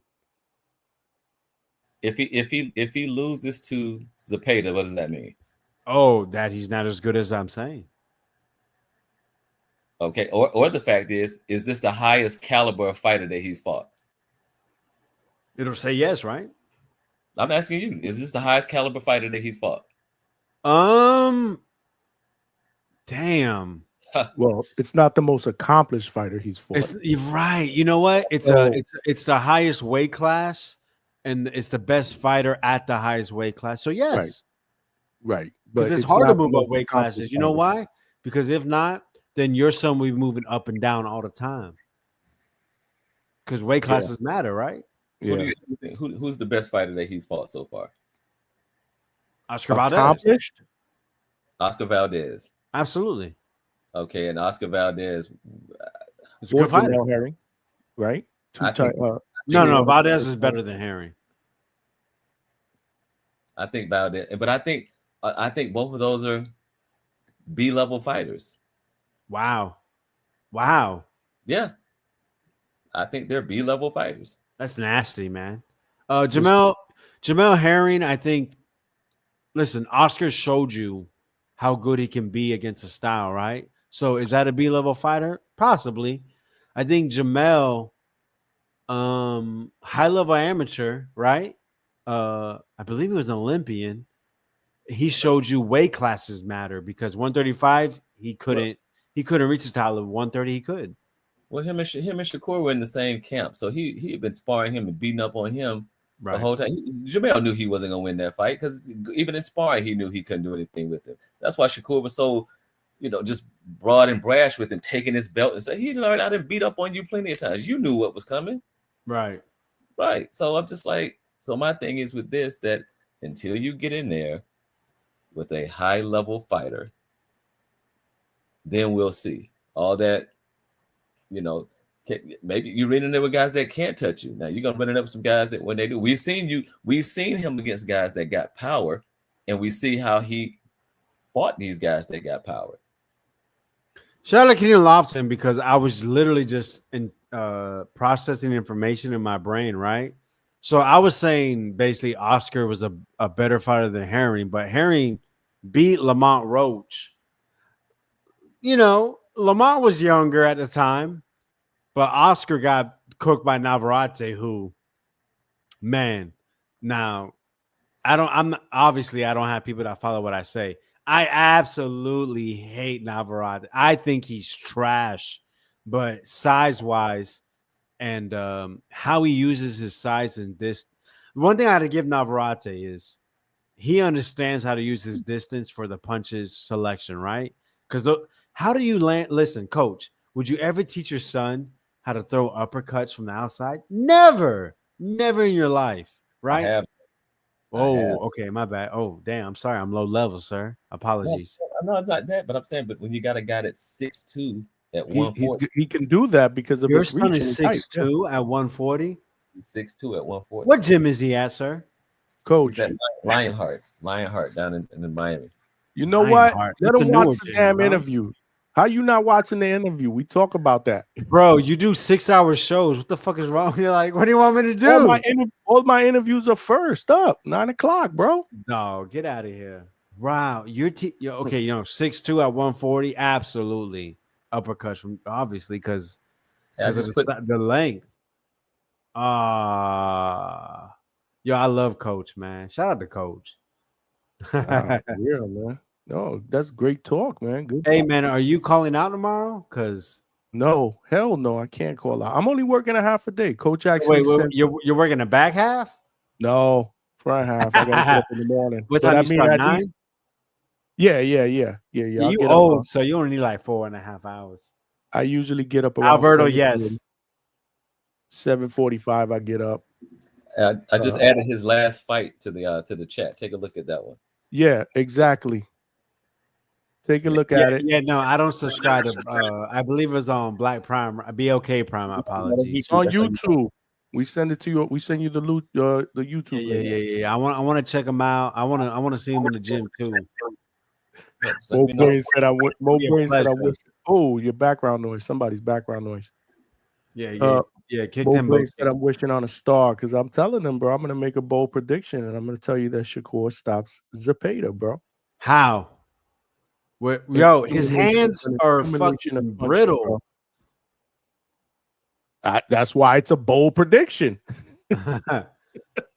I'm not gonna sit there and tell you that I'm gonna bet my life on it. Look, don't because you'll die. He said, would it surprise me Johnny Foreman was able to drop him and he isn't a big puncher? I think it would be more of a TKO, maybe a body shot. I mean, I don't know. I'm gonna reach for the stars with this one, man. Again, I've been saying it for the longest time. I just want someone to bring out the best in Shakur offensively, and I believe that this style can do it if he's himself. Come forward, throw volume punches. I think that we may say on Sunday, wow, damn, I wasn't expecting that out of Shakur. That's my bold prediction. Every time I watch Shakur, man, I'm in amazement. I just wish He's great. I I can love do him. what he He's a does magician in there. for 15 seconds. For 15, I wish when I put gloves on, I could do what he does for 15 seconds. Alberto, we got to kick him, man. I'm so good. Getting cooked, bro. I'm not getting. How am I getting cooked? No, like I said multiple times, man. I'm joking. I'm not saying what he's saying is wrong. This isn't a debate. It's a good back and forth. It's not a debate. I get it. But yo, like, look at this one. Possibly a no mark. Can't touch him. Get frustrated. Quits on the stool. We'll see. I like that, King. Zepeda, I think, is a full bred like it's embedded in his mind to be that what we call Mexican style. I don't see him quitting. Nah, I don't see him quitting either. I think that's a good take, though. Hey, I just want us to be amazed by something that happens over the weekend that we were not expecting. So I'm trying to speak something into existence. That's just how I do. And we want the knockout. So I would love what is the knockout push us towards? A Tank Lamont winner. That's if that fight even happens. Oh, Timbosi, you woke up? No. No, I just saw it at work, man. You know what time it is over here, man. I was still listening though. Just I couldn't really speak. I just wanted to ask. Say the winner. Say people. Zepeda does the unthinkable. When I say unthinkable, I'm just talking about from the boxing. This is boxing. We know anything can happen. When any of the two. We get it. Yeah. So if Zepeda does win, where does Shakur Stevenson? What do you think? You already know Vega. They're gonna throw him underneath the bus if he loses to Zepeda. So where do you think he goes from there? BOK Prime. If he loses, oh Lord. For England. Yeah. You go to England, fight Joe Cordina, right? I think they take him over to the UK if he loses. Why would you take him to the UK, Coach? Why is that? We've already heard Eddie Hearn has already said that he'd be a big star over there. Okay, but why do that if he loses? What about if he wins? I know if he wins because I think Eddie's going to still keep his hands on him. I just think I think Turkey kind of like you can kind of tell because Turkey's kind of like Turkey doesn't give a damn. Turkey got the money. He's like just messing with him, you know, from the shrinking ring to Tom and Jerry. We know who he's talking about. You know, he even said for that fight that I'll put a shrinking ring in here. So we know that okay, we want you to press the action. And I don't think for his career's sake that he can just come in there and be the same typical Shakur that we've seen. He's gonna have to fight. He's getting a payday now, but if he wants anything further, he has to fight. He has to fight differently. Now the thing is, even you heard him at the press conference talking. You can't talk that kind of talking and get in there and not do it. Why? Why are you talking that kind of talk? But yo, coach, we hear it all the time. Okay, but I'm just saying. Now I'm gonna beat you. Bringing belts out with Mexican flag. I'm putting belt to ass. I'm gonna do this. I'm gonna do that. Bro, it would be nasty work if he just runs around the ring, bro. After all that shit talking he doing, bro. Fuck, no, it won't. If he wins and embarrasses Cepeda by punching him 8 times around, I'm going to be standing clapping. Okay, that's fine. That's you. But what happened with De Los Santos then? Why did he get all that flack from De Los Santos? Hey man, both his hands were hurt, and he was being a little bitch about it. Now you saw it against Padley. He hit the man to the body, shook his hand. My hand, and still stopped him. Oh, but that's Padley. You said, "Hey man, Cepeda. I'm sorry. Shakur's that good." Apparently, everybody got him stopping Cepeda, which is hilarious to me. I think that fight may have been a little bit. I don't think he stopped Padley if Padley had a full training camp. Think about it. He went to where did he go? 10, 8, somewhere in there. Yeah. It was past 6 for sure. Okay, so I'm just saying. I think if Padley had a full training, it was the 7th round, if I'm not mistaken. It was the 7th round, if I'm not mistaken. Yeah, I don't think he stops him if he has a full training camp. And we don't know how good Padley is. Well, he came out and got a knockout after that. So I mean, yes, correct. Yes. In the 5th round. Can Cam stop Padley? I don't know.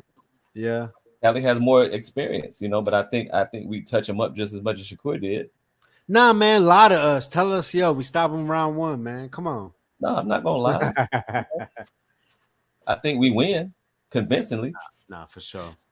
Mr. Hangout Spot Vega and Coach Cam. How good do you think Floyd Schofield can be? Do you think that he wanted to get that fight after? How good do you think Floyd Schofield could be?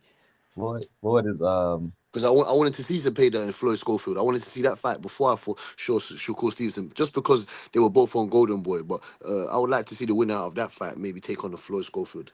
Floyd is very good. Floyd is underrated. I like He's a hell of an athlete. He works hard as hell. He's a smart fighter, but he's for that size and that thing. He's a fucking freak of nature, man. He is, and he's very smart. Good punch placement. He's strong. Everybody think it's just power. It's not. It's not. He's a very well established fighter. He is. You know, and he'll gut it out. You know, we seen that when he went. I forgot what fight it was when his father was telling him to get, but he went in there and gutted it out. And you know, he went against his father's word and he dropped his nuts and he went in and did what he had to do. But he give anybody fits. He gives anybody fits. Even Abdullah Mason. That's a Abdullah Mason's good, you know, but you like Floyd over Abdullah? I like Abdullah. I really do. I think Abdullah's a very good fighter. I think he's on the rise. I wouldn't move him too fast because you have to watch certain guys. You put him in there with. Because he has shown that, you know, he can be touched and he can go down, you know, just like he can touch someone and put them down. He's shown that he can be touched and be put down. And some of these guys that by that guy that touched you and put you down a couple times, some of these guys on those shots you might not get up from. Correct. You know, so, you know, but he's a great young man. I think he's, you know, his family and everything, I think they're wonderful and he has great trainers around him. And I just don't move him too fast. And you have to be meticulous in where you place him and who you put him at this young age. He's a future star. Like Cam Walker. Yeah. But we're gonna move him the right way. Like I tell everybody, we're gonna move him the right way. I know what I have my hands on.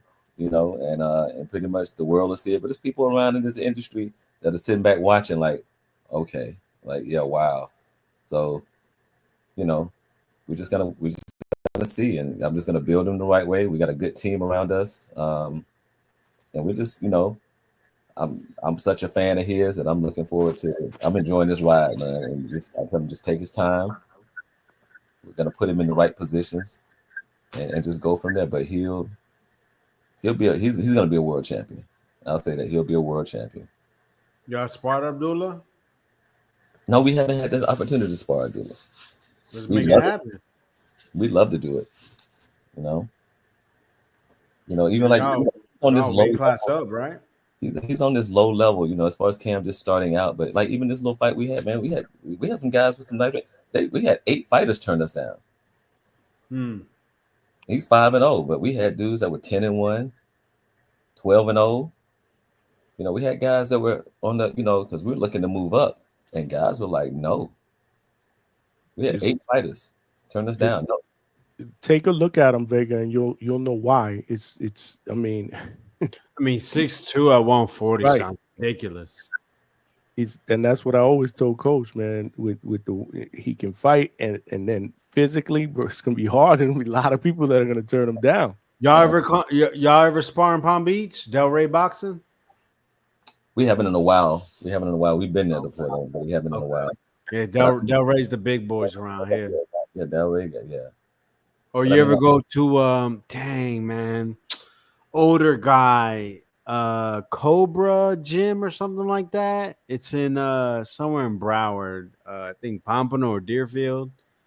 It's where Bronner and Lubin used to train. Yeah, Cam's been there before. I wasn't. Okay. They had him go. I remember he called me. He wanted me to fly down. I couldn't make it, and Golden Boy had some prospect that they wanted him to spar, and they brought this kid. I forget the guy's name. I don't even know what happened. Oh, the white boy. Yes. I know you're talking about.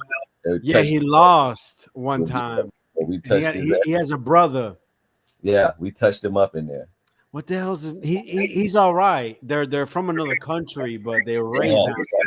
Yeah, they brought him that. They were like, they wanted Cam to come in. He's like, you want me? And I was like, I told him I can get on the flight, and I said, you got it. He was like, but Cam know how to handle himself. And it was like, you know, even there, and it was. Yeah, he put some work on him. And he was like, hey, like, okay, get him up out of here. Even their coaches was like, like, man, okay. Because he was just sharp on it.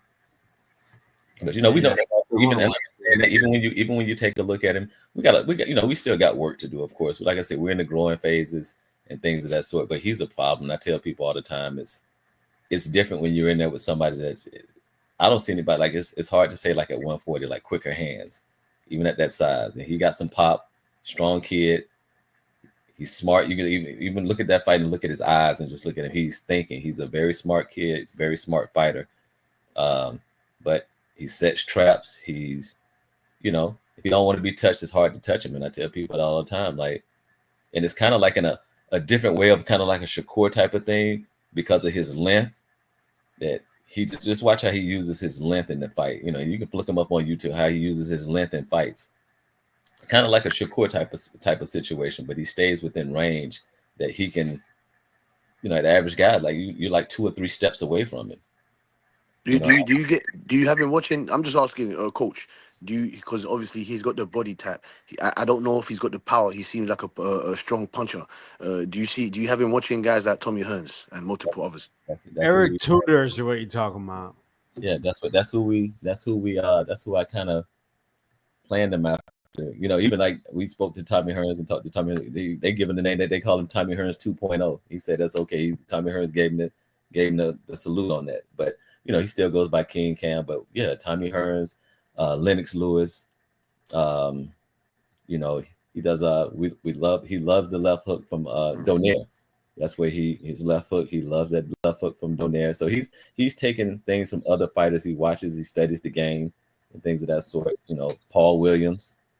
You know, we had these long rangy guys and things of that sort that he like. You know, he got some stuff from Mayweather. He got some stuff from Broner that he likes. But yeah, pretty much we look at he's looked at some fighters and he's kind of like just pieced them together on certain things.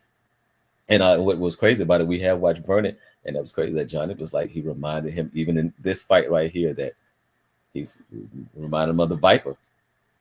And as I was like, I see it. Yeah, no, Just man.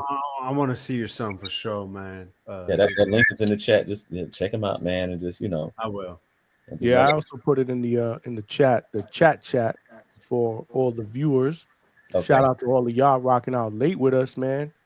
Damn, but it's 3 in. I got to start wrapping this up, y'all. I know. Yo, man, why you wait so long, man? Tell us, yo, that's it. Shut the hell up. Well, I wanted y'all to cook, bro. I'm enjoying this shit, bro. Yes, man. Thank you for Johnny Hangout spot, man. Thank you for giving us a bro. platform, man. You know you my brother, man. You welcome don't come anytime, back. bro. You I gotta don't keep care what Johnny tuning says. in, man. Don't come back. We don't. Man, I ain't like listening to you, Vega, man. This ain't your shit, man. Get out of here. Hey, Johnny, like I said, Johnny, man. Listen, man. I appreciate you, Johnny, fan, for letting me on your platform, man. Vega, you already know, man. You taught this real boxing 1-on-1, and Mr. Cam, Coach Cam, man. I appreciate your wisdom that you bring to the platform, man. And your son, hopefully, he has on the trajectory that he's on. He has a wholesome career, man. You know what I'm saying? I'll be looking forward to see him fighting some more, man. You know what I'm saying? I just checked him out. Seems like a very, very credible, stern, sturdy guy, man. So yeah, I'm looking forward to seeing him in the future, man. Thank you, Johnny, man. Like I said, for giving me this opportunity, man. Thank you very much. Good, brother. Appreciate you, my brother. Make sure you get some sleep, man. Get some sleep, and we'll be back at it again when you're ready, man. We right back at it tomorrow, probably, bro. Thank you, nah, sir. Thank you, man. go to bed. And watch the fights. Enjoy the fights. Yeah, I'll be around. I'm thinking, yeah, I know. It's like when I do these, like when I did the fight chat for the Norman thing, I think it was I loved it, but the problem is like I can't really listen to the sound, you know. Right. I like to listen to the fights, but you know, I'm thinking maybe immediately after the main event, I go live. You know, we just You open going it on up. TBV tomorrow for the live fight chat? With round one? No, there'd be nah, I don't got nothing against round one, bro. I didn't say that. But no, you know what? There's just too many people on the panel. Everybody talking over each other. It's just I don't know. I'll go on if you go on. I don't know. I'll think about it. Like again, I was Like thinking and about subscribe, doing man. Like and subscribe to Johnny the Hangout spot, man. Like and Yes, sir, subscribe, man. man. Please, So, please, and go check the out Norman Kamari Walker, spot, man. baby. These guys. Appreciate you, Timboski, bro. Thank you, sir. Thank you, man. All right, my I brother. appreciate it. Later. Timboski, early in the morning in the UK, man. You know. So thank you, man. Again, you guys are all family. But yeah, I don't know, Vega. We'll see tomorrow. Like I want to start to try to do these on my own. You know, I like it, but you know, the problem is again, Not like by yourself, bro. I know I would have to definitely get somebody to jump on the panel with me, especially. Well, I wouldn't tomorrow. Let's say I was doing fight chats, I wouldn't do the entire card tomorrow. I mean, there's just way too many fights, female fights. They're probably most of them are probably going to go to distance. That's just way too much for me. I'd have to have people on, you know, jumping on and off to you know, to co-host or whatnot. But we'll see. We'll figure it out tomorrow. You guys are all following me. I'll throw something on IG and let you guys know what the plan is. If not, we can just I would like to go live right after. If I don't do the main event, I was thinking about just doing the main event. If I don't, I'll do something live after that so that we could jump on and just give our take on what went down Saturday. Though I actually want to do a live fight chat for myself because I'm looking forward to the Saturday card. But we'll figure it out. I just heard that they got Lampley. Lampley's going to be doing the Saturday card. I don't know if you know. No comment. You don't like Lampley? No comment. Oh shit! Damn. That's yeah. No, that's not good. Yeah, no, the women's card, yo, you should just jump on TBV, bro. It's not worth it. It's like, oh, you said the women. Nah, yeah, I don't know if I'm doing anything tomorrow. yeah, no, not worth it. No, I hear what you're saying about Lampley being on Saturday's card. That's cool. That's Saturday's card. Man. Yeah, good for him. Good for him. Yeah, that was dope. That was dope. They put him on there. And I like hearing him. So I don't know. We're gonna figure it out. Either way, man. Even with Saturday, I feel like I need to. Yeah, CJ has co-hosted. Cool. What you did a live fight chat somewhere else, CJ? Is that what you're saying? I like I don't know. Marco, I'm sorry. He Live probably fight he chat probably he co-hosted. actually does technical breakdowns of what's going on. Oh yeah. No, I like Marco. But Marco doesn't do live fight chats like that. He Not jumps all on the the time. TV, Like right? with Ness, he gets lost in the sauce because of the co-host. You know what I That's what mean? I'm saying. It's just too many people on. Like you Yeah, can't. but you know, Ness is like you said, Ness is my guy. Like No, I you like can, the Ness call yo, you'll fights. never get audio of me saying anything bad about him. Text, hell yeah, I be talking mad shit. Now, but I like how Ness calls fights, man. But you know, since there's so many different people, everybody Yeah. kind of drowns them out sometimes, and that's the only annoying part. Pound for pound, he said fart noise. Yeah, man. And he be having motherfuckers that can't interpret what they're seeing. I can't stand that. Yeah. So I mean, I used to, but again, I'm more structured. When there's like 5-6 people, I'm like, I'm good. No. Let's jump on, man. We're gonna jump on, bully it. I don't know. And We'll figure it out. We'll figure it out I'll tomorrow. bully people off just to keep you on. Vega, you the best, bro. Thank you for jumping on today. No, Great let's stay another out. No, we can't do that, bro. I'm about to kick you off right now. All right, man. All Appreciate right, my it. brother. You know, I love your channel. Everybody, Thank you, man. man. If you ain't like the video, what is you doing? Like it right now, subscribe, and until next time, brother. Appreciate you. Appreciate you, my brother. Shout out to my brother Alex Vega, man. And shout out to y'all for rocking out, bro. We started late tonight, but we still went to what is it? It's 3:15 in the morning Eastern Standard Time, and I got to get up in the morning. If this was the only job, which is what we're shooting for, that's what I'm saying, man. Y'all got to help a brother out, man. Tell a friend to subscribe to the Hangout spot, man. There are power in numbers. We're already doing big things. We've only been doing boxing content for 15, going on 16 months, and we growing by the day. We trying to put the best boxing content out there for y'all. As you can see today, we do all the interviews. We're boots to ground. Next week, we'll be in Caribbean Royale, Orlando, for the Box Lab Promotions card that will be streaming live on the Zone next Friday night. But we got boxing every single weekend. When we're not doing interviews, we're talking boxing, and you never know who's going to show up at the Hangout spot. Today, we had BRAWL Sr. After all the shit that went down today with Haney's camp and Haney's security guard trying to grab up BRAWL Jr., that shit was viral. It was all over the place. And BRAWL Sr. came on here tonight to talk about that. So if you guys didn't check out the entire show, make sure you check it out. After the show is over, all of my live shows go on the YouTube channel. If you're watching this live on Facebook and millions.co, my family out there, where I'm also streaming my live shows. I also have merchandise there. We got hoodies, we got Hangout Spot t-shirts and hoodies, all colors, sizes, men and women cut. Help a brother out, support the channel, and get yourself a hoodie and a t-shirt, man. And throw it on. Tag me, throw a picture, tag me on IG, man. We gotta grow. But yeah, I mean, the like button is free. Subscribing is free, man. Telling a friend to tell a friend to tell a friend to subscribe, that's free, and it'll help me grow this channel.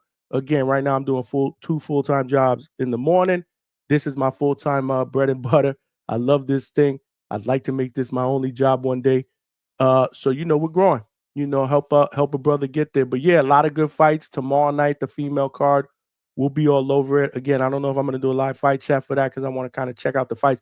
But I'm thinking I go live right after. Right after the main event, we go live and we talk that shit and we go till 3 in the morning. I don't care. I love this shit. If y'all come out, I will be here for y'all because we family. Saturday, same thing, man. We figuring shit out. If we don't do live fight chat, we'll do post-fight. We'll be back on Sunday to recap. I mean, this is how we do it up here in the Hangout spot, bro. This is how we doing it up here at the Hangout spot. I appreciate all of y'all the love and support. Make sure y'all like on the way out. If y'all haven't done that, subscribe. Tell somebody else to subscribe. Shout out to Coach Marcus Walker for joining us on the panel today. Shout out to Rachel Donaire, the queen, wife and manager of the great Filipino Flash, Nonito Donaire. She was in the building for a little while. And of course, our guy family over here at the Hangout spot / the Norman spot. Like y'all say, Brian Norman Sr. was in the building again to kind of break down all the extracurricular activities. But make sure y'all check out the press conference, because tomorrow, I believe at 1:30 Eastern Standard Time, they are doing a press conference to formally announce Devin Haney against Brian Norman Jr. that's going down November 22nd in Saudi Arabia. That's going to be a hell of a card. You know, we'll be all over it here. We'll be boots to ground. We'll be doing some training, live shows in camp. Once they hit camp later on, as I believe in September or whatever. So a lot of nothing but big things headed for you guys. We got some good interviews next week. I believe we already have on the calendar Dimitri Salita, obviously from Salita Promotions.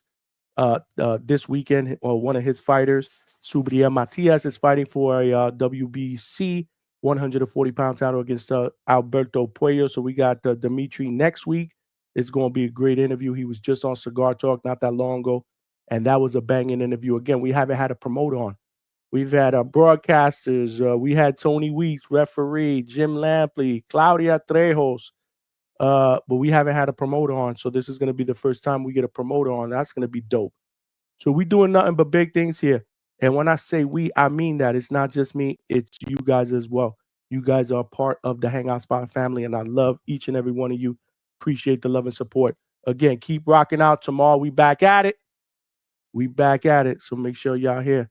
But for now, I'm going to sign out, get some sleep, and I'll see all of y'all tomorrow. Peace.